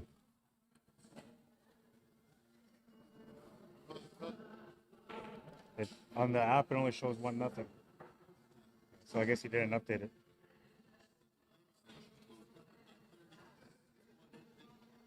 Oh, the closing at 9:30? Oh, I see.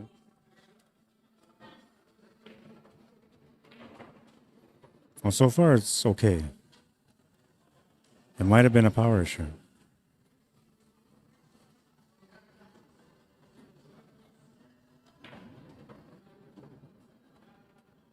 The score is 1-1 and there's race to 5 though. Joey and Kevin Cardinal are playing right now, and it's first rack. Looks like it might be going to Joey.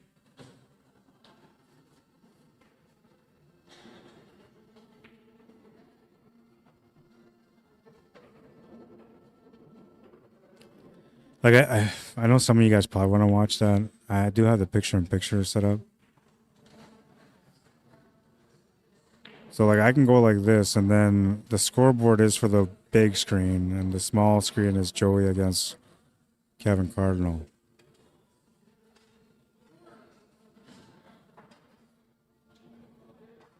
Because then that allows you to watch both matches.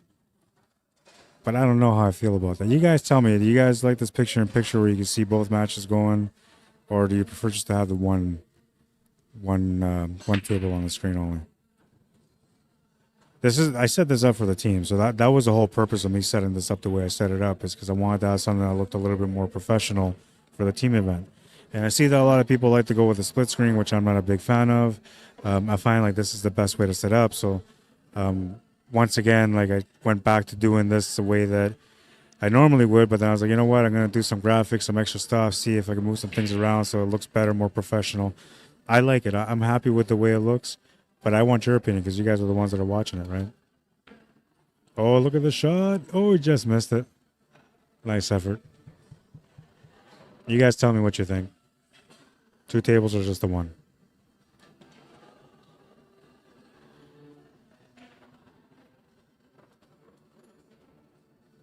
It froze. Yeah, I know, Troy. It's crazy, man. I don't know why. See, I thought it was Larry Hunter. Sure, that was freezing up. Probably, man.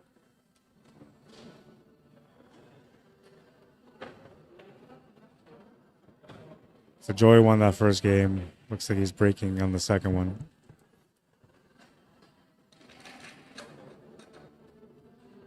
I don't know, man. Maybe it's just because I created it, but I like this setup. I like the way it looks.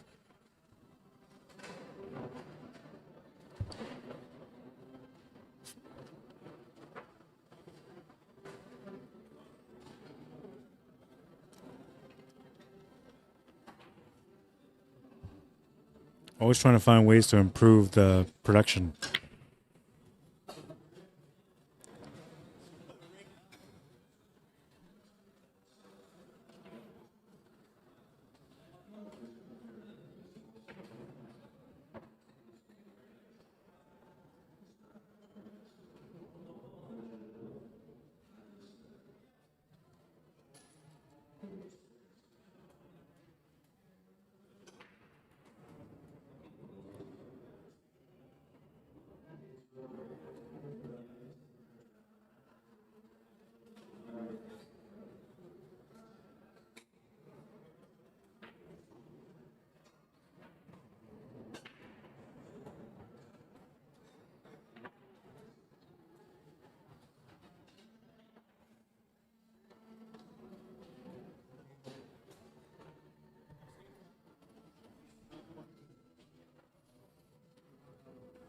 All right. Who won that game? Jesus.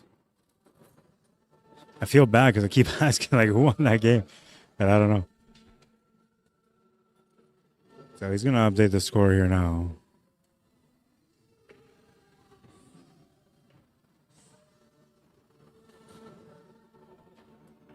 I'm assuming that Derek won that one.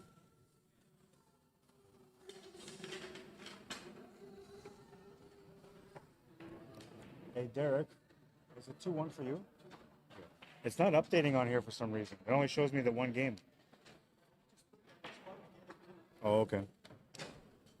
So it's 2-1 for Derek.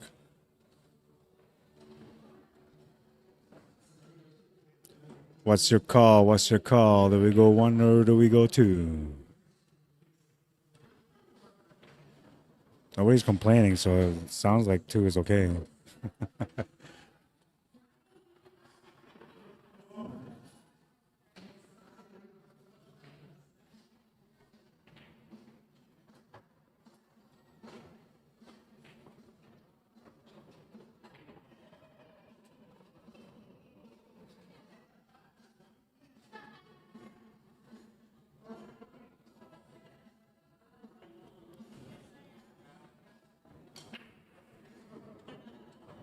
Going to lose that cue ball to the side pocket. Ball in hand behind the line for Derek Spotter, who is currently up by 1. Hi. How are you? I'm okay. Better. Last week my numbers were bad, but this week they went back up. So, yeah. I don't know what happened. Like, originally when I went into the hospital, I told them, I said, I'm pretty sure that this is stress-induced. Because, like, my life was building up with so much stress, and then that happened. Right, and then like the times when my numbers were good was because I was in happy mood. So when I was in the hospital, I just watched like comedy videos, and it just had me laughing all day. So there was no stress. And then next thing you know, I'm out. Then I go back home, and then stress builds up again. Then I go back in, right? So, but last week I was having a very stressful day with my kids, and I woke up and I went to get my blood work done, and my numbers weren't good. We talked about it. The kids smartened up, and this week they were all good, no stress, and my numbers were good. So. Yeah, I'm off all the pills, all the medications, so it's been like 5 weeks now that I've been off all that stuff. So to me, that's a good sign, but it's blood disorder, so like you never know when it's going to act up, and nobody knows why it acts up, so Like, there's no guarantee that I'll be good for the rest of my life, but right now it's good. That's all that matters, right? Yeah, and the last time this happened, it was in 2003, so it was 23 years that I had an episode. So if it's another 20 years, like, by then I don't care. Yeah. By that point, I'll be like, just let me go, man. Well, I mean, we're all in a fight, right? Yeah. So, How are you? I am well. I am just super busy all the time, like keeping up, going with the punches. But at some point, I need to slow down. Spring break's coming up, so Yeah. hopefully it happens. Yeah, that's the hardest part about life is somehow we just can't find time. It's always so busy. Yeah. And if it's not you, it's somebody else taking your time, but it's always the same, right? Exactly. There's so many days that you wake up and you're like, I'm not going to do anything, and then somebody calls you and you're doing stuff. Yep, exactly. Sometimes maybe you just have to shut off the phone. Yeah, but that's when the emergencies happen, right? That's the way it always goes, yeah. Like I tell you, They're closing the, do you want a sandwich or anything? I was going to go see what they have. Maybe I'll go do that right now.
You guys are still at 2-1?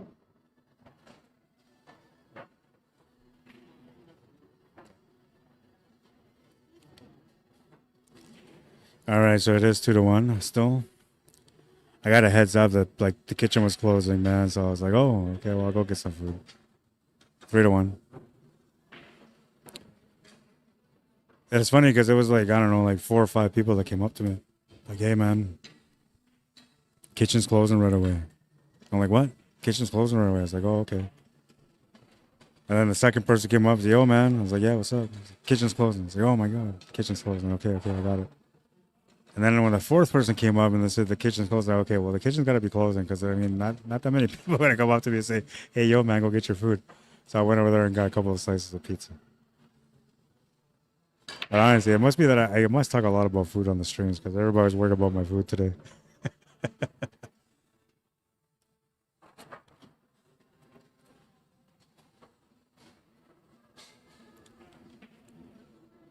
And so I got to see if anybody complains about this look. Do you guys like it or no? It's giving you 2 matches at once. I can just go back to 1. And another thing, too, like I can switch it. Right? So then the table 1 is bigger and table 2 is smaller. But the scoreboard's over here.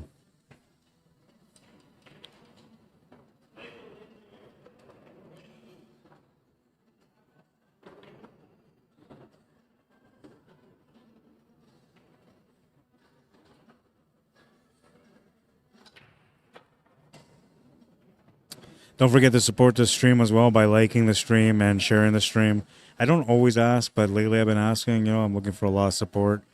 I've been off of doing pool streaming for basically a year with a couple of events in between. But as far as like promoting the game, running tournaments, and having weeklies, I haven't been doing that all year. So now that I'm getting back into things now in 2026, a year after, I'm looking for some support. And, well, not so much support, but I'm looking for some noise, I guess. I want people to know that I'm still around, man, that I'm still doing the stream, that I'm still loving pool with all my heart. And, you know, hopefully everybody gets to tune in and watch some of the stuff and support the work, right? I need some opportunities, man. Everybody around me is getting opportunities, and I'm just sitting at home waiting for the phone call to come, and it never comes. So you guys got to make it happen, man. Like and share the stream. Especially like it on YouTube, because YouTube kind of like hates me lately. They haven't even been promoting my stuff, man. But the more you guys like the stream on YouTube and the more you guys share it, the more that the algorithm supports me as a creator, right? A content creator. Not like a God creator, but like a content creator. Let's be clear on that. I was going to say, I don't create life, but I got 6 kids. So yeah, I guess I do create life too.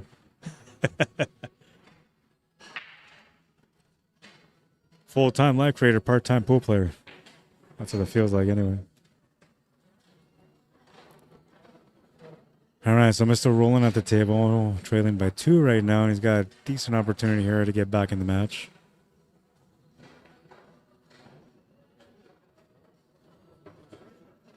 Looks like he's going to have to settle for a cut to the side or a combination if he's got the combination.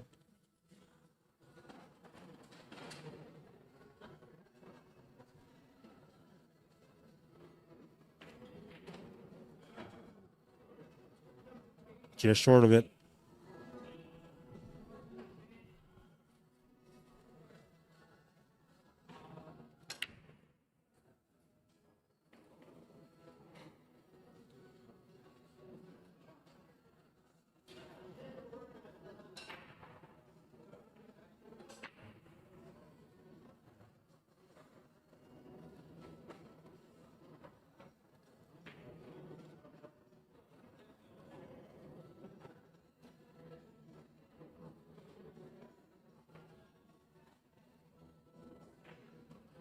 Pretty standard table here, except for the 8 ball. It doesn't have a pocket yet.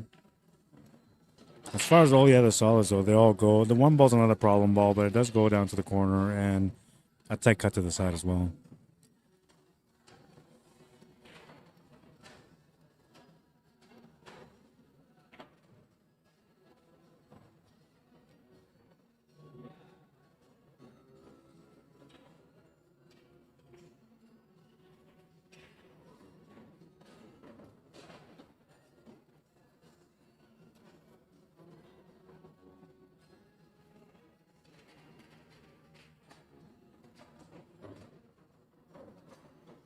I'm wondering if he's going to try to pop that 8 ball open with the 4 ball, taking the 4 off the 9. He's taking a look at options right now.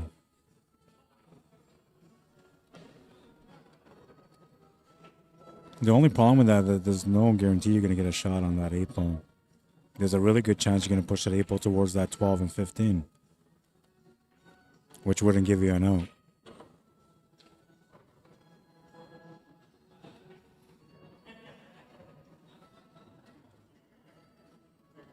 I think one of the concerns, or two of the concerns here for him are, one, the 8 ball, obviously, and the other one's the 1 ball.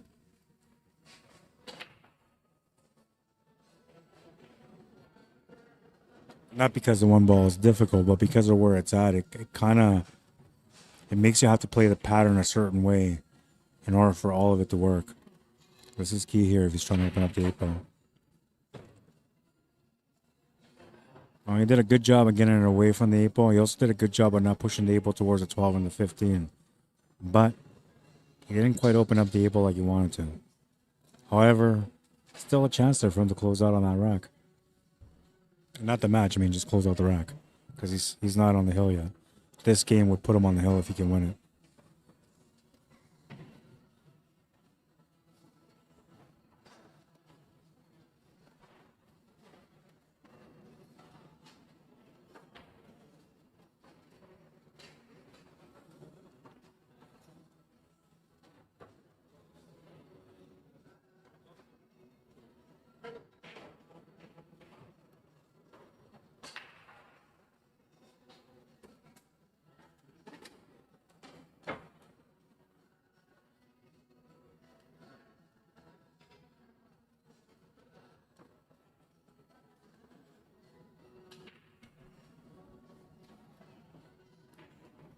I've been offering people to come and join me on the mic for a long time.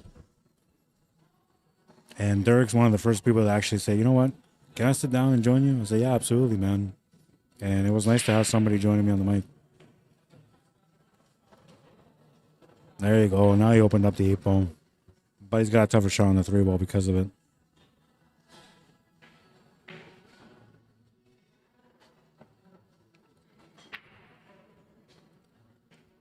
For a lot of people, doing this kind of work is nerve-wracking because it truly is. I mean, you're being criticized on your knowledge too, and how you do your commentary. So it's not an easy job. But when you sit down with me, I'm really good at like complimenting people to help them get comfortable on the mic. And I think Derek kind of got a little bit of that experience with me too today. Because at first he was a little like timid about it. That was a nice shot. But then he was like good about it, you know. He started getting more and more comfortable.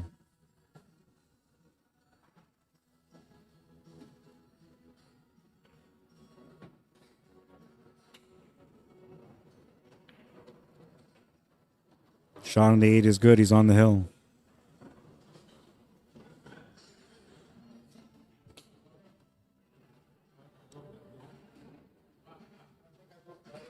Four to 1.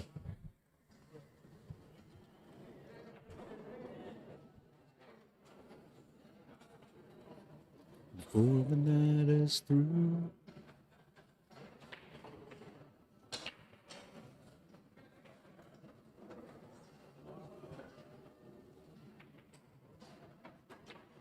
Yeah, no, so far everybody seems to be okay. Although the numbers are dropping, so maybe you guys don't like it as much as I thought you would. Let's go back over here. Whatever, man. You guys win.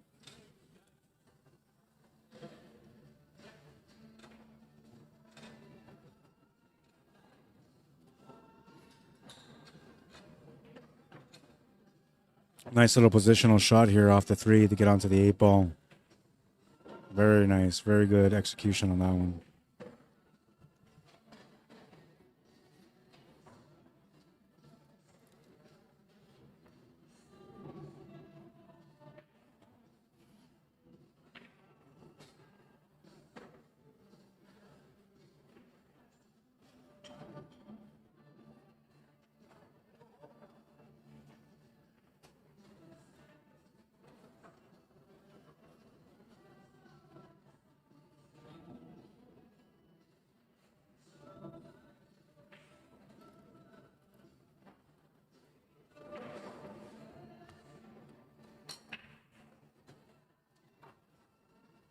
Made a couple of balls off the break, but the spread wasn't the greatest. However, he does have a couple of opening shots, so it's not that bad. But you're going to need one big breakout here to open up the table.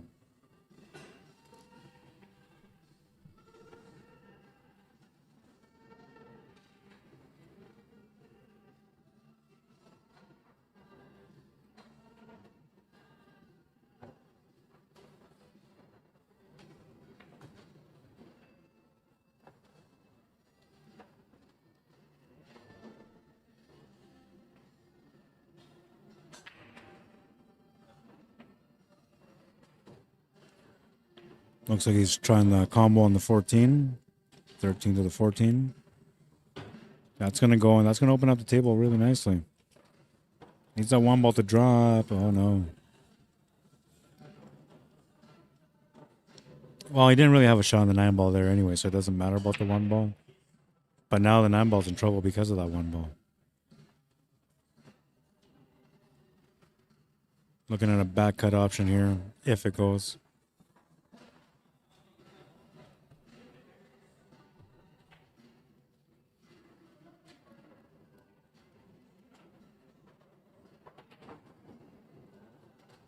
Great execution, man. Now, the moment of truth with this 1 ball, if it's in the way of the 9 or not.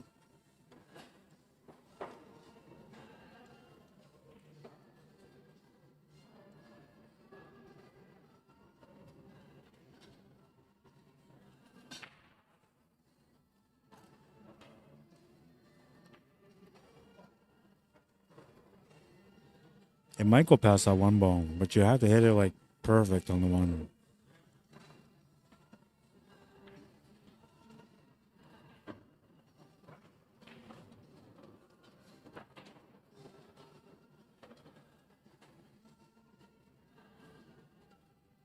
Well, Derek will have a chance to close out the match now.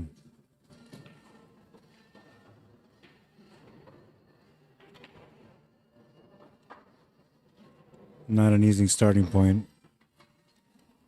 Can cut this 7 to the side pocket. Can play the combination on top left corner. And that's really about it. I guess he's got the 6 ball available too.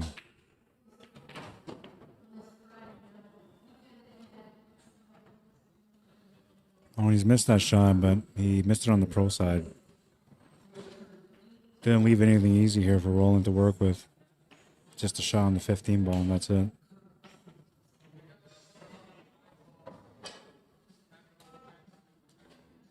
Tough to make this ball go past the side pocket when you're shooting it down the rail, but it's not impossible. Got to add a little bit of side spin, just a touch of side spin to get it off the rail. A little bit too much on that one. Derek Spotter with another chance to be able to close out the match now. And these guys are not 30 minutes in. They're about 50 minutes into the match now. Because they were at 28 and the camera started acting up. And then I also said it was going to be like 5 minutes. So it would have been 20 minutes. So 20 minutes on top of this. So yeah, about 50 minutes now.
Not quite done with this table yet, but he's almost there. Pretty sure that 6 goes to the bottom right corner. So I would go 5, 6, 7, 4, 8. 5 to the 6, natural, and just draw back a little bit. You can play through the cushion too, but it's better just to draw it back like you did. Just got to roll this forward a little bit. Half a rotation will do, but if you go a full rotation, it's okay.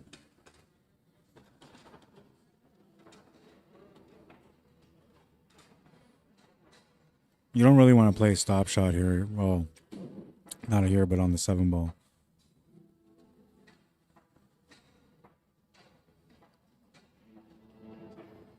I mean, you could, but you don't really want to. You kind of want to play off the cushion and back. This is interesting, though, because he's got that 50-50 mark where he can go side or corner, but the side is still easier. However, he's got a sliding angle, which should take him towards that 4, bring him a little bit closer within a couple of feet of the 4. Shooter's choice as far as what kind of angle he wants on that 4 to get set up for the 8 ball. It takes him a lot closer to that 4 ball. Now you can just play this off the top cushion and back down. Play with a little bit of right hand spin, go off the top cushion and back to the right. So it's either make the 8 ball on the top right or make it on the top left. Which, in the same pocket as the 4 is the way I would go, but it's no problem really if you go just top spin here. Yeah, I like this better. Gives you more control on the cue ball. It allows you to play through on the shot, eliminating any kind of, funny arm stuff. The chicken wing that we call it. That's going to be for the match, 5-1.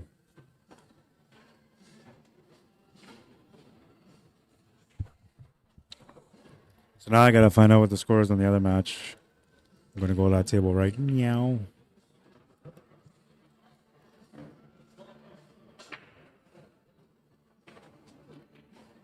I'll set up the scoreboard. This is about accurate on the time for these guys.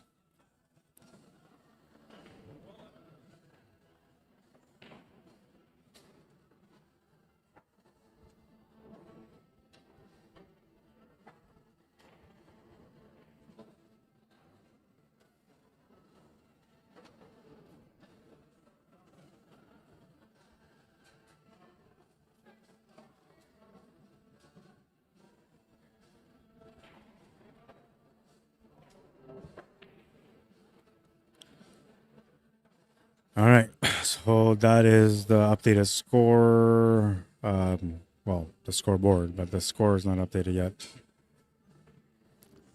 We're going to get that for you guys here in a second.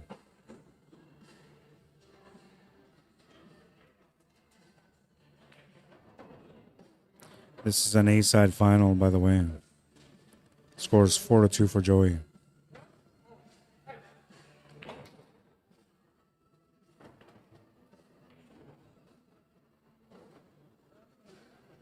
Four to 2 for Joey, and he's got a chance to close out here. He's been playing some really good pool lately, man. He did throw a fit earlier, but outside of that, like his focus is getting better. His patience is getting somewhat better. It's still a little impatient, but he's a kid still, so it's supposed to be like that for a while. Watch out for this kid, though, man. This kid's gonna be dangerous soon. I mean, he's already dangerous, but he still gives chances at the table. He still lets people come back into the match because of the mental errors that he goes through at the table. That's all going to change. And once that changes, everybody's in trouble, man. 5-2. That should be match. Unless they made a wrist of 6 for these guys. They might have. I'm going to go find out.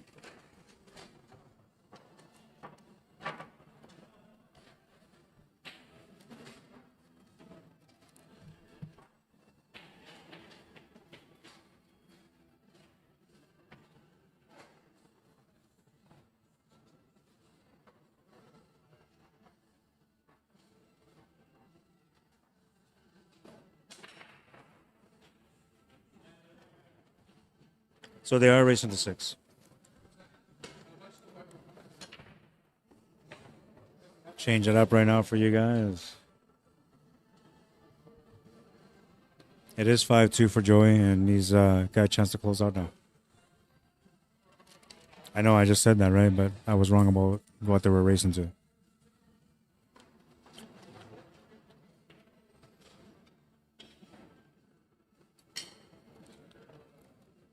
Jim McKenzie and Derek Spotter, B Division semifinal happening on the table next to this one. And I'll turn the table over to Kevin here on table 1, or the main table.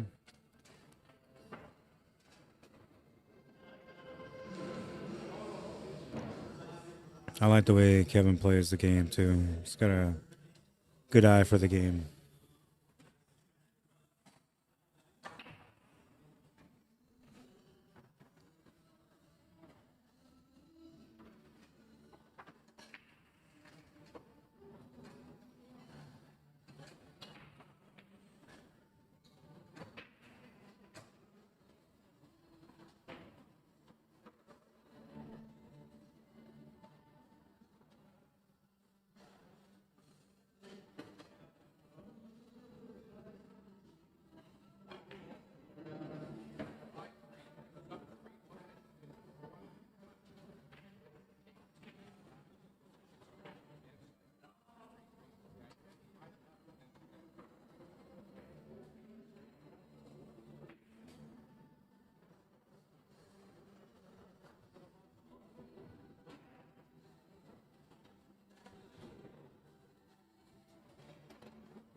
Nailed that shot. That's usually a tough shot to get past the side pocket, and he made it look easy, man. Came up short on the pace, though, for the shape on the 13 ball.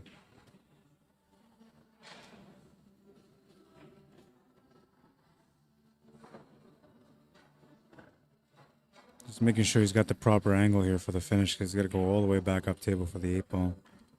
11 ball was supposed to be the easy way out. Now he's got to go the hard way out, and it looks like he might have played this just a bit too hard. I think he's still okay to make the shot and get the shape on the 8 ball, though, but it's a little further than what he was trying to set up. I'm pretty sure he's good to go here on the 8 ball still. He's got to watch out for that side pocket, which he's going to avoid that completely. Enhance the angles, too, to be able to get onto the left side of the 8 ball, and the table's going to slow down on him and end the shot quite sure from where it was supposed to be.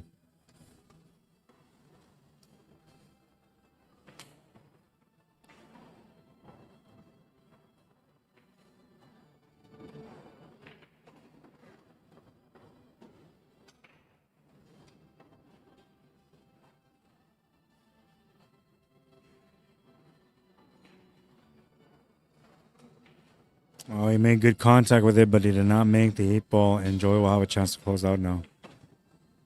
Looks like he might be able to start off with that 4, but if not, he got the 1 ball for sure.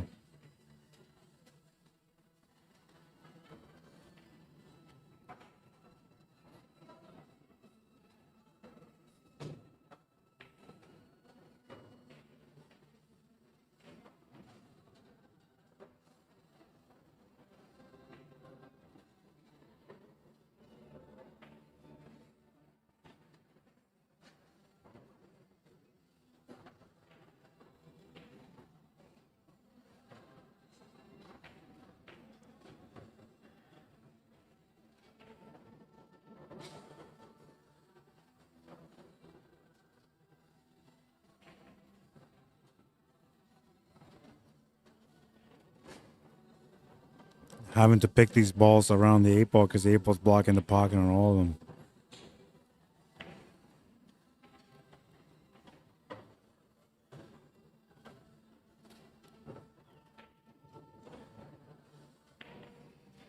Went to the corner and got a nice little breakout there on the 3 ball.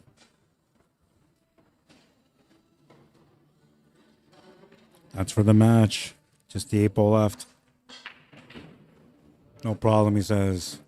6-2 the final score, and Joy will go into the championship set, waiting for the winner of the B side.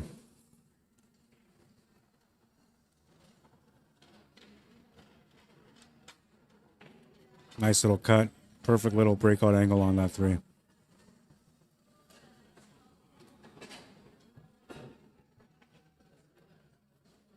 That'll take us back to table 2.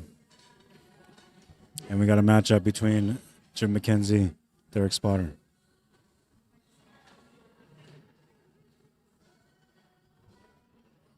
I'll reset the clock because these guys just started here.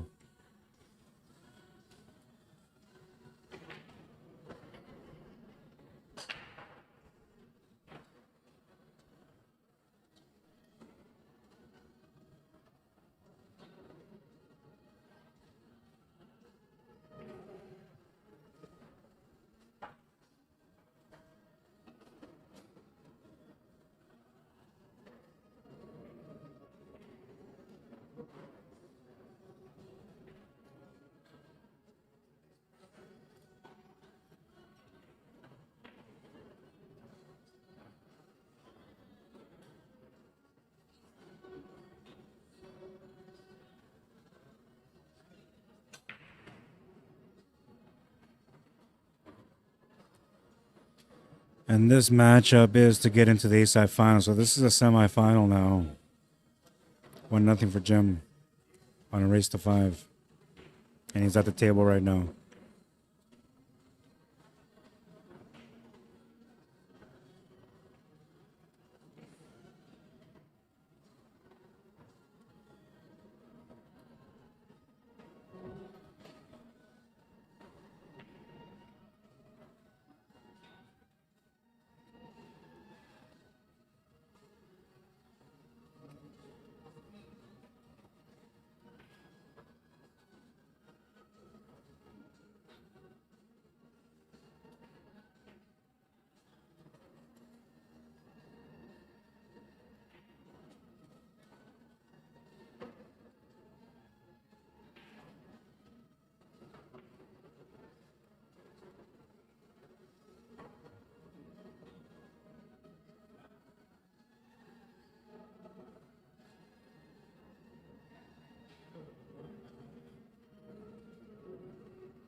Trying to figure something out here. It's not about the shot, it's about the finish.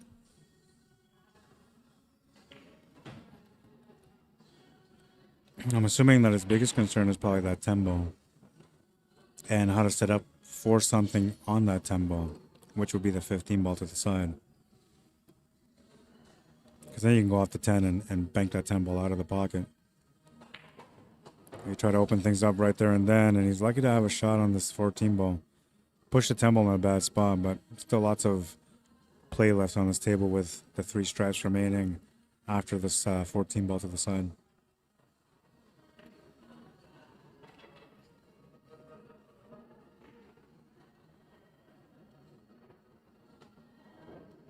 Stab number 1 at the breakout here if he takes the 11 ball on.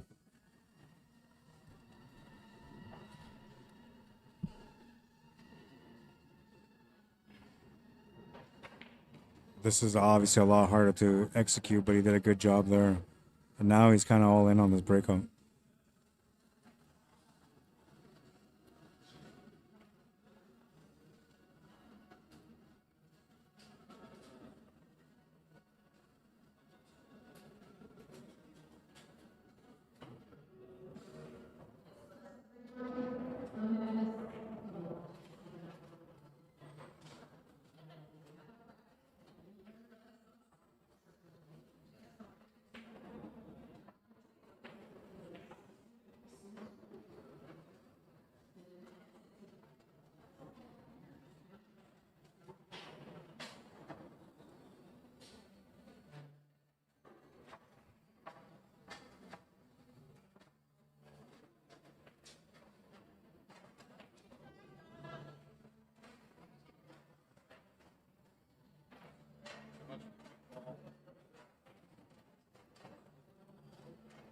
Table is turned over, and Derek will have a nice chance here, but not a lot of options to open up with. Can take the 7, can do the 1. That's about as good as he can. Well, I guess he can go 2 ball side pocket too. I think actually I like the 2 ball to the side pocket better than anything else. Only because the natural line from the 2 takes the cue ball right to the 10, which sets you up for that 7 ball, and then from there you can set up for the 4, the 6, the 1, and you're out.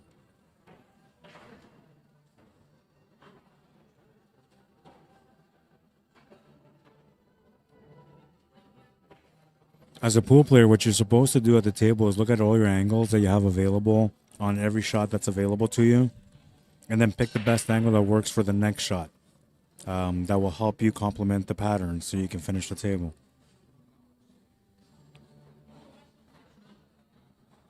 So sometimes you'll come up to the table like here, you have 3, 4 options to start with, but only one of them is the right one.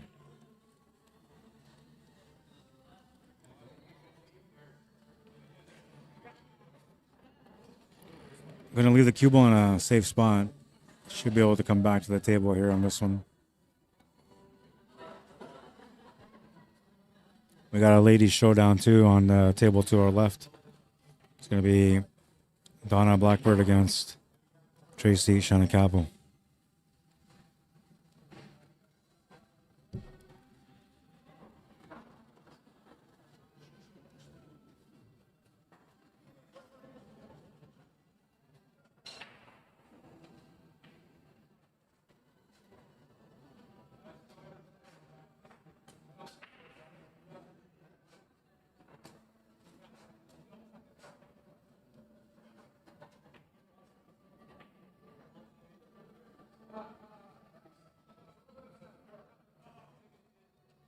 $11 ball is going to roll down towards the 4 ball, then it takes a little dip. Just enough to block the 4 ball from going cleanly into the bottom left corner.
It's like a moment of truth here.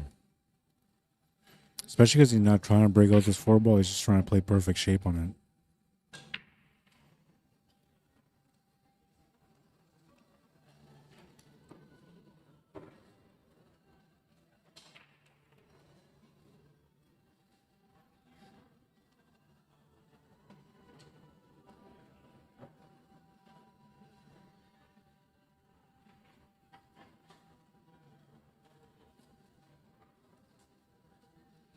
He's almost going to pop this ball just to get the cue ball to come over for the 8 ball. Or he's got to just shoot it up forward and just settle for a back cut. That's what he chose to do. Pretty safe back cut too. He doesn't have to worry about scratching. The only possible scratch would be like the bottom left corner, which the 10 ball is blocking most of that. So you can play this through no problem without stressing about, power and all that. Speed.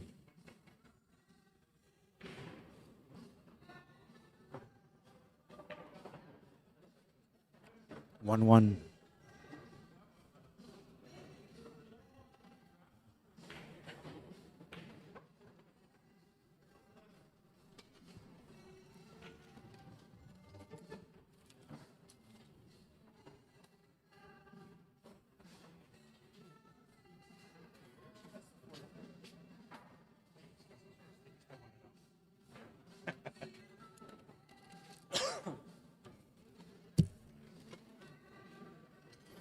Alrighty.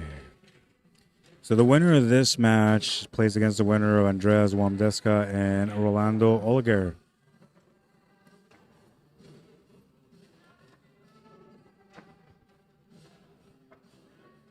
See where we're at with the women's division. So Tracy Shannon Campbell against Donna Blackbird. That's the match that's going on right now to the left. The winner of that plays against the winner of Wanda McKinney and Elise Cameron, which they're having a bit of a good battle too. That's the match that's happening in the background right now of this table. You can see Wanda in the back there trying to work it out.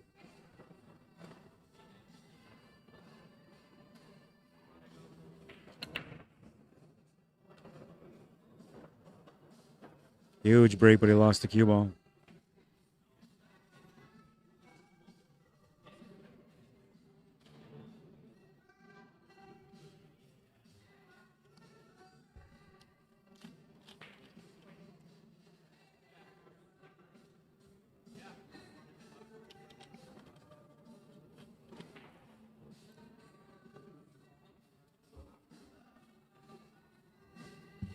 Some John Fogerty going on in the back right now.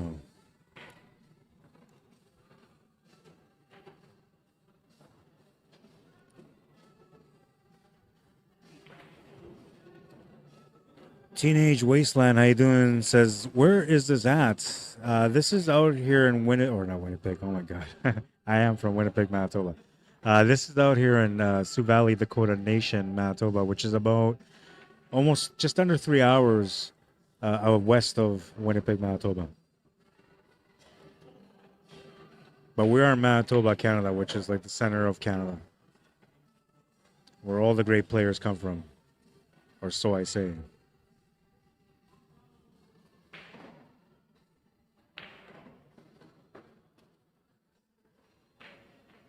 Facebook, what's going on over here? It's quiet on Facebook right now.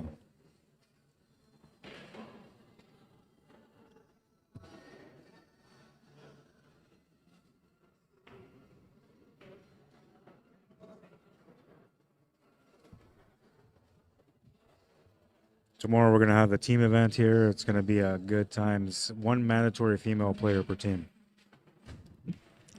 And then the men are only allowed to have up to 10 points. And they have it set up by CSR. So each category of CSR is so many points. Let me look it up real quick.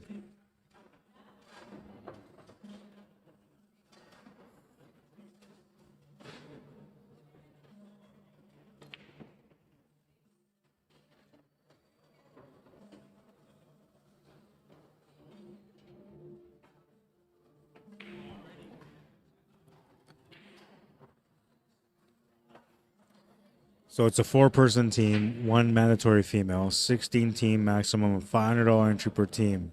And it starts tomorrow at 4 o'clock. The 3 males on the team cannot exceed 10 points. The females open. So that's where the sandbagging is at, is what kind of female player you get, because their handicap doesn't matter. But 3 males on the team can only add up to 10 points. And the way they have it set up is masters are worth 5. 1851 and up, they're worth 5. 1850 or 1801 to 1850 is a double A or 4. 1741 to 1800 is an A, considered a 3. The 1651 to 1740 CSR are considered a B, and they're worth 2 points. And then any CSR under 1650 is considered a 1 point and a C player. But known ability is also applied. No handicaps, man.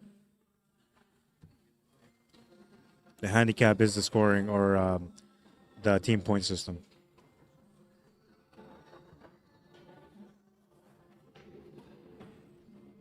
I like the mandatory female thing because it's tough to find a good female player to play on your team to begin with. And then you got to find somebody that either lives in Manitoba or is willing to travel to Manitoba. So it just makes it, a little bit tougher to find a good female player to help you sandbag your team. Because that's essentially what you're doing, right? As the female player is your only opportunity to be able to stack your team. Either that or you got to find some players with CSRs that are not quite established that you can maybe swing underneath the 5 points or 4 points, which is the double A and the A.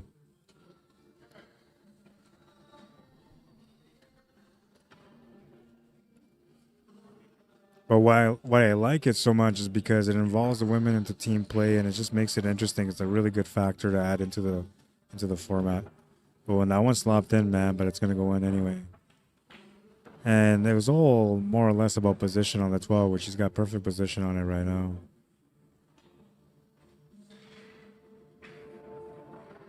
Just got to let the cue ball do its work and push that 10 ball up a little bit.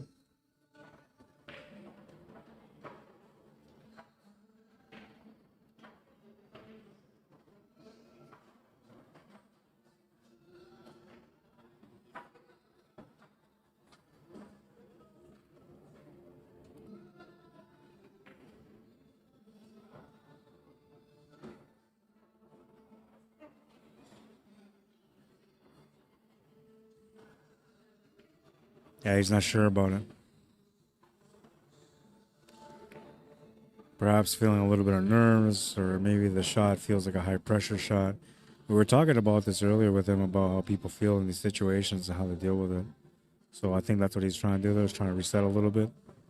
And he did good there. He pushed up that 10 ball perfectly. And it looks like there's a small tight window between that 2 and 5 for the 8 ball.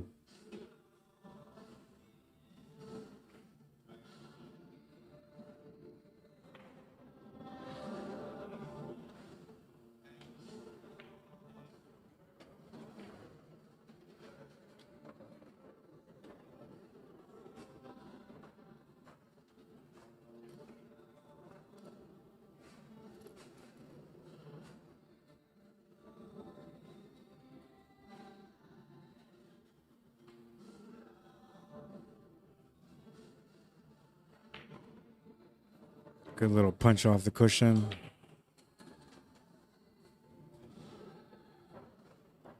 Looking for the perfect shot on this one.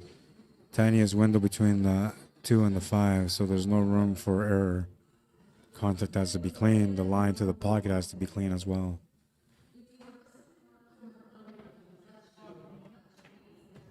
And he was good all day long on that 8 ball. 2-1. Takes the lead in the match.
So this is Jim McKenzie at the table right now, and he's trying to figure out this table as best as he can.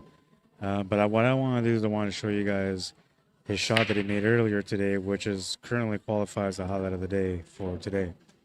And he's on the 8 ball. He's hooked on the horn. He has to do a reverse kick shot, reverse spin kick shot for him to be able to make the 8 ball. Check it out.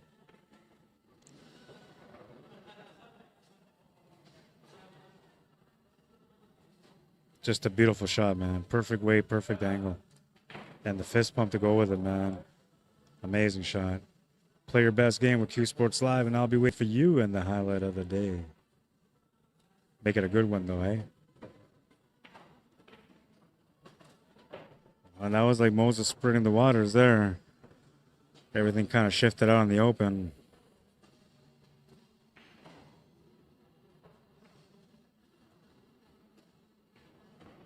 Well, yeah, so far that qualifies as the highlight of the day.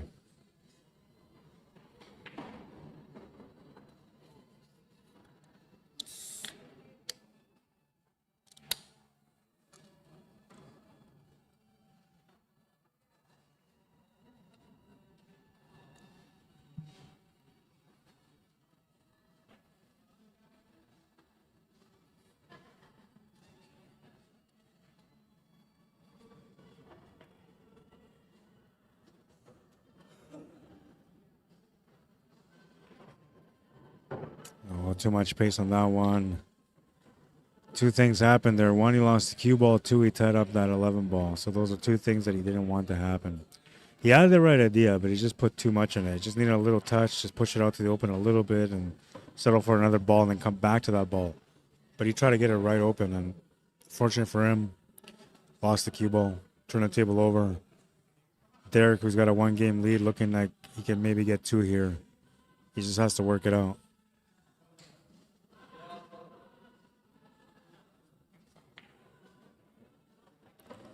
Two of the biggest concerns that he has right now would be the 1 and the 5. You need me to watch a shot? I gotta go watch a shot. I'll be back.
I gotta go watch another shot. I'll be right back.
So 3-1 for Derek.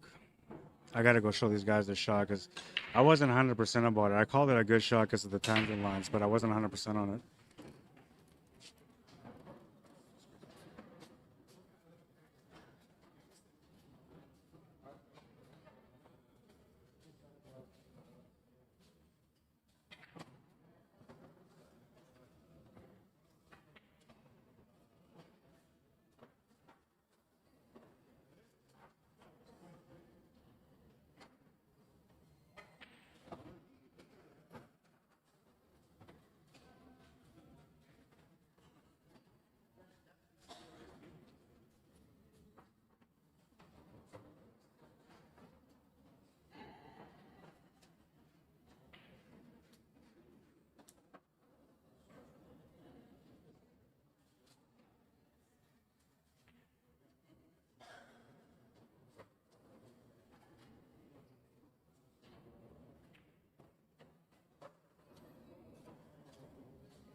I'm the DJ. I forgot about that. The music cut off. All right, so I had to look at the shot because the shot was interesting, man. Like to me, I'm still looking at it actually. It was hard to make the call on it because it was like a split shot, but like the eight ball was ahead. I can clearly see that the eight ball was ahead before I went on to look at the shot to watch the shot. And then when the shot went in, like the eight ball didn't go in. So the shot was on the eight ball. The eight ball didn't go in, but the nine ball did go in, which was right next to it. And so the first thing I was saying to myself, like, if you hit this eight ball right, this nine ball should come towards that horn, and then it will go off the horn and in. But when you looked at the video, the nine ball didn't go off the horn and in. It went straight to the pocket. So now that makes me feel like maybe they hit the nine ball first instead of the eight ball. And then I kept trying to look at the slow motion, but there wasn't enough frames in there for me to be able to see exactly what was going on. So then I had to go by common sense, which is the tangent line. So once I started looking at the tangent line, I said, well, if you hit a foul, this eight ball will go this way. And if you hit the eight ball properly, then the eight ball should go this way. So then I looked, and yeah, the eight ball went the right way. So I have to go by the tangent line. But like I said, man, like we use these phones to make these calls because it's supposed to be a little bit easier to see. And then there's days like this where you make a call and you can't really see the call. So you have to make a judgment. And then the judgment call comes either from experience, from what you believe you've seen, or just common sense, which was what I went through by just checking out the tangent line. Right? Once you see the tangent line, if it meets any one of the tangent lines, then you know it was a good or a bad shot, because there's only going to be limited amount of tangent lines from that shot. So that's the way I judged it, man. But I wish I could show you guys this replay. Ref. I gotta go ref another match or another shot. I'll be right back.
Jim McKenzie's going to make it a 3-2 score. I seen a nice little, what was that, a bank shot I think he just made a couple of shots ago that got him out. All right, so 3-2 in a race to 5. Derek looking to get on the hill, and Jim McKenzie doing his best to tie up the match here.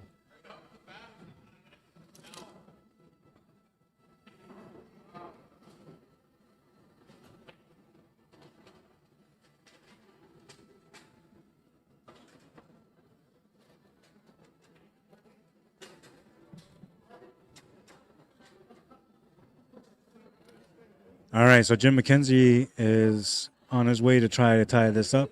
He's breaking next here in rack number 6.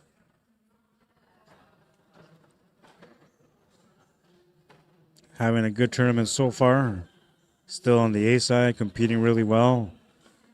Looked like he was going to run out of luck on this one, but right now he's within reach, so momentum change.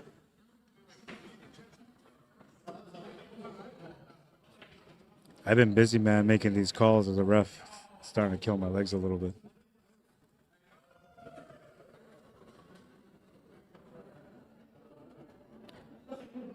Mr. Robert Griffith, how you doing? Says, hello, Rod. Nice you are back. For some reason, I can't hear you or any sound. Well, that's not good. Hang on. Am I talking? Yes, I'm talking. Yeah, so the only reason why you didn't hear anything was because I was going to make a couple of referee calls. They asked me 3 shots in a row to referee the shots. So it took me away for a few minutes anyway.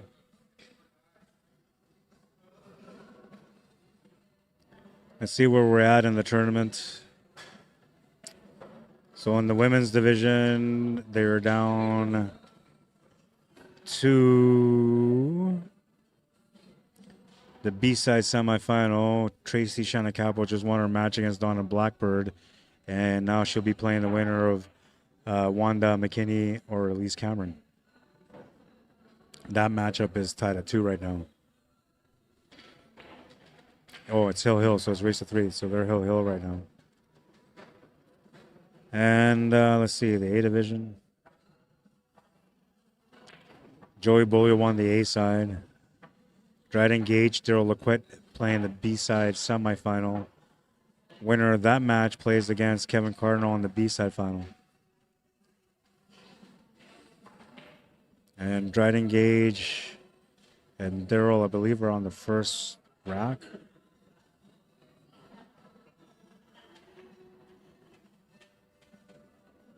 Yeah, they're just on the first rack right now.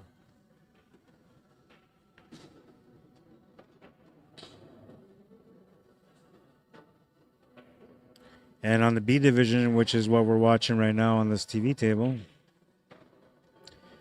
they're down to the A-side final. We have Andreas WOMBDISKA just won his match against Rolando Oliger, 5-1 on that one. Andreas waiting for the winner of this match, Jim McKenzie and Derek Spotter. That's the A side. On the B side, we're into the quarterfinal, about to start the semifinal. Right now, we're waiting for the winner of Daryl McKay and Craig Blacksmith. That match is about to get started, I believe. And then Justin Bone and Roland Ironman are playing right now. Winner of that match plays against Walter Cooper. The winner of that will play against Rolando Oliger. And let's see, the loser of this match on the TV table plays against the winner of Daryl McKay and Craig Blacksmith. So that's where we're at. And tomorrow we got the teams starting at 4 o'clock.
All right, all right.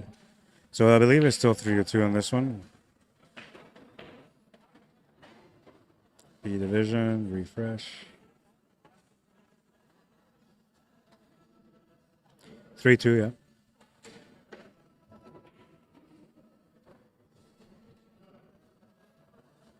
These guys have a mutual respect for each other. They know each other well. You can kind of see it in the battle. Speaking of knowing each other well and good battles, Wanda McKinney Cameron just lost to Elise Cameron, but it was a hill battle. And it went down to almost the 8 ball. Wanda had the 9 ball and the 8 ball, and Elise made the 8 ball and just won the match.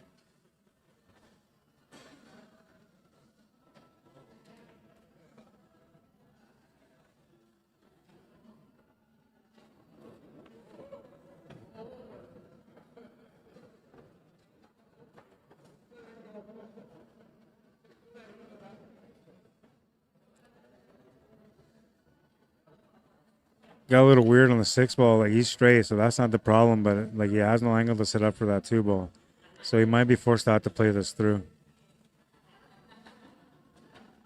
and settle for a long shot on the 2 ball to the bottom right corner. Yeah, that's what he's looking at now. That's the problem with getting out of position, is that you end up having to do something extra after just to get back on par.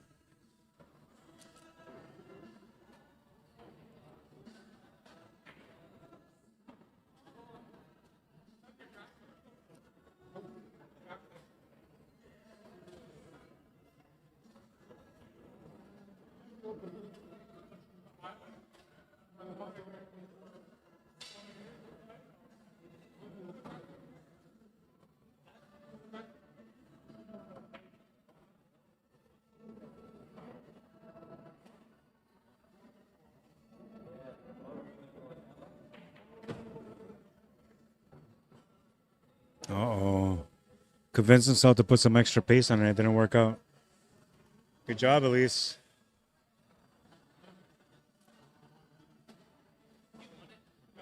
You're playing again now?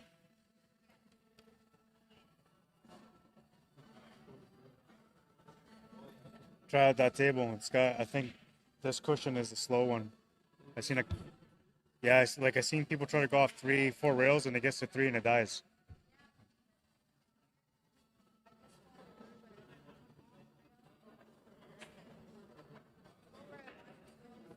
Yeah.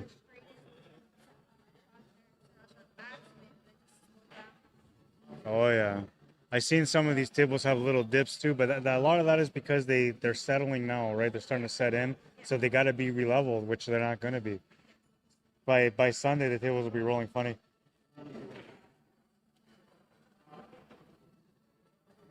That's a big shot here if he can make it to the side pocket. Can't worry about the cue ball here. You just got to make the shot.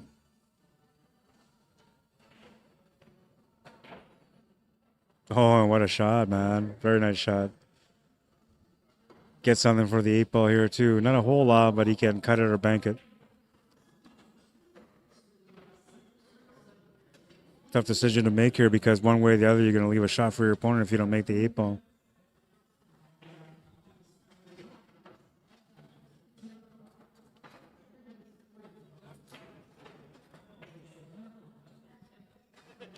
We have a women's matchup coming up right away, too, which I believe is B-side final.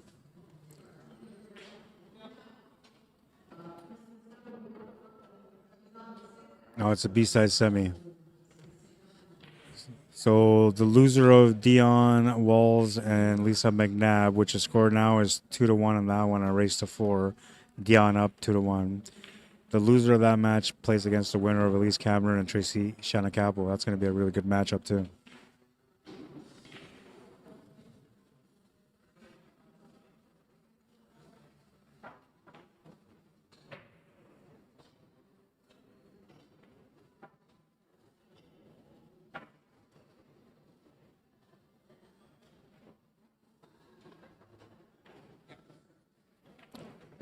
Three.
All right, 4-3 for Jim. I had to go check up on a couple of things, including what's going to come up next. So we have the women's match that started up now, and we're going to continue the B division, I think, tomorrow.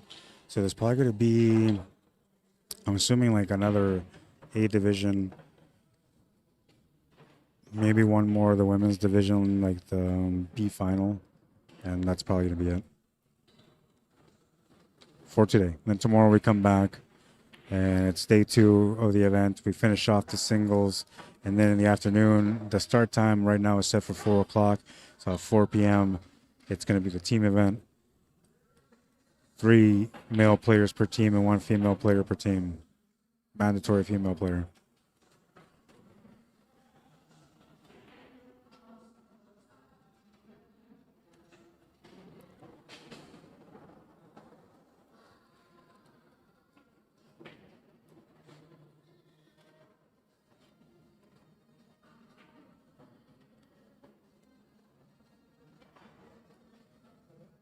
Jim's been playing some really great pool so far throughout today. And you figured he might have got shooken up a little bit earlier when his opponent got up on him on the score, made it 3-2. But he managed to find a way to tie it up at 3. And then he took the lead. And now he's got a chance to close out. And, well, when players are feeling good, things just kind of work out the best that they can almost every time. And this time here, like, he kind of moved things around, but it looks like he's got the perfect shot on the 5 ball to continue shooting here. The only problem is that, you know, to control shape for the 1 ball, it's going to be tough.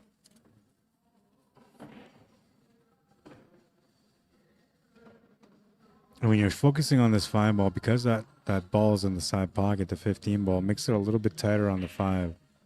So that means you have to focus more on the shot on the 5 than you do on the breakout. And if you're focused on the breakout, you're going to miss the shot. If you're focused on the shot, you might not get the breakout or the positional shot on the 1. Because here, like, if he was a little bit further up towards the middle of the table, he would have just done drawn to that 14 ball, open up the table from there. But from here, it's a little bit harder because you're jacking up and that 15's in the way. So there's like because you're jacking up a little bit on it, there's like I'm going to say 40% chance you're going to knock that 15 ball in and leave the 5 over the table, over the pocket, I mean. But if you focus on making the shot, then that's a different story. Now, if you just try to make this naturally and follow through, I don't know, let's take a look at this. So this is the line here, and from here to here is that line. So the natural line would be to go up this way. He took that to the corner instead. Nice shot. Didn't get the reward. I was just trying to show you guys there the line that he had that wouldn't work for him. But taking the shot to the corner was definitely the harder shot. And he was looking for a better reward, which he did not get. If you can see the 1 ball, he's still okay. But according to the screen here, it looks like the 13 ball is about half ball in the way right now. And not much you can do here with the 3 ball either if he tries to play the 3. There's no bank. There's no kick shot.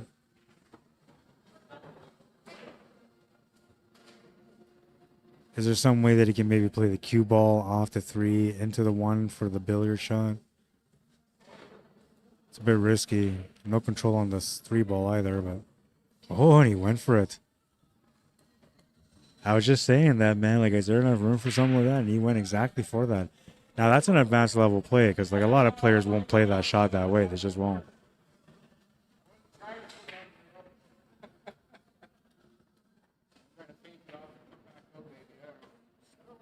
He was pretty close. Just had to hit it a little bit thinner. Were you trying to make the 1? I was just talking to, like, I was just saying, like, not many people will play that, but you could play that, and then you went and played it. As I was saying, like, you could play this. Yeah. Yeah, yeah. If you didn't worry about the 3, you would have been okay. Yeah. Yeah. Yeah, it was good effort, man. Some days you wake up and you just see the table, man. Everything is just right in front of you, like the Matrix.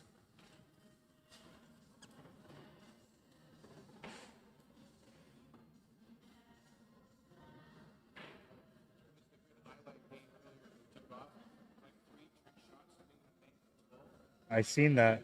Yeah.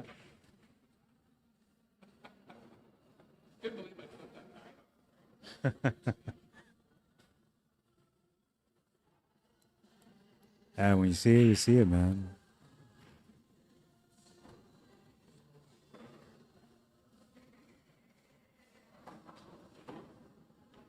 Okay, right on, Robert.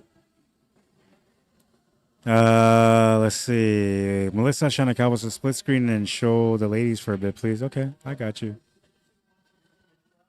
I like how you said that, right? Like, it should be picture in picture, though. Let's be clear about this now.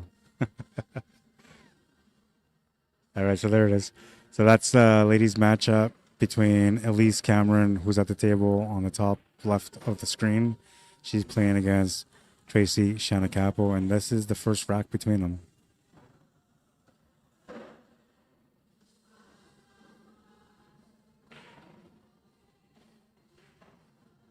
By the way, do you like this setup? I asked my wife, I said, hey, what do you think of this setup? And she's like, you know it looks good. I was like, no, I don't. That's why I'm asking you. She's like, come on, you're just looking for a compliment. I was like, no, I'm not. Like, I'm being serious. I come up with these little ideas, and I don't know if they ever look good, but to me, they look good, right? Because I'm trying to do it. You guys tell me, do you like this for a picture-in-picture? I like it better, man, honestly. The way it used to be picture-in-picture, I don't know if I got one saved up here. Let's see. I think I still have it here. No, it's not working. It's erased for some reason. I got to fix that. But the picture-in-picture that I used to have was a little different because you would have the big screen, full screen, and then you would have the picture-in-picture just in the corner, right? And a lot of times people just didn't like the way it looked. So this way, I decided to give up a little bit of that table on the big screen in order for that second screen to be a little bit bigger too. I actually like this setup. I don't know about you guys, but I really do. And this is set up, I set this up for the team event for tomorrow, right?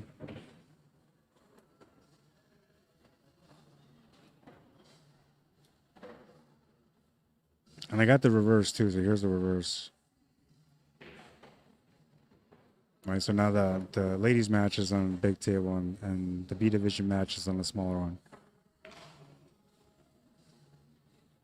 I don't know, I like it anyway. But I like to know your opinion because you guys watch the stream, right? And you give me the best input that anybody else could give me because you're the ones that watch the stream, so you know like what you like and what you don't like. You know why you like it and why you don't. Me as a streamer, as a digital creator, as Facebook likes to label us, I just look at things from the creative content point of view, and I'm just trying to do my best to deliver the best information that I can on what's happening in the tournament. So to me, this was important, trying to figure this out. But you guys gotta tell me if you like it or not.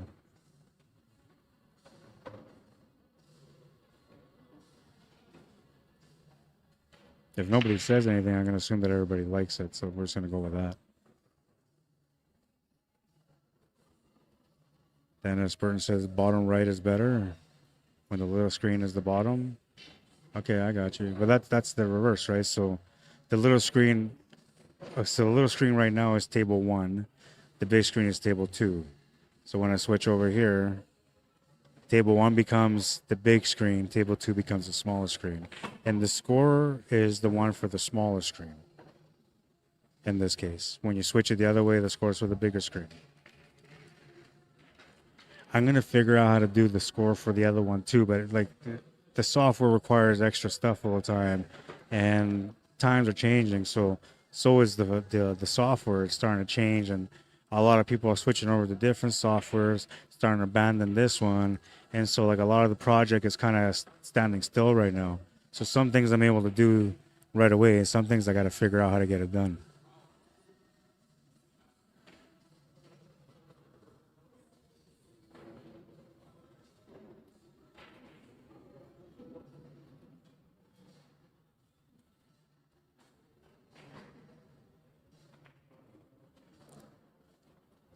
Now the other thing too is, so like I don't know if I can do this. No, I probably couldn't. But with a single screen, like with that, I can bring up the ball chamber and everybody knows what's going on the table for 8-ball stripes and solids. So that makes it easier for people to be able to know what's going on literally at the table without having to even try to figure it out. Because usually when you tune in to watch a stream, you're like, okay, so what's the score? And who's playing? Who's that guy? Who's this guy? But like the way I have it set up, it tells you all the information all at once. It tells you what that person is shooting, and it tells you who's shooting at the table. So all the little things that I did here, just trying to adjust to change things a little bit more and to try to set a new standard for pool streaming.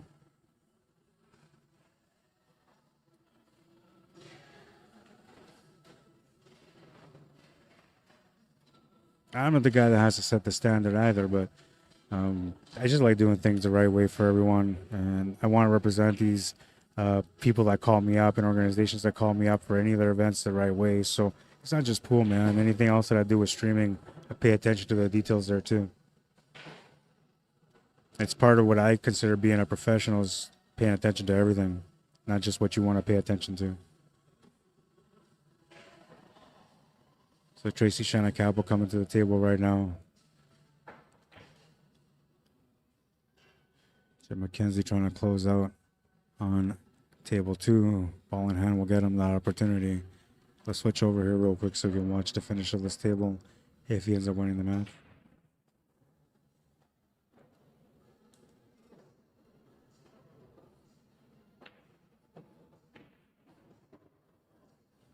A little bit of extra power there for the shape on the 3-ball, and I don't think that's what he wanted to do.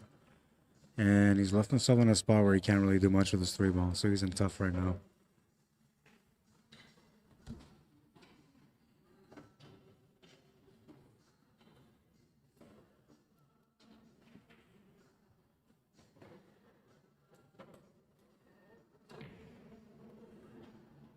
He went for it, but did not go in.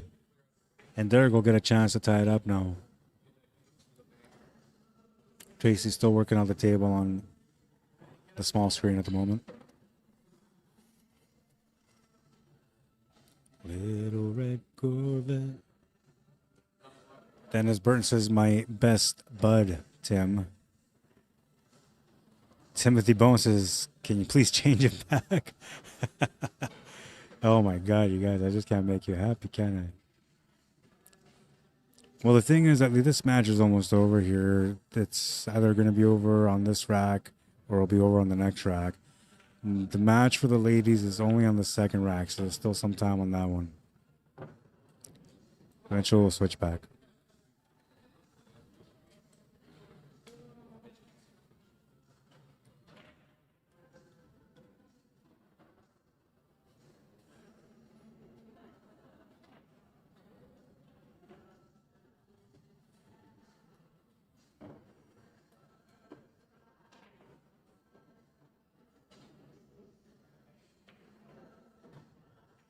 I think Derek's figured it out here.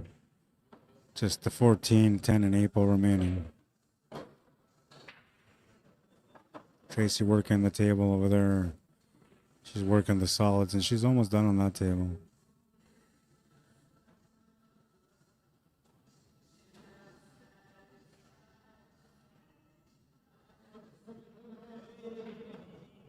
Perfect touch from Derek Spotter.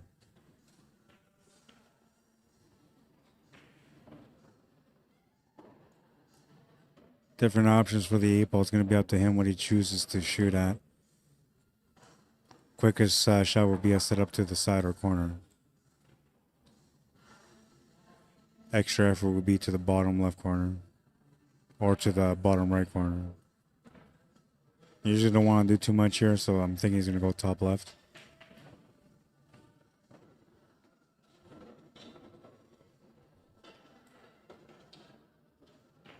I like how he's keeping his cool on that one.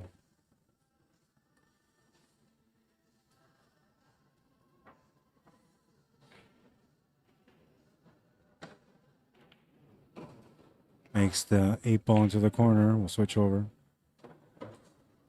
Score is now 4-4, and they're going to the last game on that one.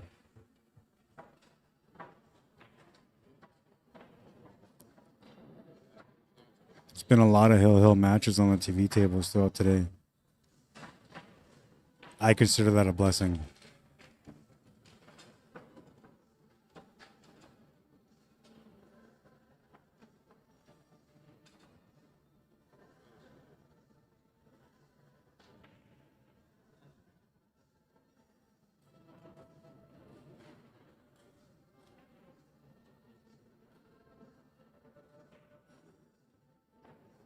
Just the 8-ball there for Tracy to tie up the match at 1.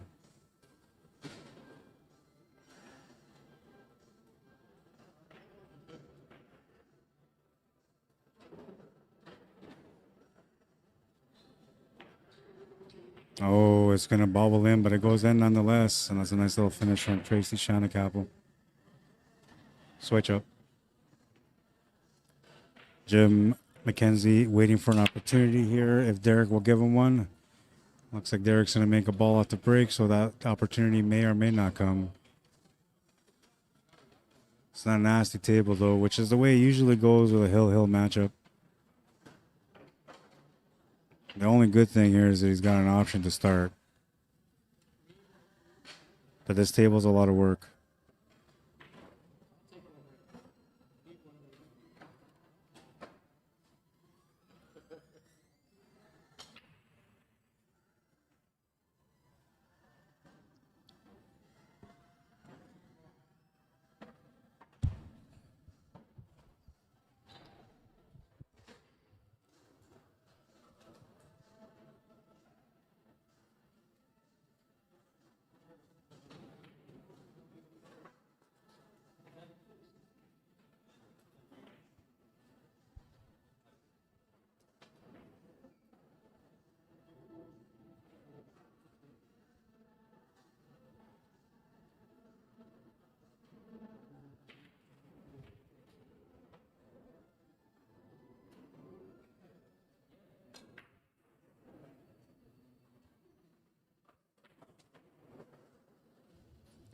Nothing off the break for Tracy. So at least we'll get a shot at that table. Match there is tied at 1.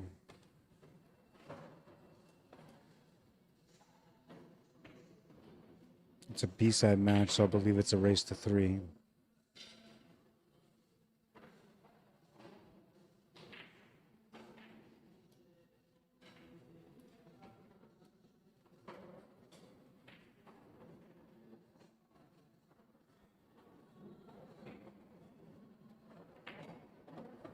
Juice.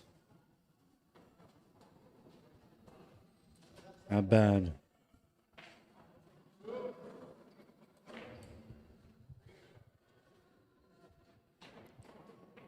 That shot bit off the side cushion. It just juiced up right away. And he got pretty good up there.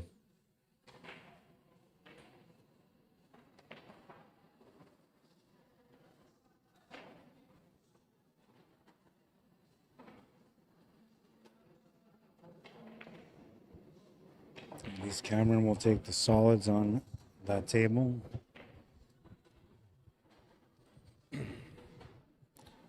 Sorry, there's a lot of noise going on with my microphone because I'm trying to be lazy, man. I got the microphone right next to my face. And I'm not using my headset, which normally I use my headset, but I don't know. I decided to go back to the old school, man. I just like the sound on this microphone way better than I like any headset that I've had so far. And the funny thing is, like, I paid a lot of money for these headsets, man. Like $1,500 a headset. And this microphone that I love dearly, I paid 20 bucks for. But it's an old school antique, man. It's from the 1980s, and they made things amazing back then when it came to sound.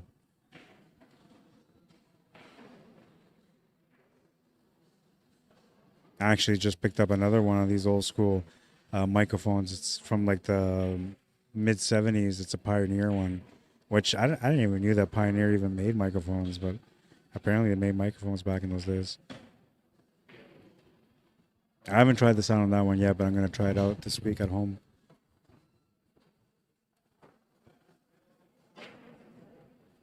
Big shot here for release on the main table. She's not too sure about it. We'll switch over.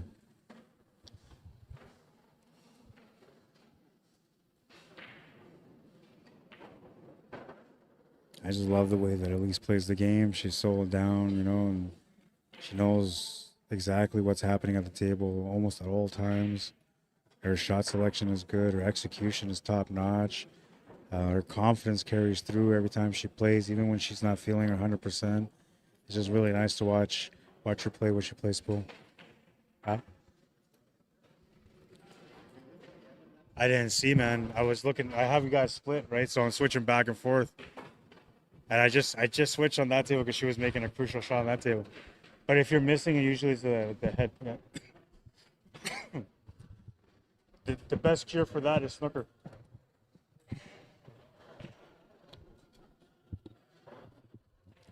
All right, I gotta put this microphone up because it's making way too much noise. He's asking me if he moved his head on the shot. I was like, I don't know, man. I just switched over, so I didn't see. But usually when you miss a shot, it's because you had body movement, right? So it's either the head popped up or the shoulders moved or the neck moved a little bit, you know. As I was saying, like the only cure for that or the only solution for that is snooker. Because on a snooker table, you would never do those kind of things. The shot would never go in. No, he didn't really want to bump into that 8 ball, so that's going to change things up a little bit. I think he still has a shot on the 14 ball, though, so it should be all right.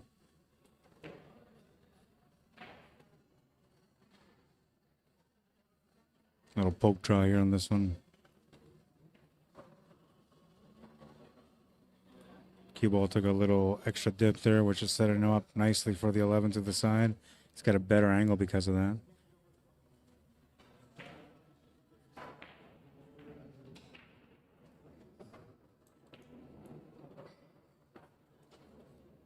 I like how he thought about that, you know, playing through the cushions, coming back down and around. It's a really smart shot. It allowed him to play through on the shot. It allowed him to get a little bit extra confidence from his stroke, and it's setting him up for a chance to be able to get out now. Just the 8 ball now to win the match.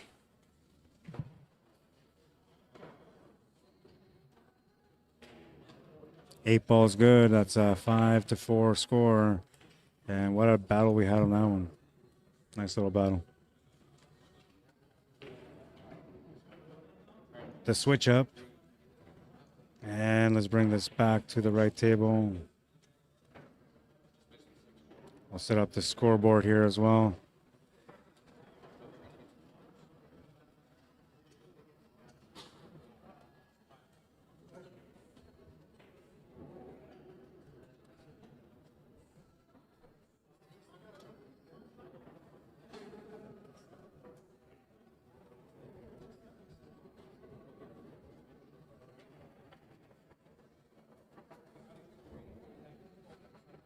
I don't remember if that's how you spell her name or not, but that's what I went with. Oh, and it's a race to 3. I know it's Handicaps, but I just don't know how to spell it properly.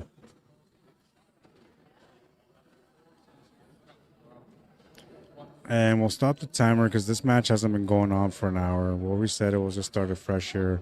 1-1. We'll add another 15 minutes, let's say, on top of it.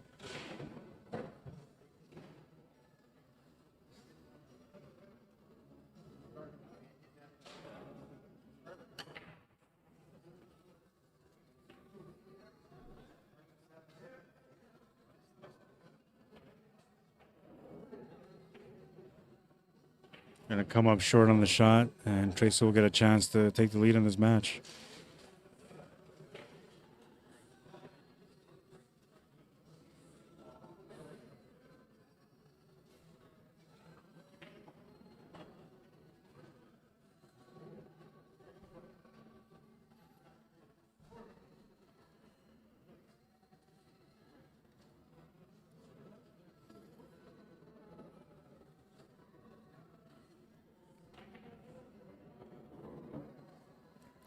Makes a shot to the corner, and she's going to have an option here for the 14 ball. The 15 ball will go off the cushion and in around that 4 ball, so she doesn't have to break that ball out. She just has to get a decent positional shot on it, which she just did there.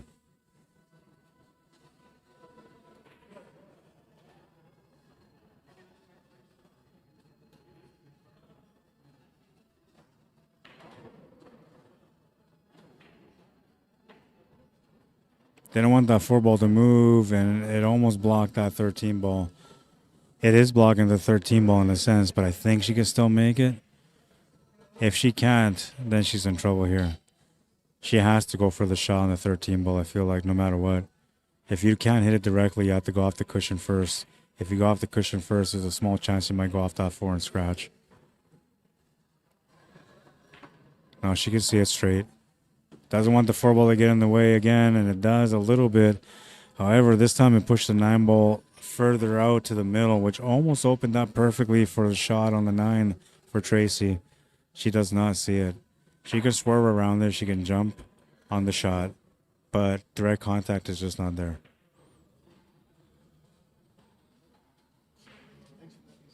Yeah, man, no problem. That was a good match you guys had. Game 7. There was that one game where he made those really nice shots to get out. That was the momentum changer there. That was the momentum changer there, because if he doesn't make those 3 nice shots, turns the table over, anything can happen. When he made that bank on the 12, and yeah. Well, I told him, I said, if you, the way I was playing at that time, I said, if you miss that shot, you're down 4-1. Yeah. He made it to be 3-2. Yeah. No, he's playing good today, man. Maybe caught a little bit of momentum, and I just said, Game 7 was the one I don't think I was here when I broke. And I missed my first shot in Game 7. The table was just there. He ran that out. They had made a ball and then missed the first shot. Jim just took the same. They were just like, make this shot. So what, they're, you don't play till tomorrow now? Yeah, 10. Yeah. I'm happy to play. Yeah, yeah. And you're getting out at a decent time. You're going to get some good rest. Oh, yeah, you want to, yeah. Are you doing it best of 2026? That crossing. Yeah, that was huge.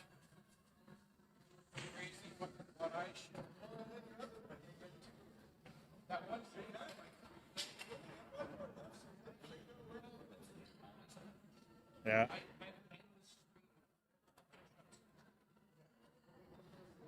When you see him, man. Yeah. I play my best pool like that when you just see it. When I'm thinking, I never play good because I'm just thinking. Yeah.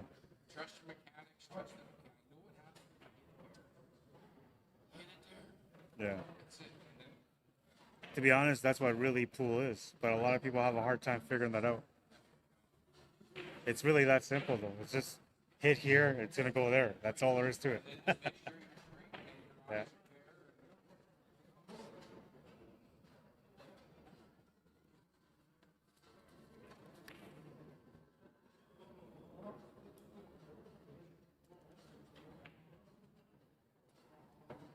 Oh, it looks like at least Cameron is going to make a move here to get onto the hill first.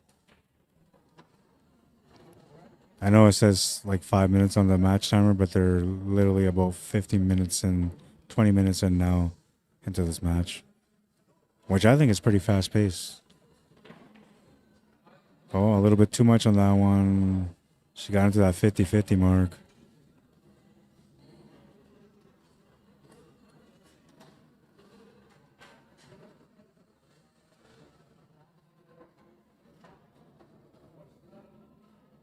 Just has to make the shot. She should be okay from scratching her.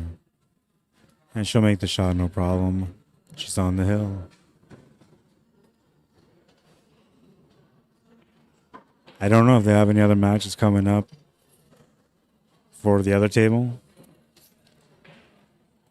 I think some of the matches are coming back tomorrow morning for the B division.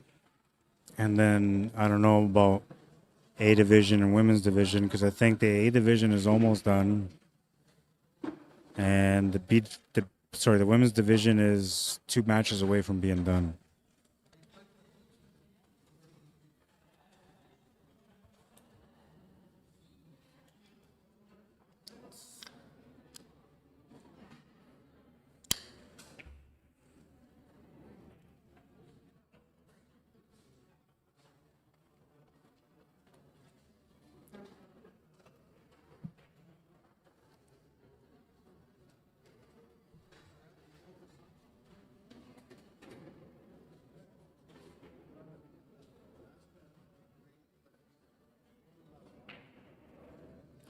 pack number 4.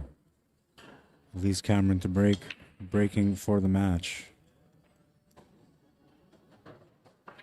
Looks like she made a ball. She'll get a chance to get started.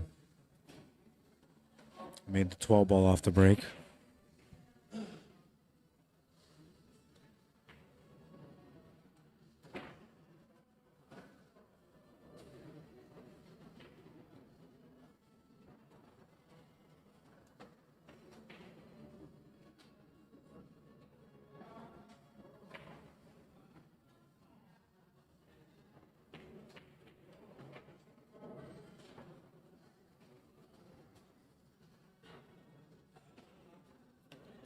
Couple of different options here, but the table is not set up in a way where like you're gonna for sure want to go one way or the other.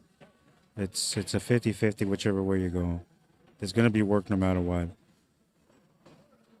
I feel like the stripes are better, even though there's 2 stripes tied up next to the 8 ball. I just feel like they're better. The layout is player friendly, you know, and there's opportunities for breakouts and all that stuff there. This is a tougher way to go. It's a little bit more spread open, but it's tougher to go with the solids. She was trying to open up the table right off the hop.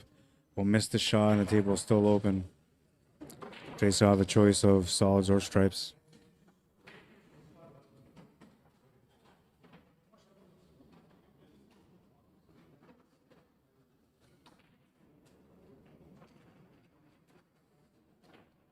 If she can see the 15 ball, then I guess the stripes are okay. You know, if not, then you're going to have to play the solids.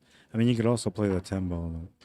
It's just about where you're at right now. If you have a shot on the 15 ball, you'd be taking that right now because you can break open that 13 ball, and I think it's the 11 ball right next to it. And you would get a shot on the 9 ball if you did that.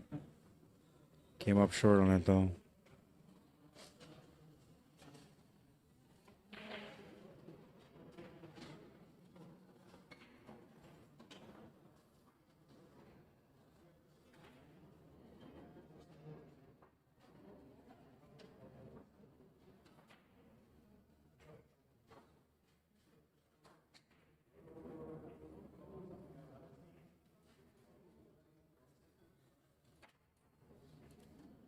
Table is turned over to Elise, and she'll have the solids.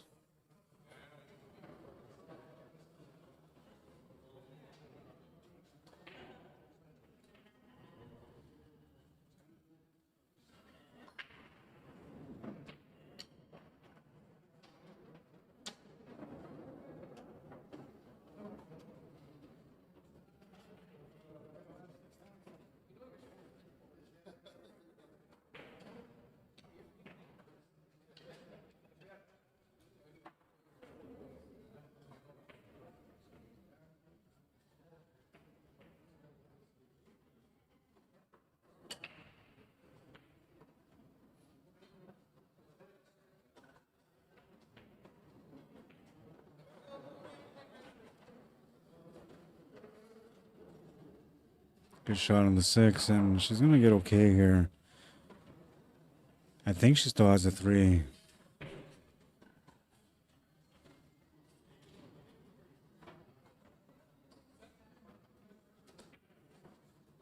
Yeah, she still has a 3 ball. Tight squeeze by the 14, but definitely available.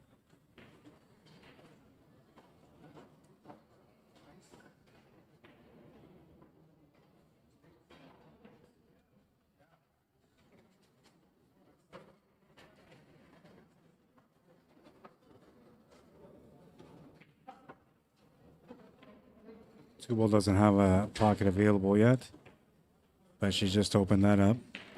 And I think she's got just enough. It looks to me like she's got just enough to make it. Tough to play shape for the 5 ball, though, if you can make the shot.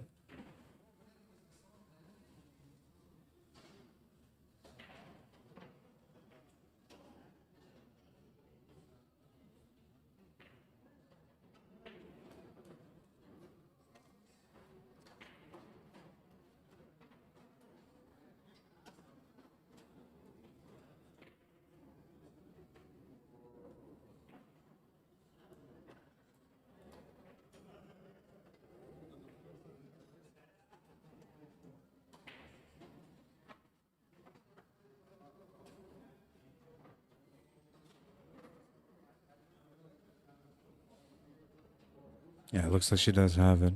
It's really, really tight. The only thing she can really do here is play out the 2 cushions and back towards the middle. And unfortunately, she ran into the 9 ball, but she still has an option here to make the 5.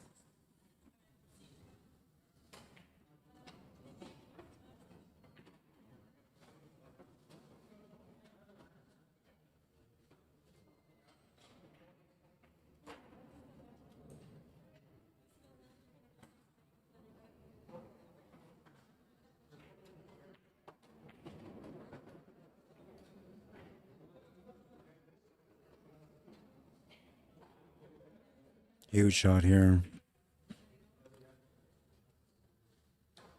There's also a small chance that she might come off the rail and eventually scratch off the 14 to the side pocket because the 14 is so close to it.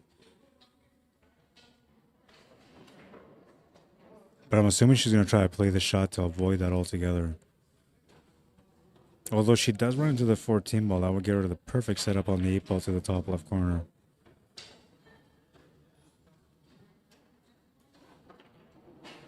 Oh, she's going gutsy here. Reverse cut.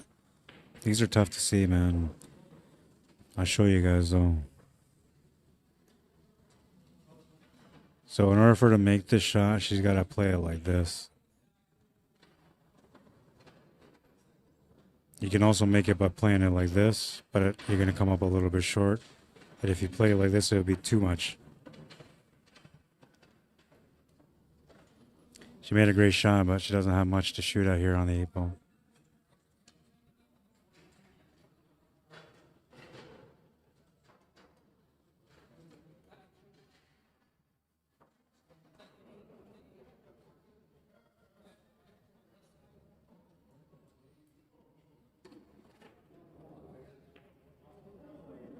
She tried to squeeze it by, but honestly, I didn't think that shot went.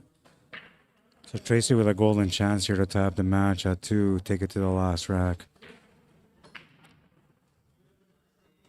A lot of work here for her still.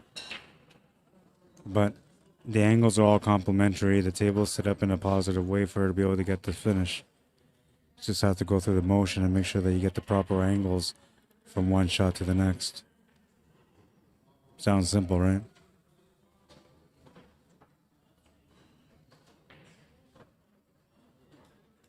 That's not bad. She's got a stun draw angle to get up for that 13 and 11 ball, which is technically what she wants to get to. Oops, I gotta take this down too. Sorry. That's why I don't like using this thing, man. Forget about it.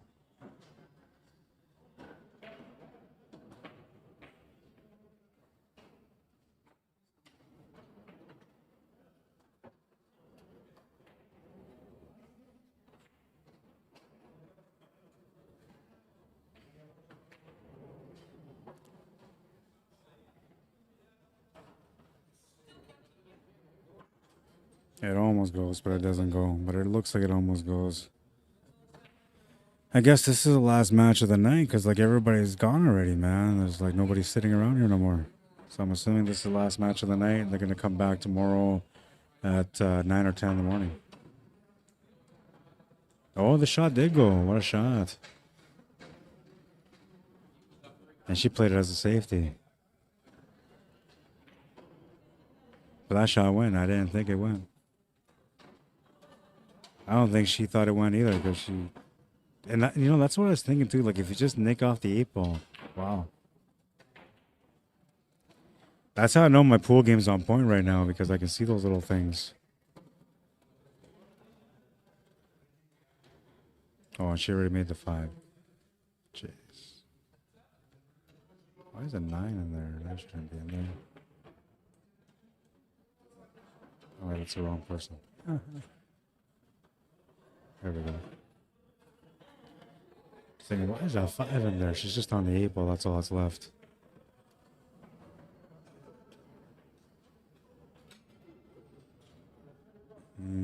I was wondering if she would maybe go for something like this.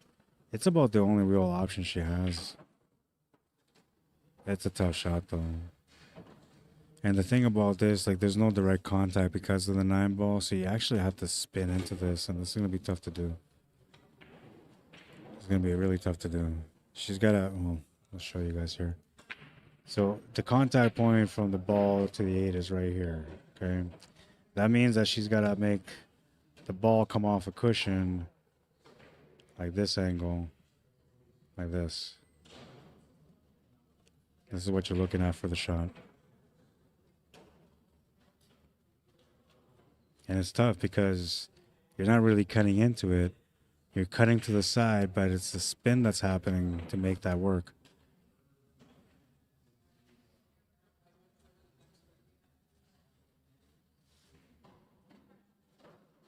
She's going corner.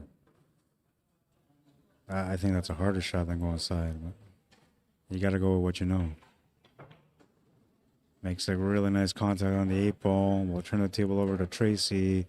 And not bad. I think Tracy can work it out, though. She's got a natural line from the 11 to the 9.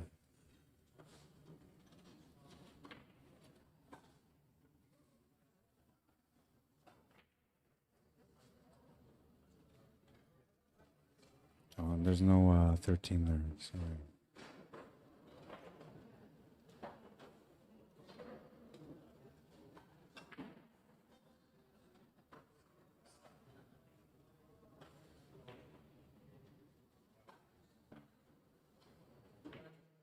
Not bad.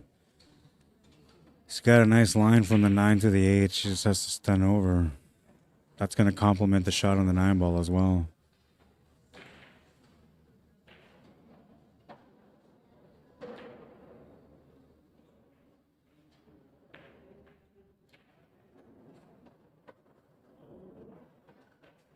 And this 8 ball to tie it up to take it to the last game.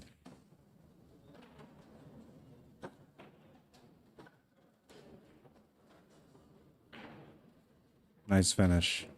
2-2. 2-2. We'll take that down, take that down. I got caught up on her shooting. Take it all down because she finished it. Nice finish, nice finish. And that means we're in another hill-hill battle. I think we had 6 matches and 5 of them went to the hill today on the stream.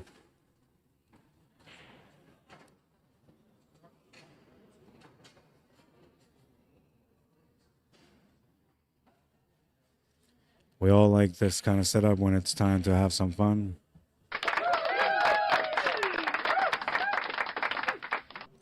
What do you think, man? Are you enjoying it? Awesome! Hell yeah. What about you? What do you think, girl? I love it. You guys are so great. Oh, yeah, they are. They definitely are. They're putting up the entertainment today anyway. It's Hill going to the last game. Rack number 5, Tracy Handicap with the break for all the marbles.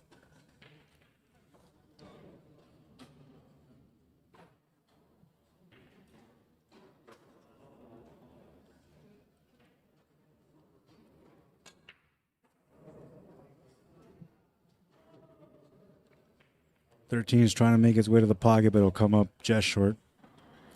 And this is not your typical hill table. It's a little bit more spread than most of the tables that I've seen so far today on hill battles. So a good chance here for at least to close out on her first turn at the table. A lot of it depends on what she chooses to shoot at.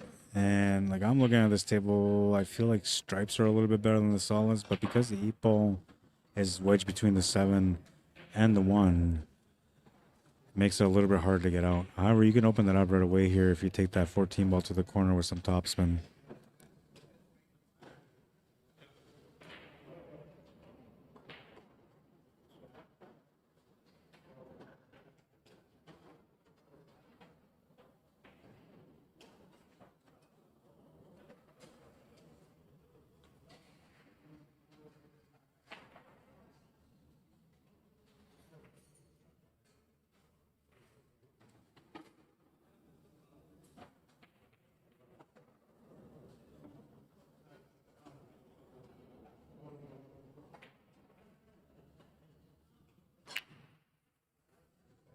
Made the 14 ball to start.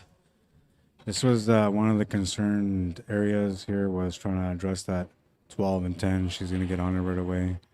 This can open up the table a little bit more. That actually gives her a breakout angle off the 10 ball to open up the 8 ball. Here, she kind of lost control of the cue ball a little bit, but she got a good line on the 11 ball, which is also going to help her open up that 15.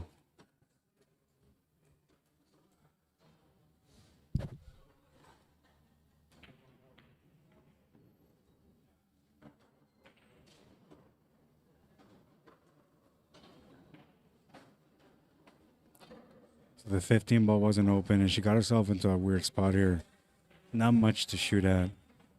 Jump shot is probably about the best option here. Not too comfortable on making the shot to begin with, and there's like zero control for the cue ball. So to get a finish from that is going to be low percentage. If you're going to do a jump, you're probably best out to do a jump on the 9 ball and then using the 13 ball to get back up for that 10 ball. But that 10 ball and 15 ball are in a bad spot right now, man.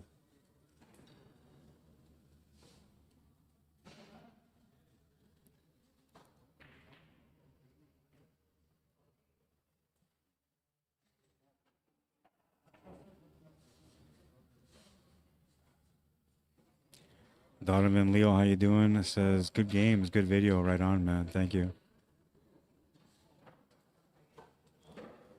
Matty boy, what's happening, brother? It says, good evening, Ron. Glad to see you out and about doing your thing. Thanks, man. It says, Q Sports Live is happening this weekend. All sorts of good pool. Yeah, for sure, man. Linda DeMerco, how you doing? Says, good evening, Rod. Great to see you're streaming this tourney.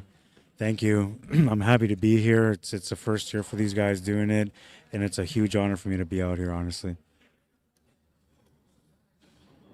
Streaming the tourney, yeah, for sure. Excuse me. I'm starting to round up my voice, man. I haven't done this in a while. Clickstrio says new cloth. Yeah, definitely new cloth. She or he says, I don't know if you're a she or a he, but Clickstrio says these tables look clean, new for the tournament. Yeah, new cloth for sure. What's up, Harold? How you doing? Says hi from Kenora, Ontario, Canada. Welcome to the stream, my friend. Might as well drive down here and help me out, Harold. You're only a few hours away. Oh, wait, you guys are east, so you're a few hours further away. We're west, I forgot.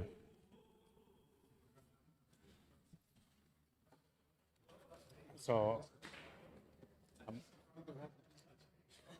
I'm assuming this is the last match because the whole building's empty? Yeah. This is the hill.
It's on.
All right, sorry, I was just talking to one of the organizers here, but Elise Cameron's going to be the winner of that match, and that's going to settle the B-side final. So let's take a look at things here real quick on the, excuse me, the CompuSport bracket.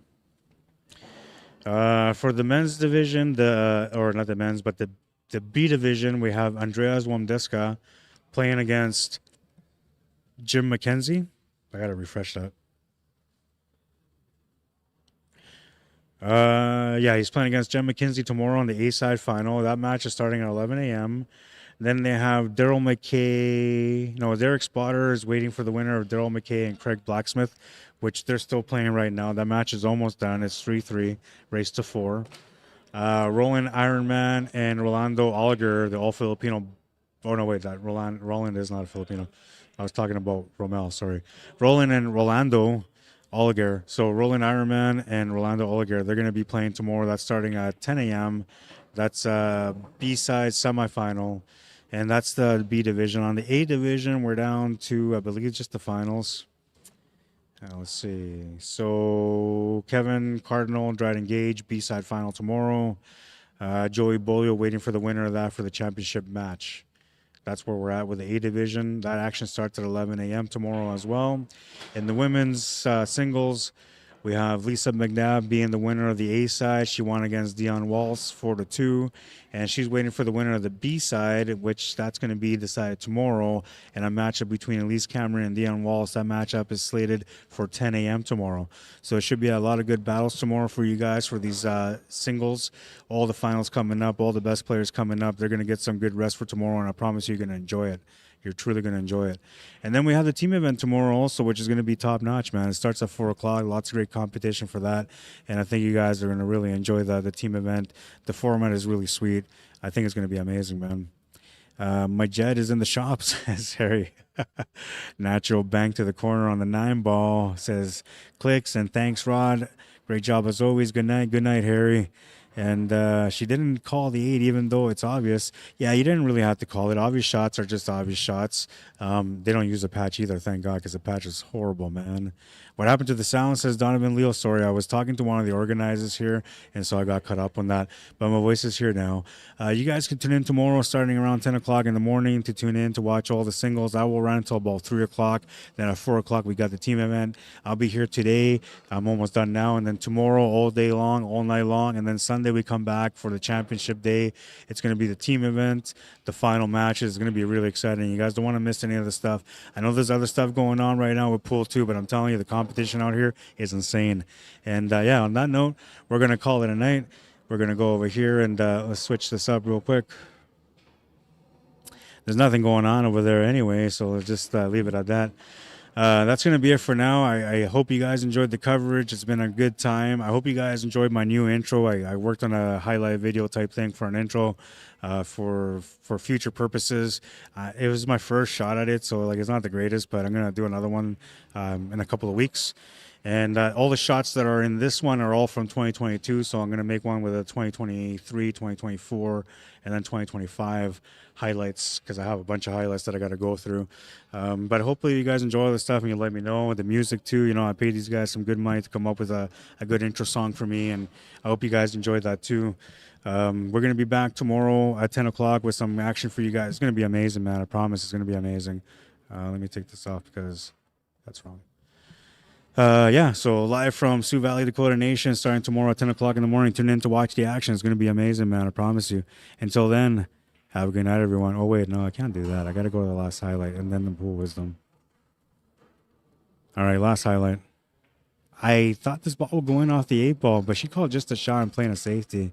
Had she played it to make it, it would have been over there.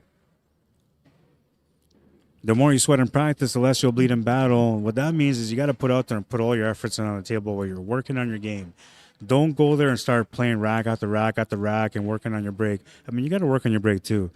But rack after rack never helps your game. It's breaking down the stuff that you're good at versus the stuff you're not good at. And then working on the stuff you're not good at as much as you can while trying to keep up and maintaining the stuff you're good at. Eventually it all comes together because the knowledge starts clicking in. And then you become the champion within. It's a bit of a process, man, but I'm telling you, the more you sweat in practice, the less you'll bleed in battle.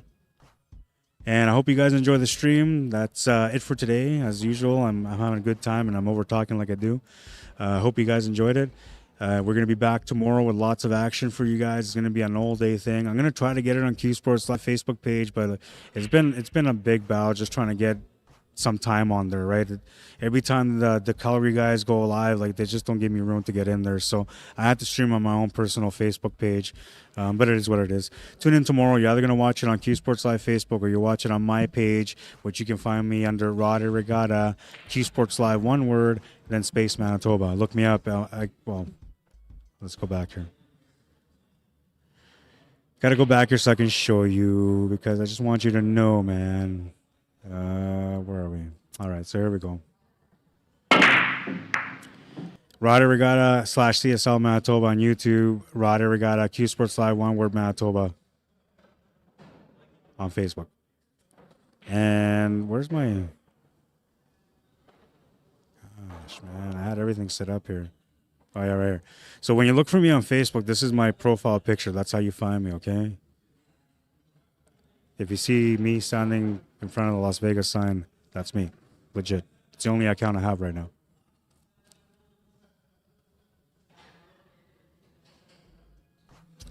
All right, that's going to be it for now, and let's do the outro. I hope you guys enjoyed it. I know I'm going a long ways here, but I guess I just didn't talk enough.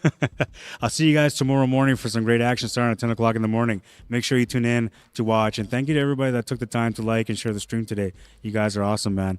Have a good night, everyone. I'll see you tomorrow morning. Bring your A game. I'm waiting for you. Cheers.